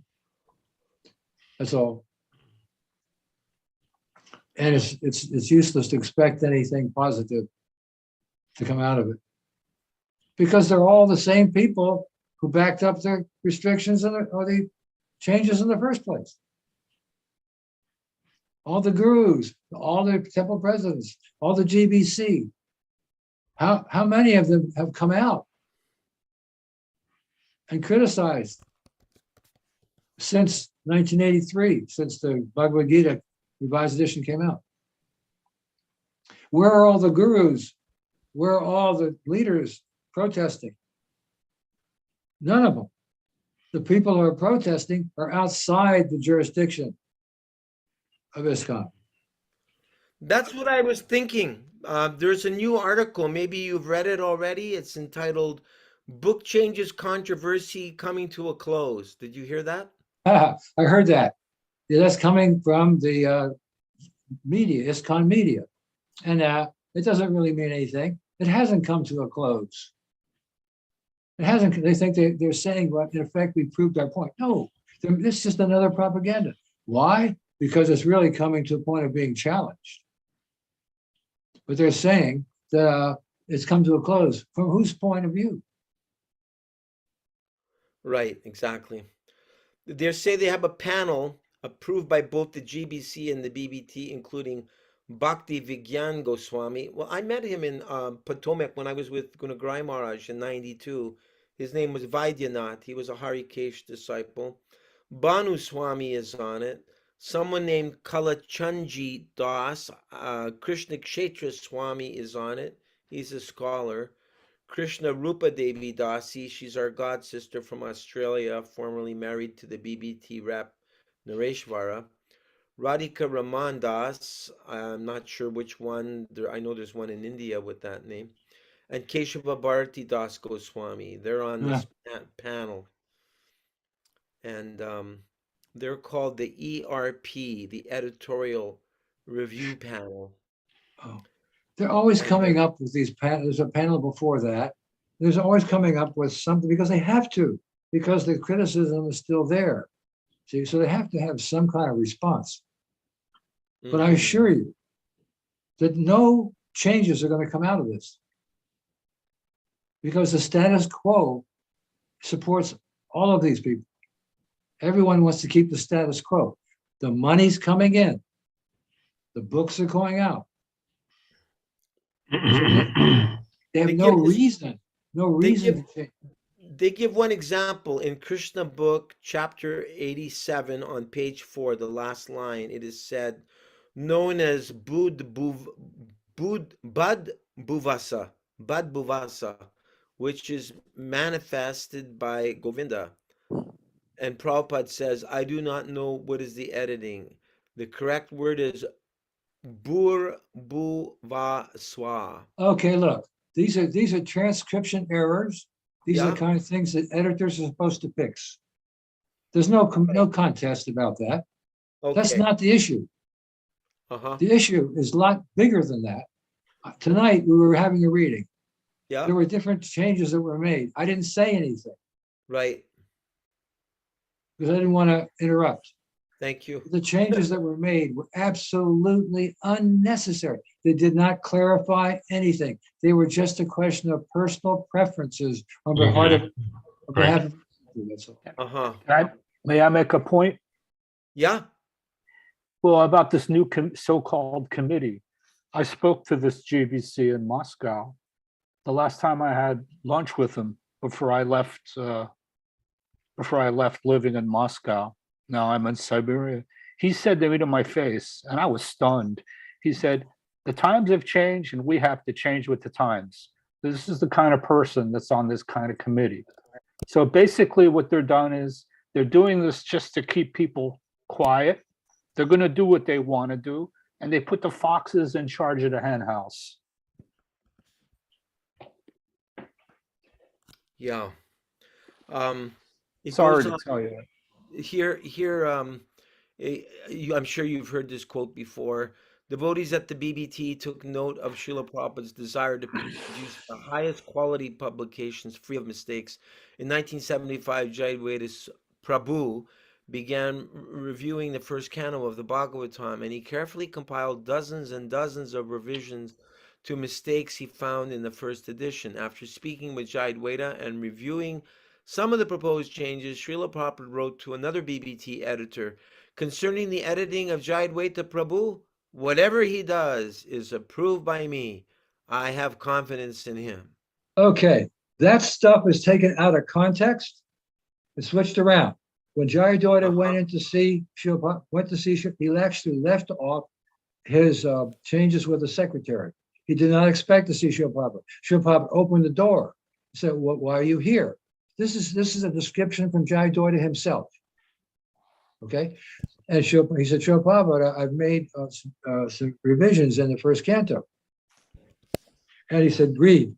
Shilpa said, read. So he read the first three verses. And Srila Prabhupada said, well, what have you done? And then he answered, I have made it the way you would like it to be made, Srila Prabhupada. And Srila Prabhupada said, oh, as I would want it? All right. That is Jayadvaita's description of the meeting. He only read 3 verses, the first 3 verses, in which Srila Prabhupada detected nothing. So he said, what have you done? What changes, in other words, have you made? So now we're talking about thousands of changes in dozens of books of all kinds of changes, not just like Planet of the Trees or like the one you just gave, which are really practically in this, I put them in the same category as typos because they're just transcription errors. Uh-huh. But that's not the only kind of changes that were made. And they always talk about that. As a matter of fact, actually the original manuscripts were not made available to the devotees until a few years ago. You couldn't see the original manuscript. All you could see was the original Gita and the changes that were made. They were claiming we're going back to the original manuscript. But I've been over some of the original manuscript and compared it with the changes they made. How did you get, excuse me, how did you get access to the original manuscript? Because I thought only Jayadvaita Swami had that. No, well, it's available to more persons. I got it through Garuda. Oh, I see. And anyway, I have seen some of it. I worked, anyway, I don't want to get into that, but I'm telling you that we found a number of changes that were absolutely unnecessary. Okay. They didn't necessarily change the meaning, but try to understand. The principle is ashaprayoga. You don't change it. And if you change something that doesn't need changing, well, that's double jeopardy. It doesn't need it in the first place, no matter how you look at it, but you change it anyway. So what is that? It's called personal preference. And that's what editors do. An editor who didn't finish high school, who had no way of knowing the literary usage of the English language, he wasn't trained in it. He was a self-made grammarian. And they accuse Hari Griva, who met Srila Prabhupada on the street by accident, so to speak, and was enlisted immediately by Srila Prabhupada to do the work, who consulted with Srila Prabhupada many times, and Jai Dota didn't consult with him in one aspect of the changes he made after Srila Prabhupada disappeared. He didn't have Srila Prabhupada's association looking over his shoulder. He didn't go to Srila Prabhupada for asking questions about whether this should be done or not. But Hari Griva did, even though they claimed that Hari Griva didn't. In his book, They give the example in the Easy Journey to Other Planets when Prabhupada was being massaged in Hawaii and he was listening to it. I think Hari Sari was doing the massage, or maybe he was reading. I don't remember the detail. And then Prabhupada noticed a chunk of that where Prabhupada states they never went to the moon. Yes, Hari Griva took it out. Listen, Hari Griva made some initial mistakes because that was the first thing he probably edited. Right. He was still, coming out of the street, right? But when he got involved more so with the translations after that, it's not he made no mistakes. Of course, he made some mistakes, but he didn't make so many. And he was told by Srila Prabhupada to edit for clarity. The editing that was done by the others was not simply for clarity. It was done primarily in opposition to Hari Griva. That after all, those first disciples were all a bunch of, drug crazed, acid heads or whatever. Drug crazed. There's nothing further from the truth. I tell you, there's nothing further. And I hear that all the time. Oh, a bunch of drug crazed hippies. That's a lot of, pardon the expression, bull. The fact is, I had a job, Satsvarup Maharaj had a job, Brahmananda had a job, Gargamuni was a college student, Ray Rama had a job. Where were the drug crazed hippies? And Umapati also, he had a job. I don't know, but I'm telling you, that's just a blasphemy on those early devotees. There's no reason to say that about them. How could Srila Prabhupada start a movement with a bunch of drug crazed hippies? Is that possible? Well, some might have been a little stoned. But no, I understand. Competent man. Go ahead. Who's speaking, Bhadaran or Jai Madhava? It also minimizes Prabhupada's ability that he actually empowered Hari Griva and his disciples in the beginning. And he purified them and he empowered them. That's completely overlooked. They just go to these blank statements like, oh, he was a hippie. Oh, he was this. Oh, he was that. That's what I got in Mayapur. I mean, several years ago, I was in Mayapur after the morning program. I took a walk with some of the BBT people and God Brothers and a few GBC members. And we were on to try to finish our job, but we just ended up talking. And the thing is, I specifically brought up the issue of the original Bhagavad Gita to them. And you know what? Instead of answering my questions, they spent about 30 or 40 minutes making assassination attacks on Hari Griva. Oh, he was gay. Oh, he was this. Oh, he was that. I mean, they just relentlessly was attacking Hari Griva's character, credibility by the fact that he had some shortcomings, when they wouldn't address the fact that Prabhupada empowered him and authorized him. They wouldn't even. You know what that's called? That's called ad hominem, attacking the person and not the issue. But it's exactly what they did. I was witness. They did it in front of me. My question is this: if Hari Griva was so bad, okay, how is it that Srila Prabhupada assigned him to edit the Madhya Lila in 1975. Yeah, good point. Wow. Excellent. Yeah. Yeah. And Prabhupada trusted him. he had Jayadvaita do the Anjalila because Hayagriva was the faster editor, and he could do the Madhya Lila, which is much bigger. Mhm. And Rameshwar told me this because Rameshwar was there and he was in charge of the 3-month marathon where Srila Prabhupada insisted the book be finished in 3 months. And Srila Prabhupada was there for half of that time, at least. And he supervised the paintings. He was easily accessible.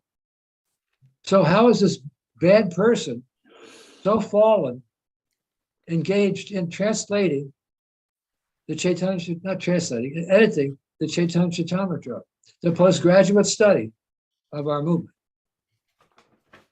So Yeah, granted, exactly. granted he had his problems, and Yeah. Srila Prabhupada knew it. Oh, Srila absolutely. Prabhupada could see everyone. He understood. Yeah. That's why he warned Ramaswar not to misspend the millions of dollars he was putting in his charge. Yeah. Srila Prabhupada could understand whom he was working with. Mhm. But what choice did he have? You know, he took whoever Krishna sent. Right. And here it is, and they're walking in the street, the Lower East Side, and he bumps into Srila Prabhupada. Oh, are you from India? Yes. And Hari Griva had just been to India with Kirtananda looking for a spiritual master and failed. Right. And they went on the Jaladut. Really? Yeah, they took the Jaladut over to Huh. India. Huh. So they had already been to India looking for a spiritual master. Okay. So anyway, the Mott Street crowd was the topmost of civilization, but they were willing to help Srila Prabhupada, and that's what he needed.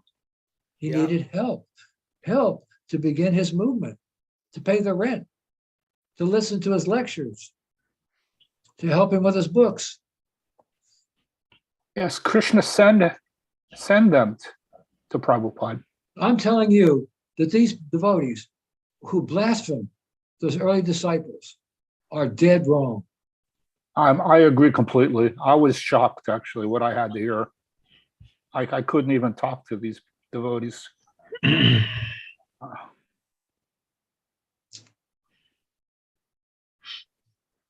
I had a wife and a 2-year-old son. I had a decent job. I was a responsible person. I had also experienced drugs in the past. Most people in my generation did. Mhm. I went to New York after graduating from college in Washington, D.C. I went to New York because I thought New York was the hub of the material world and I could learn whatever there was to learn there. I would understand the world there because I figured that's the place where I would find out. And sure enough, I met Srila Prabhupada. Yeah. 3 years later, after getting there, in 3 years, I lived there 3 years, and I met Srila Prabhupada. New York was the hub of the material world. Did your wife also take initiation from Srila Prabhupada when you met her? Not initially. Later. Later, years later. Is she still with us or she's not alive anymore? She's here, Oh. Mhm. my first wife. Yes. Someone asked me if you wrote a book or if you're writing a book. No, I'm an essay writer. I'm not a book writer. I write essays. So compiling your essays. Well, I just recommend Srila reading Srila Prabhupada's books. What's the point of reading a book by a conditioned soul?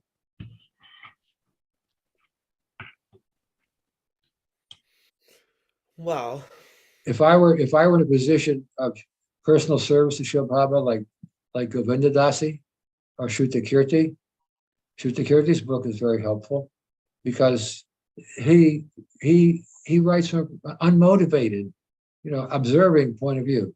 And Mhm. Govinda Dasi does the same thing. I wish your book would come out. It's been years. I remember being the first editor on it 4 years ago, but still not out. Anyway, what you do when you read these two books is you read people who were personally associating Prabhupada without becoming contaminated by familiarity and contempt.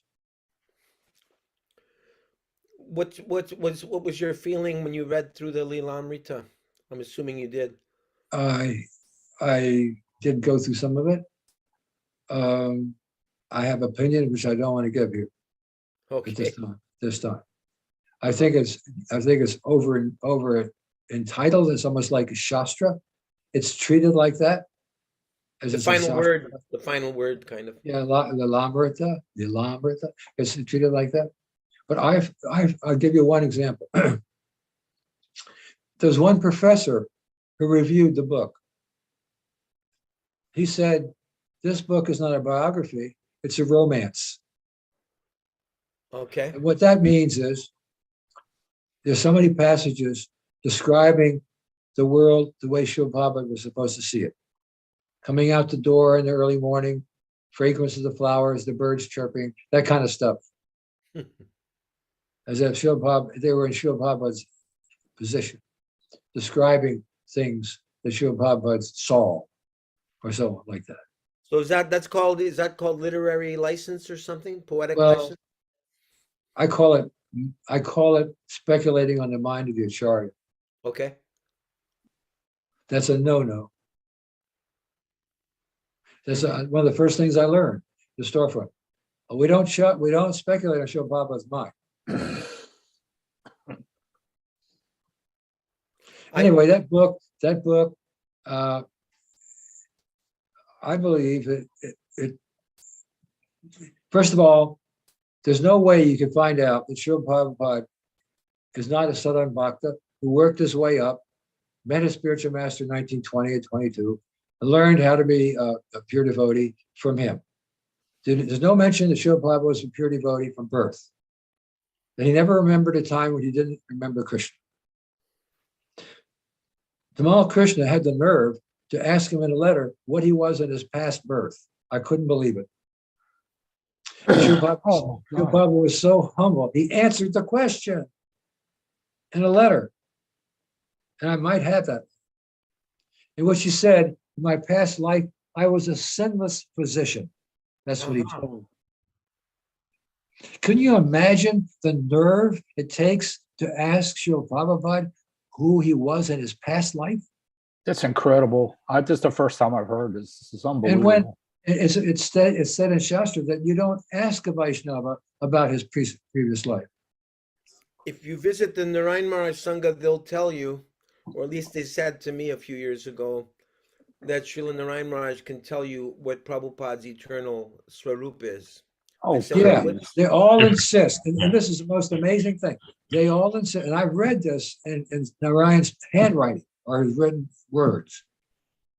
He is astonished that Srila Prabhupada's disciples do not accept his rasa as Gopi Bhav. What? He was astonished, and they are astonished that we don't understand Srila Prabhupada's rasa as Gopi Bhav. But Srila Prabhupada himself explained in his poetry on the boat coming to America, Right. exactly what his rasa was. And there was a poem written by Hashirani Maharaji about Srila Prabhupada playing with the cowherd boys and rolling in the grass and playing like that. And Srila Prabhupada's answer was, she is advanced. Right. So Srila Prabhupada never told us. We never asked him. We never had the nerve to ask Srila Prabhupada what his rasa was. We didn't care. Right. Yeah, that's a very good point. And he revealed it to us anyway. And those of us who didn't pick up on it, well, too bad. But it's right there in writing. And it really doesn't. They think, you see, that's the Gaudiya. That's the thing. The Gopi Baba, that's the thing. That's the topmost. They're still thinking high and low. They say all the acharyas in our line They're all like Rupa Goswami.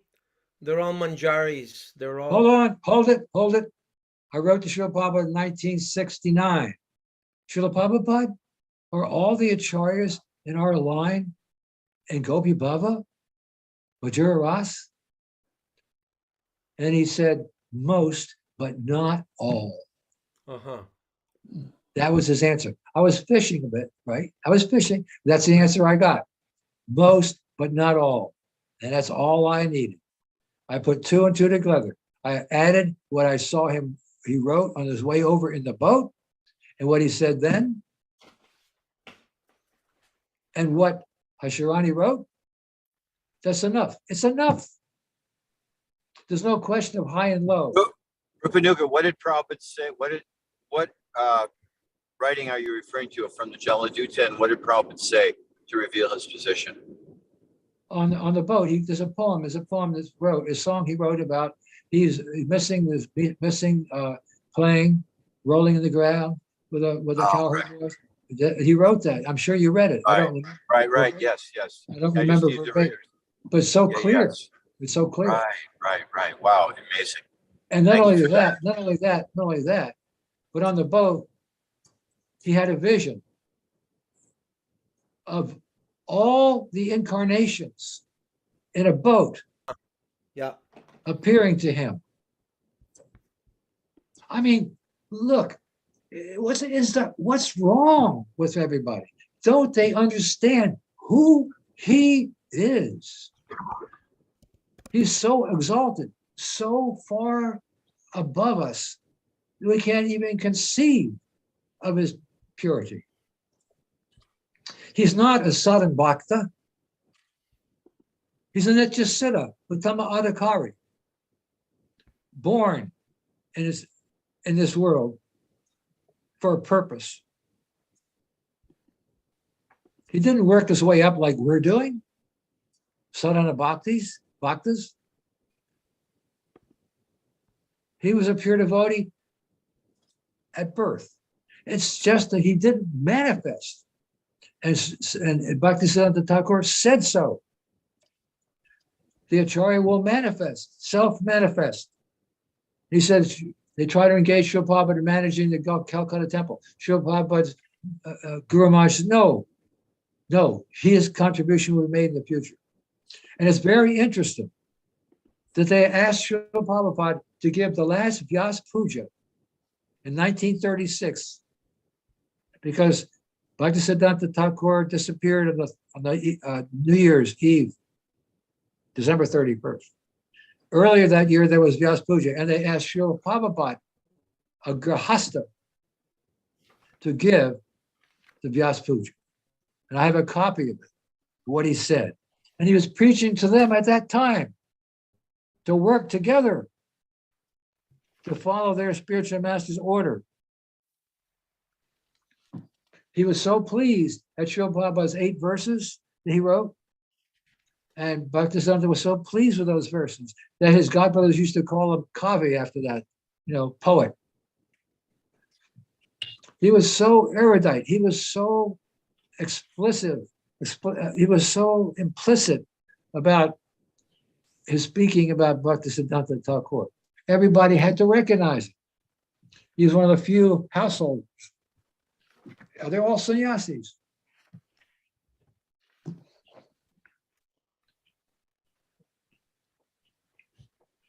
But he was the one who brought the teachings of his Guru Maharaj outside of India to the rest of the world. A feat that no one can ever replicate. But for the first time in 5,000 years, 1965, the teachings of Krishna in pure form were brought out of India to the rest of the world. There is no way that can be duplicated. It changed the course of history, and we will see that. I found the quote you were referring to, prayer to the lotus feet of Krishna. In verse number 8, Prabhupada writes, "Oh dear friend, in your company I will experience great joy once again. In the early morning, I will wander about the coward pastures and fields, running and frolicking in the many forests of Raj. I will roll on the ground in spiritual ecstasy. Oh, when will that day be mine? And the key word is once again, Aha. once again. Not for the first time, not that I'm meditating on this as a rasa, not this is what I want to hope to be, but once again, let me play with you and roll in the grass in ecstasy. I will experience great joy once again Yes, in your company, oh dear friend. yes, dear friend. Friend, Wow. So Friend. clear. Didn't the So gopis clear. sometimes refer to Krishna as a friend? of course, because their rasa included friendship. Right, Each rasa includes the mood of the previous rasa. right. So friendship is part of being a lover of Krishna. They're all lovers of Krishna, but a part of being a conjugal lover of Krishna, friendship has to be there. Right. And there's two stages of friendship. One's the awe and veneration friendship in Vaikunt, and the other is a higher level of Gopas in Krishna Loka Mm-hmm. and Gokula Loka. Our godbrother Ashram Swami, who used to be known as Babru Prabhu, joined in '69 with Kusha under Govinda Dasi. He's written a book called Srila Prabhupada, My Friend. I believe, is that the title, Butterine? Do you know? I don't. But he talks about Srila Prabhupada being in Being what? Sakya Ras. It's a book about Srila Prabhupada being in Sakya Ras. I think Tripurari also wrote a similar small book. Yeah, well, no, Tripurari Swami does the foreword in it. Yeah. Huh. Because that's his sannyas disciple, Babru Ashram Mahar B.A. Ashram Swami. Look, it doesn't take an erudite scholar to improve on that poem Shilpabad wrote. It doesn't Right. take a lot of research. It takes an understanding of Srila Prabhupada's mood, of his purpose, of his expression, of his voice.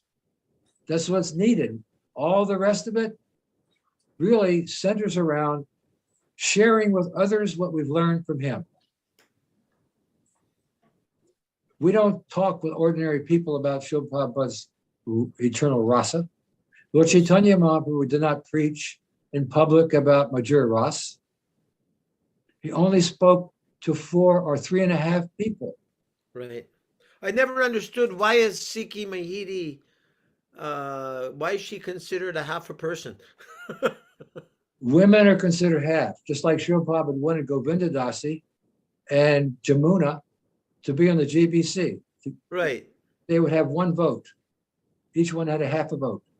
They would have one vote, and their purpose would be to look after the women and children, especially. I see. So there's controversy. Yes, go on. Sorry. But he didn't do that. He didn't point. He said, you're in the wrong bodies. Otherwise, I would put you there on GBC, both of you together having one. And vote. some argue that's only because Tamal would have made a scene. Or... He certainly would have. But in other words, Prabhupada Listen, wanted... let me explain something. The GBC initially were all grihastas. Right. When Tamal wanted to take, when Tamal took sannyas, Srila Prabhupada said, now he has to be replaced on the GBC. Okay. Tamal refused to leave the GBC. Uh-huh. But Srila Prabhupada said, now I have to replace Tamal. He's taken sannyas. Srila Prabhupada did not intend for Wow. sannyasis to be on the GBC. Wow. You got that? Because they're dealing too much with women and the world. No, And, because they're not what Shil Prabhupada wanted. He wanted more like Rajarshis. He wanted more like Kshatriyas, more like leaders, more like managers, more Right. like, the necessary pounds, shilling, pence. and sannyasi is supposed to be free from all that.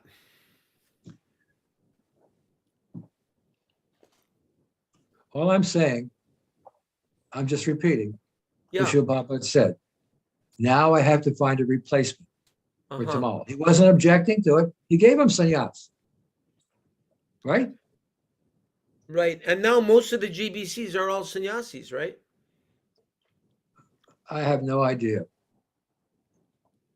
I couldn't care less what their ashram is. All I look at is the result. Mm-hmm. They have stood by while Srila Prabhupada's books have been unnecessarily, and it sets a precedent. It's such a precedent. Like tonight, I could have called your attention to a couple of changes, which you might say, well, it doesn't really matter that much. But what matters that much is they were changed in the first place because it's against the principle of Ashaprayoga. Uh-huh. Because it wasn't necessary. Because it wasn't necessary, I didn't say anything. If I'd have seen that something was changed, there was a slight change in the meaning, or I should say the voice, but not enough to stop Okay. the discussion. So I didn't do it. But I'm saying there's a lot of changes like that because the precedent has been set. Right. The door's been opened.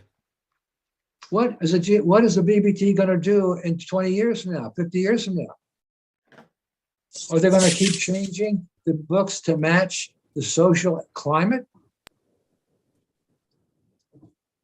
Are they going to keep changing Well, things to make them politically correct? On that note, Jayadvaita Swami was giving class at 26 Second Avenue a number of years ago about the questions regarding the book changes. I was in attendance, and the question came up. I think I raised the question about how will these edits go on, and will there be an end to these edits? And he more or less said, no, they can go on basically ad infinitum. Wow. I was shocked. I have a quote from, and I can read it to you sometime, from Dravida, who gave a lecture, giving at the end of a lecture. So he said, oh, this is so condescending, I can hardly repeat it, but he said, I understand that devotees are concerned about how long these corrections or editing will continue. They will continue for the rest of the careers of myself and Jayadvaita until we become infirm or pass away. That's how long. I can read you what happened was I asked someone to make a recording of that discussion, this lecture. I had no idea what he was going to say. And so I got the recording back, and much to my amazement, he made these statements, which I recorded by hand on my 5x7 card record here, and I don't have it right offhand. But the quote was pretty much like that. That it's going to go on until we die. Dravida said that? And you know what else he said? He did say that. He said, I'm pushing for no changes. I'm pushing for no changes in the future. In other words, after we die, I want to make sure no one else goes on and makes the changes. My question is, well, how the hell are you going to do that? You'll be dead. You've already set the precedent. How are you going to do that? He's pushing for nobody changes his changes. How ironic, huh? Well, No you one know can how change. you know how Garuda got involved in this. I'm sure you know the story.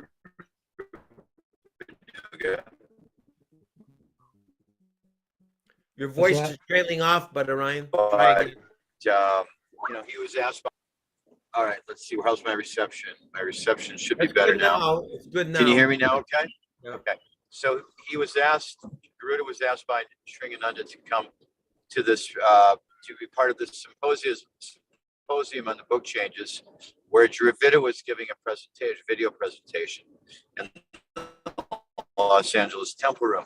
Oh, I saw After that. the presentation, and Garuda was on the fence about the whole thing. He was like, yeah, I don't want to get involved. It's too political. But they went to the BBT building across the street afterwards, and they had a discussion. Rameshwar was also there. And at a certain point, they were going over some of the changes in the Chaitanya Charitamrita, and Rameshwar questioned, he said, wait a second, this purport, why did you change these couple lines in the purport? Because there's no grammatical mistakes here, and there's no discrepancies in the transcription.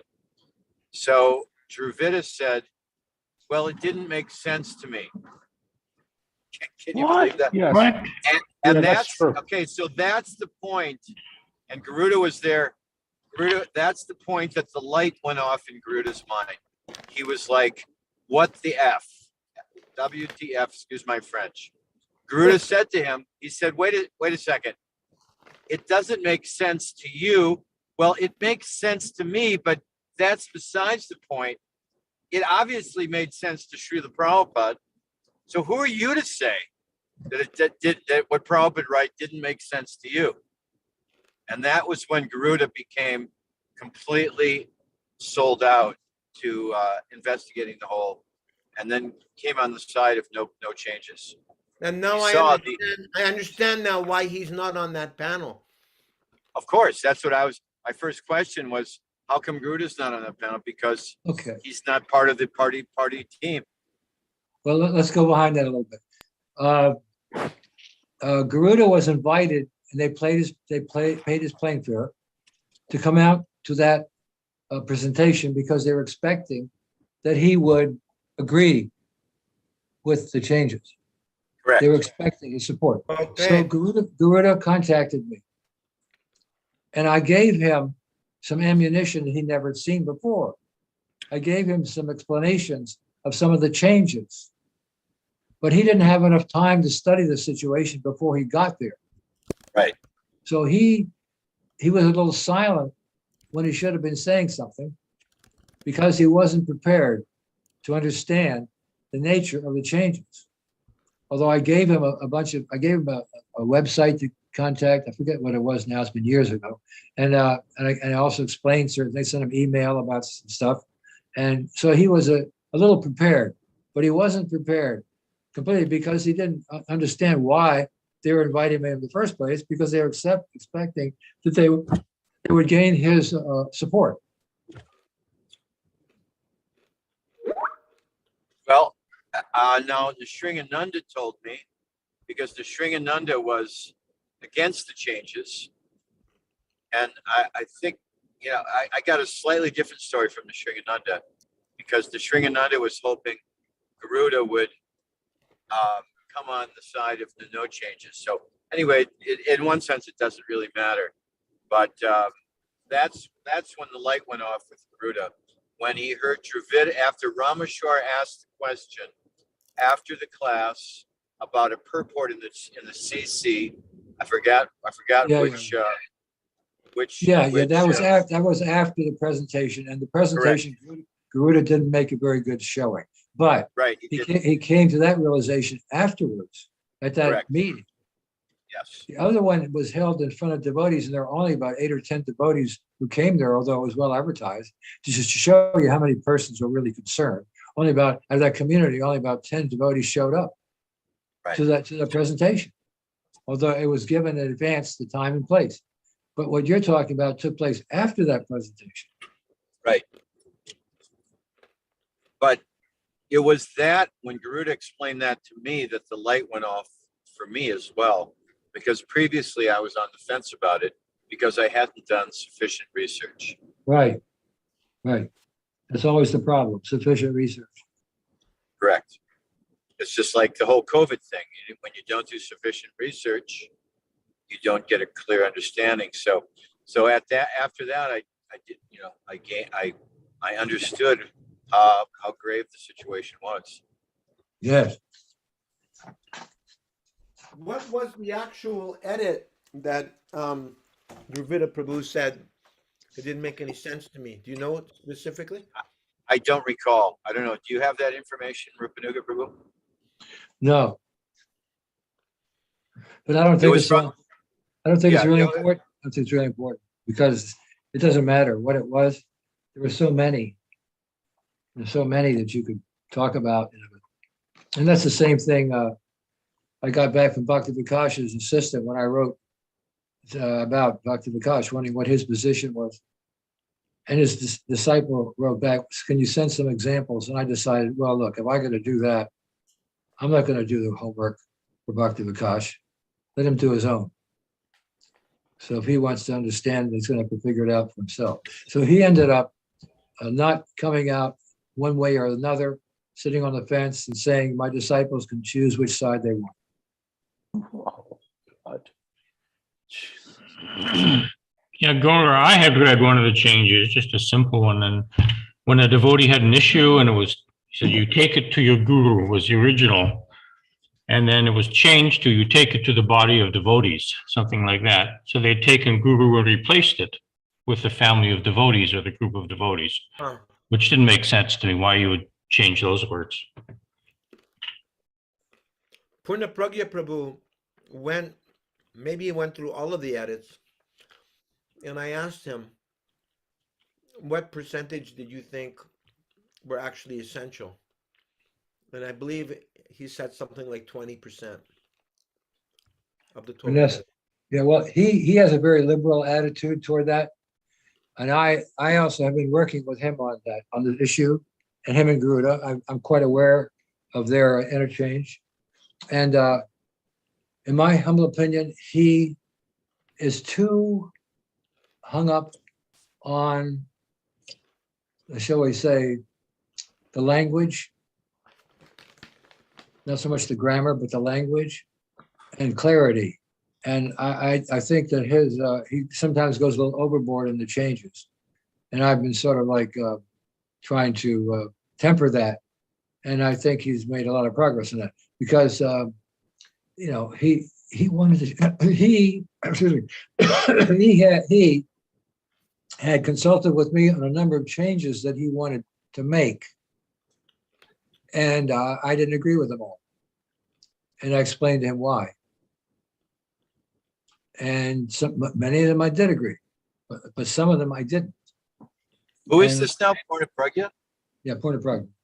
And Purna Pragya has done a number of summary studies in English that were printed in India by India BBT, summary of the Mahabharata, summary of the Bhagavatam, Chaitanya Charitamrita, some of the Bhagavad Gita.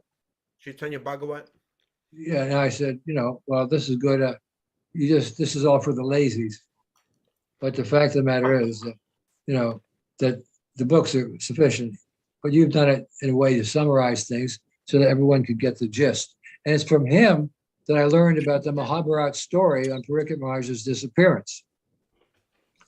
That he was up in the tower with all the troops and all the weapons and everything, entirely different than the Bhagavatam. so what's the real story of that? What? Well, regarding Maharaj Pariksit, what's the truth of the matter? Well, you weren't here earlier when I explained that. Pariksit Maharaj, the realities in the Bhagavatam, and that the idea that was presented in the Mahabharata was to keep the attention of the class of people that the Bhagavatam was entitled, just so they could get to the 700 verses of the Gita. Gotcha. Makes sense. Yeah, to keep them on point. And I explained that there's like the same reason or similar reason. There's 6 Puranas in the mode of ignorance, 6 Puranas in the mode of passion, and 6 Puranas in the mode of goodness, because the Vedas don't neglect anyone. The whole idea of the Mahabharata was to get those persons, especially women and less intelligent men, to come to the point because they like to hear history. They like to hear stories. They like to hear about palace intrigues. And that kept them on point. Right. Until they got to the Gita. I mean, that's my understanding of it. That's why there's apparent contradiction, but it's written for a certain level of devotion. Those people could not understand how Parikit Raj would actually surrender to the event. They could not understand how he would spend this last 7 days of his life not defending himself, but learning from Sukadev Goswami. That wouldn't make sense to these people. They don't have the intelligence to understand that humility and the purpose of the meeting was for the world to hear the Bhagavatam, to hear the questions that Parikit Maharaj was asking. That's a different level of consciousness. And not everyone's able to understand that. So that Shastra was created for those people, not to neglect them, but to pull them forward. That's what all the deity worship is about, to teach people that there's a higher power, to teach them to worship, to teach them different kinds of ritual, just to get them on the path, to get them to understand there's a higher power. It's a step. I'm wondering, Rupanuga Prabhu, I read this, or even maybe just some of it, it's been some years now, but there's a publication called Responsible Publishing. Did you read that? Yeah, I know that was put out by the BBT. Right. I call it irresponsible publishing. They try to rationalize away their editing. They've been doing this. They've been on the defensive for decades. So Rupanuga, Yeah. where do things stand now with Garuda and his discussions with the BBT and the different conferences he had with posthumous editing? And does he have any influence whatsoever over these things? I don't believe he does. I think he was strung along. I think what he really did was to have that conference and to have about 14 scholars or so come together and meet on the occasion. He's going to publish a book soon of all their responses and writing, what they wrote. They wrote essays based on the discussion of the conference. And the real gist of it is that they follow the tradition. The issue of the conference was changing of the posthumous changing of a great author's work, and it actually ended up on examining Srila Prabhupada as the example. So everything was written and spoken around that, and it's being compiled and has been compiled into a book that is going to be published as the result of the conference. Now, that's good. I've also heard that. Garuda is generally very upbeat about these things. I haven't spoken to a while about it, but what would his take on it be? Would he also feel that he's being strung along? Well, that's my term. Yeah. And that's the way I see it. Right. I think you're more of a realist, and he's more of maybe a rose-colored glasses kind of guy. Yeah, I think so. He's an academician, a gentleman, But I'm a radical, and I say no. I'm more radical. So anyway, he's not looking through rose-colored glasses. I think he's learned a lesson for his attempts to reason with them. And the panel they came up with is stacked. It's a stacked panel. Nobody on it is any way neutral toward changing or understanding the other side. And to me, look, there's a controversy. Why? To me, a controversy is automatically appearing when an order of Srila Prabhupada's is neglected, or ignored. As soon as that's done, a controversy is created, and these controversies take on a life of their own. Very good point. For decades, and Srila Prabhupada said that if in a discussion a decision is not reached, that further conversation is prajalpa. So as far as I'm concerned, the discussions in these recent decades has just been Prajalpa. Because no decision What's that? has been reached, except they published a recent book or some paper that the controversy is over. What are they talking about? Wishful thinking. Yeah, I got news for them. It's not far from over. Hint, hint, it's far from over. Where can you buy the original unedited Bhagavatams? First edition Bhagavatam. From Krishna Books Incorporated, KBI. Yes, They still okay. publish it. They publish beautiful. I mean, the quality of the books, the paper, the illustrations. I just recently, last year, bought a set of Bhagavatam. I mean the red ones, right? Red? Are they red? The red. Those are Jitaratis. Those are. No, I'm not talking Oh. about Jitarati. I'm not talking about Jitaratis. I'm talking about all of the Bhagavatams as originally printed Okay. in their original books, Oh, great. pages, the whole thing. Great. And I have, So I can get that from KBI. absolutely at a good cost. And I find they're a little smaller in size, so they take up less room, but the quality of the books is very good. Huh. And the illustrations are excellent color. It's just a reproduction of the original book. Also, All right. Pushkar Prabhu explained to me that, these later versions of the Bhagavatams were like, I don't know if they're how many pages long. Are they 1,000 or 800, 900? I don't know how many pages there are.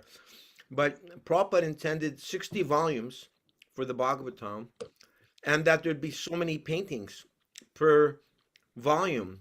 But Pushkar Prabhu explained to me that that was vastly slashed to a minimal number of pages, not at all. Look, if he's talking about the original Bhagavatam, the Yeah. original Bhagavatam, Srila Prabhupada didn't want them to be more than, say, 400 pages, whatever they are. And so that worked out. And Srila Prabhupada, he approved of those paintings. Right. And he was constantly on their case of the painters to keep grinding them out. They had to do a whole marathon with the Chaitanya Charitamrita. So he approved of those paintings. I'm gonna have to sign off. Me too. Me too. Hey, thank you so much, Rupanuga. Really, just Well, thank you you so keep much for the. you keep doing this to me. You keep extending these. They start at 7:30. They're supposed to be over at, say, 9:30. And here it is, 12:43 on my computer. Well, you told me that you're ready to go 24/7. That's true. That's why I'm still there. That's why I'm sitting here. Now, let me ask you a question. I In- missed in my this- listen. I missed my milk offering. I missed my evening Gayatri just to be here. Thank you Well- for making so much Well, sacrifice. what do you think about? First of all, two quick questions before we leave, and one is these getting your realizations recorded to me is really paramount, and because for future generations, for the clarity for future generations, this generation, yes, but also mainly for future generations. And in that regard, you have all these notes on cards, and you do things the kind of the analog way. What is there any attempt being made to chronicle all that information that you have? By whom? I'm asking. No, I just keep track of these things, and so when I say something, I usually have my card here of the authority from Srila Prabhupada with what he said. That's what I usually do. I'm not a scholar. I don't really know very many verses, Right. but I But- do. I do understand the You philosophy. understand the essence and the philosophy. What I'm saying is perhaps a project would be to compile all the notes you have into a book, because you've kind of gleaned the cream of the crop and the essence of certain subject matters that devotees sometimes don't have real clarity on, and having them compiled in a book form would be very helpful. All the things that you've compiled. That's what I'm saying. I understand that, but I have to explain to you why, in a nutshell, where my focus is. I'll be honest with you.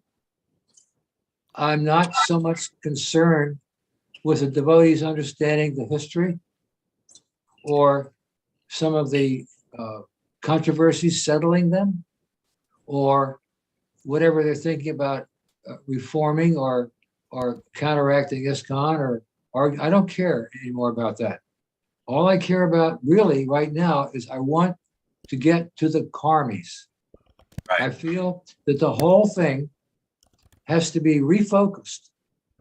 Our concern has to be go beyond this. Why I'm participating in this. I want to get through it to the end, which is the present.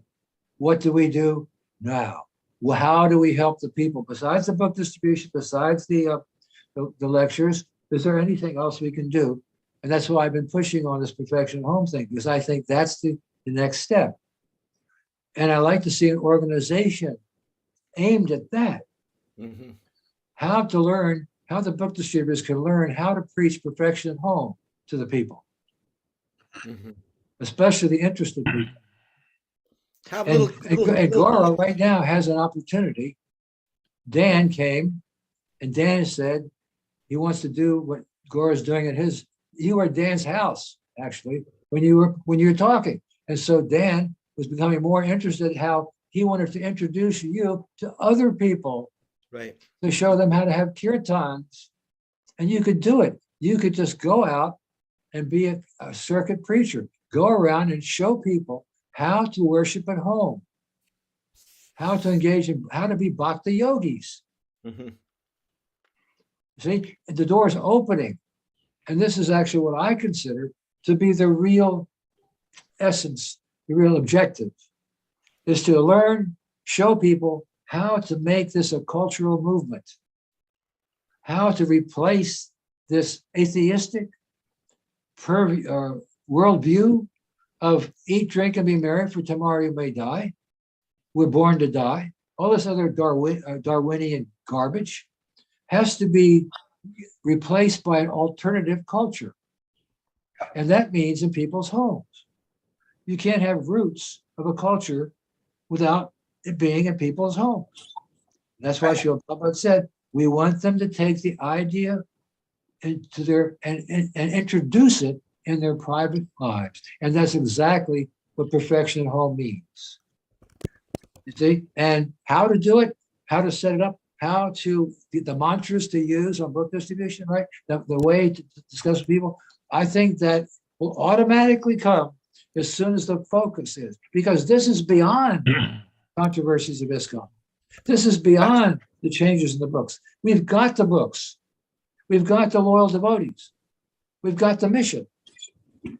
So our duty is what to do next, what to do now, how to turn the good use of the present time, act in times that are with thee, and progress thou shalt call. We got to let the past sleep, nor dwell in the future at all, but act in times that are with thee, and progress thou So shalt.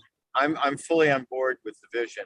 Have you written an essay on perfection at home? Yeah, I wrote an essay on perfection at home 20 years ago. It was in the BTG. But I haven't gone into the details of how to do it because I'm still thinking about that. See, and I know that devotees like your good self who are out there, boots on the ground, have to deal with people and can know how to find out, how to reach them, to convince them that this movement is for them. It's for them. It's not for ISKCON. It's for them.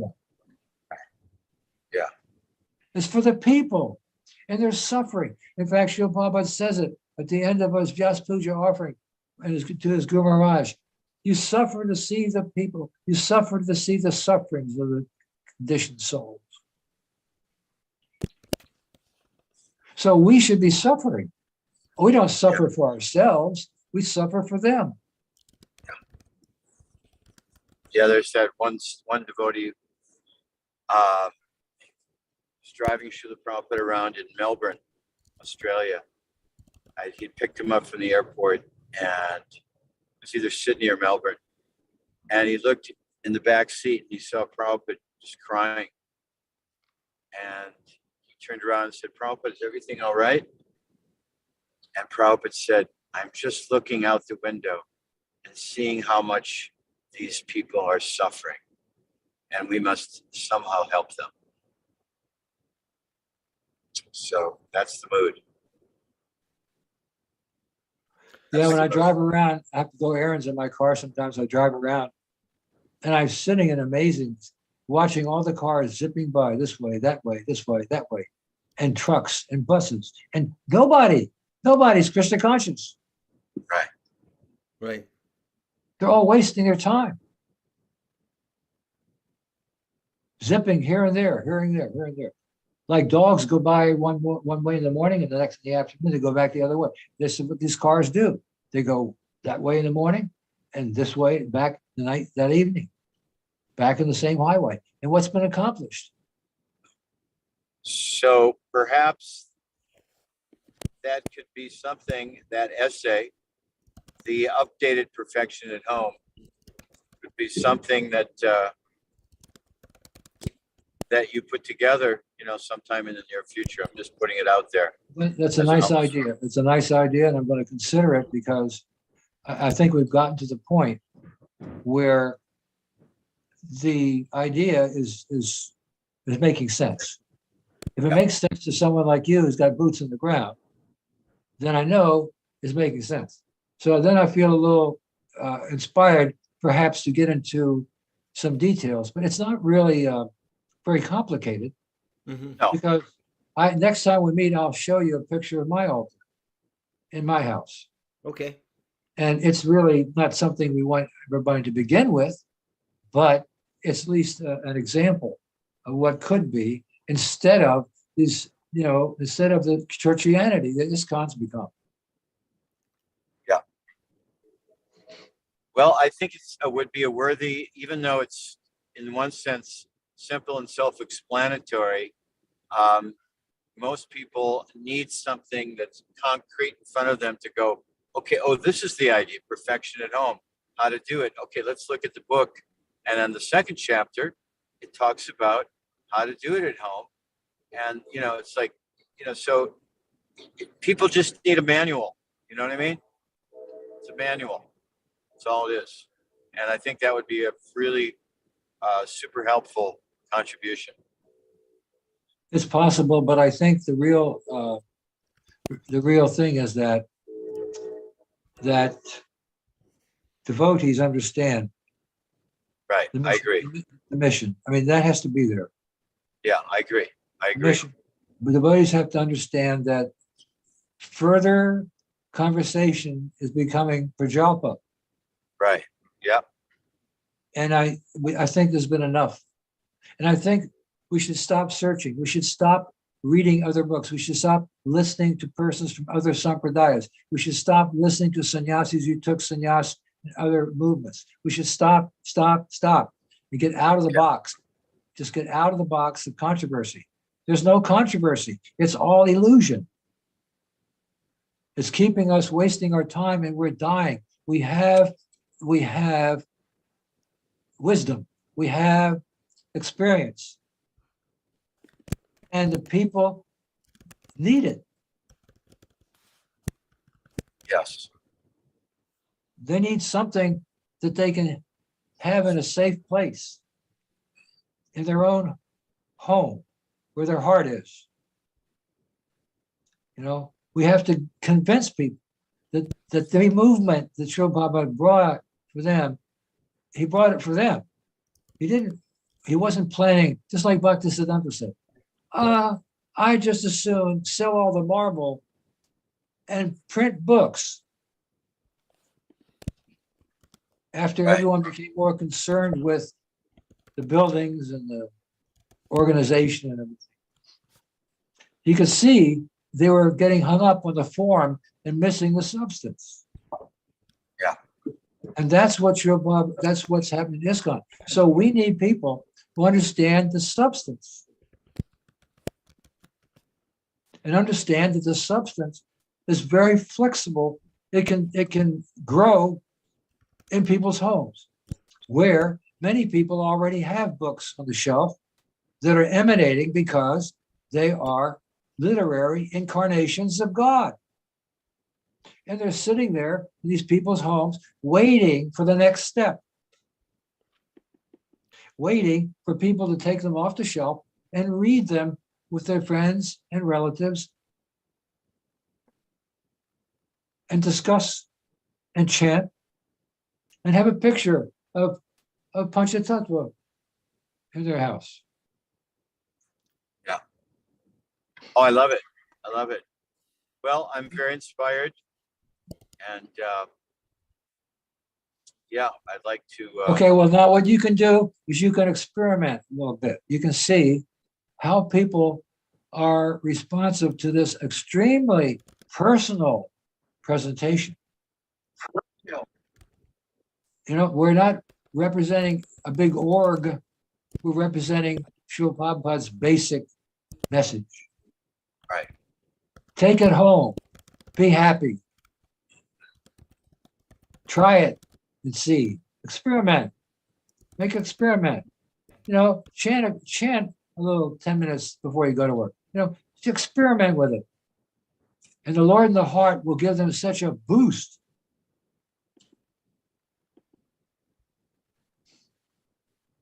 Agreed. But Agreed. It's got to start in a simple way. That's all. Yeah, I think one of the key things is to have a means of communicating with people after they get the book and following up with them and kind of taking it to the you know, how do you apply this in your home kind of as the next step. Right. It's either that or they're going to go to a local temple. Right, which will be. And what are they going to hear? It'll be completely bewildering to them. Do you want people that you preach to take the book and then decide from the address in the back of the book that, you know, or from some, or I'll go to my local temple? No, what you want them to do is understand to make their home into a temple. Right. Yeah. This is a very personal movement. It's a very personal philosophy. Yeah. Okay, Rupanuga. Yeah, go ahead. Go ahead. See that you're loud. You said 24/7, so turn me off. My obeisance to everybody. I'm going to cut this down. Okay. Hey, thank you, Rupanuga. Thank you so much, Prabhu. I'm very, very grateful. I'm grateful to you. I'm grateful to you. Haribo. See you Wednesday if you can come back, Brother Ryan. Yeah, probably not due to my schedule, but you know, I'll get on when I can. I just need you to remind me, Gaura. I sent you the link. You can always Zoom with me. Just to talk. I don't know how to do that. But I got Zoom. I have it on my computer, so if you know how that we can Zoom sometime, we can do it. Yeah, I would love that, and you just have to be patient with me because my schedule is very all over the place, very intense, and especially over the next 2 weeks because I'll be in New Orleans for a week, and I'm pretty much on the streets like 8 hours a day, and then recovering from that 8 or 9 hours a day. And then as soon as I get home, I'm going with my wife to visit our son in Wisconsin.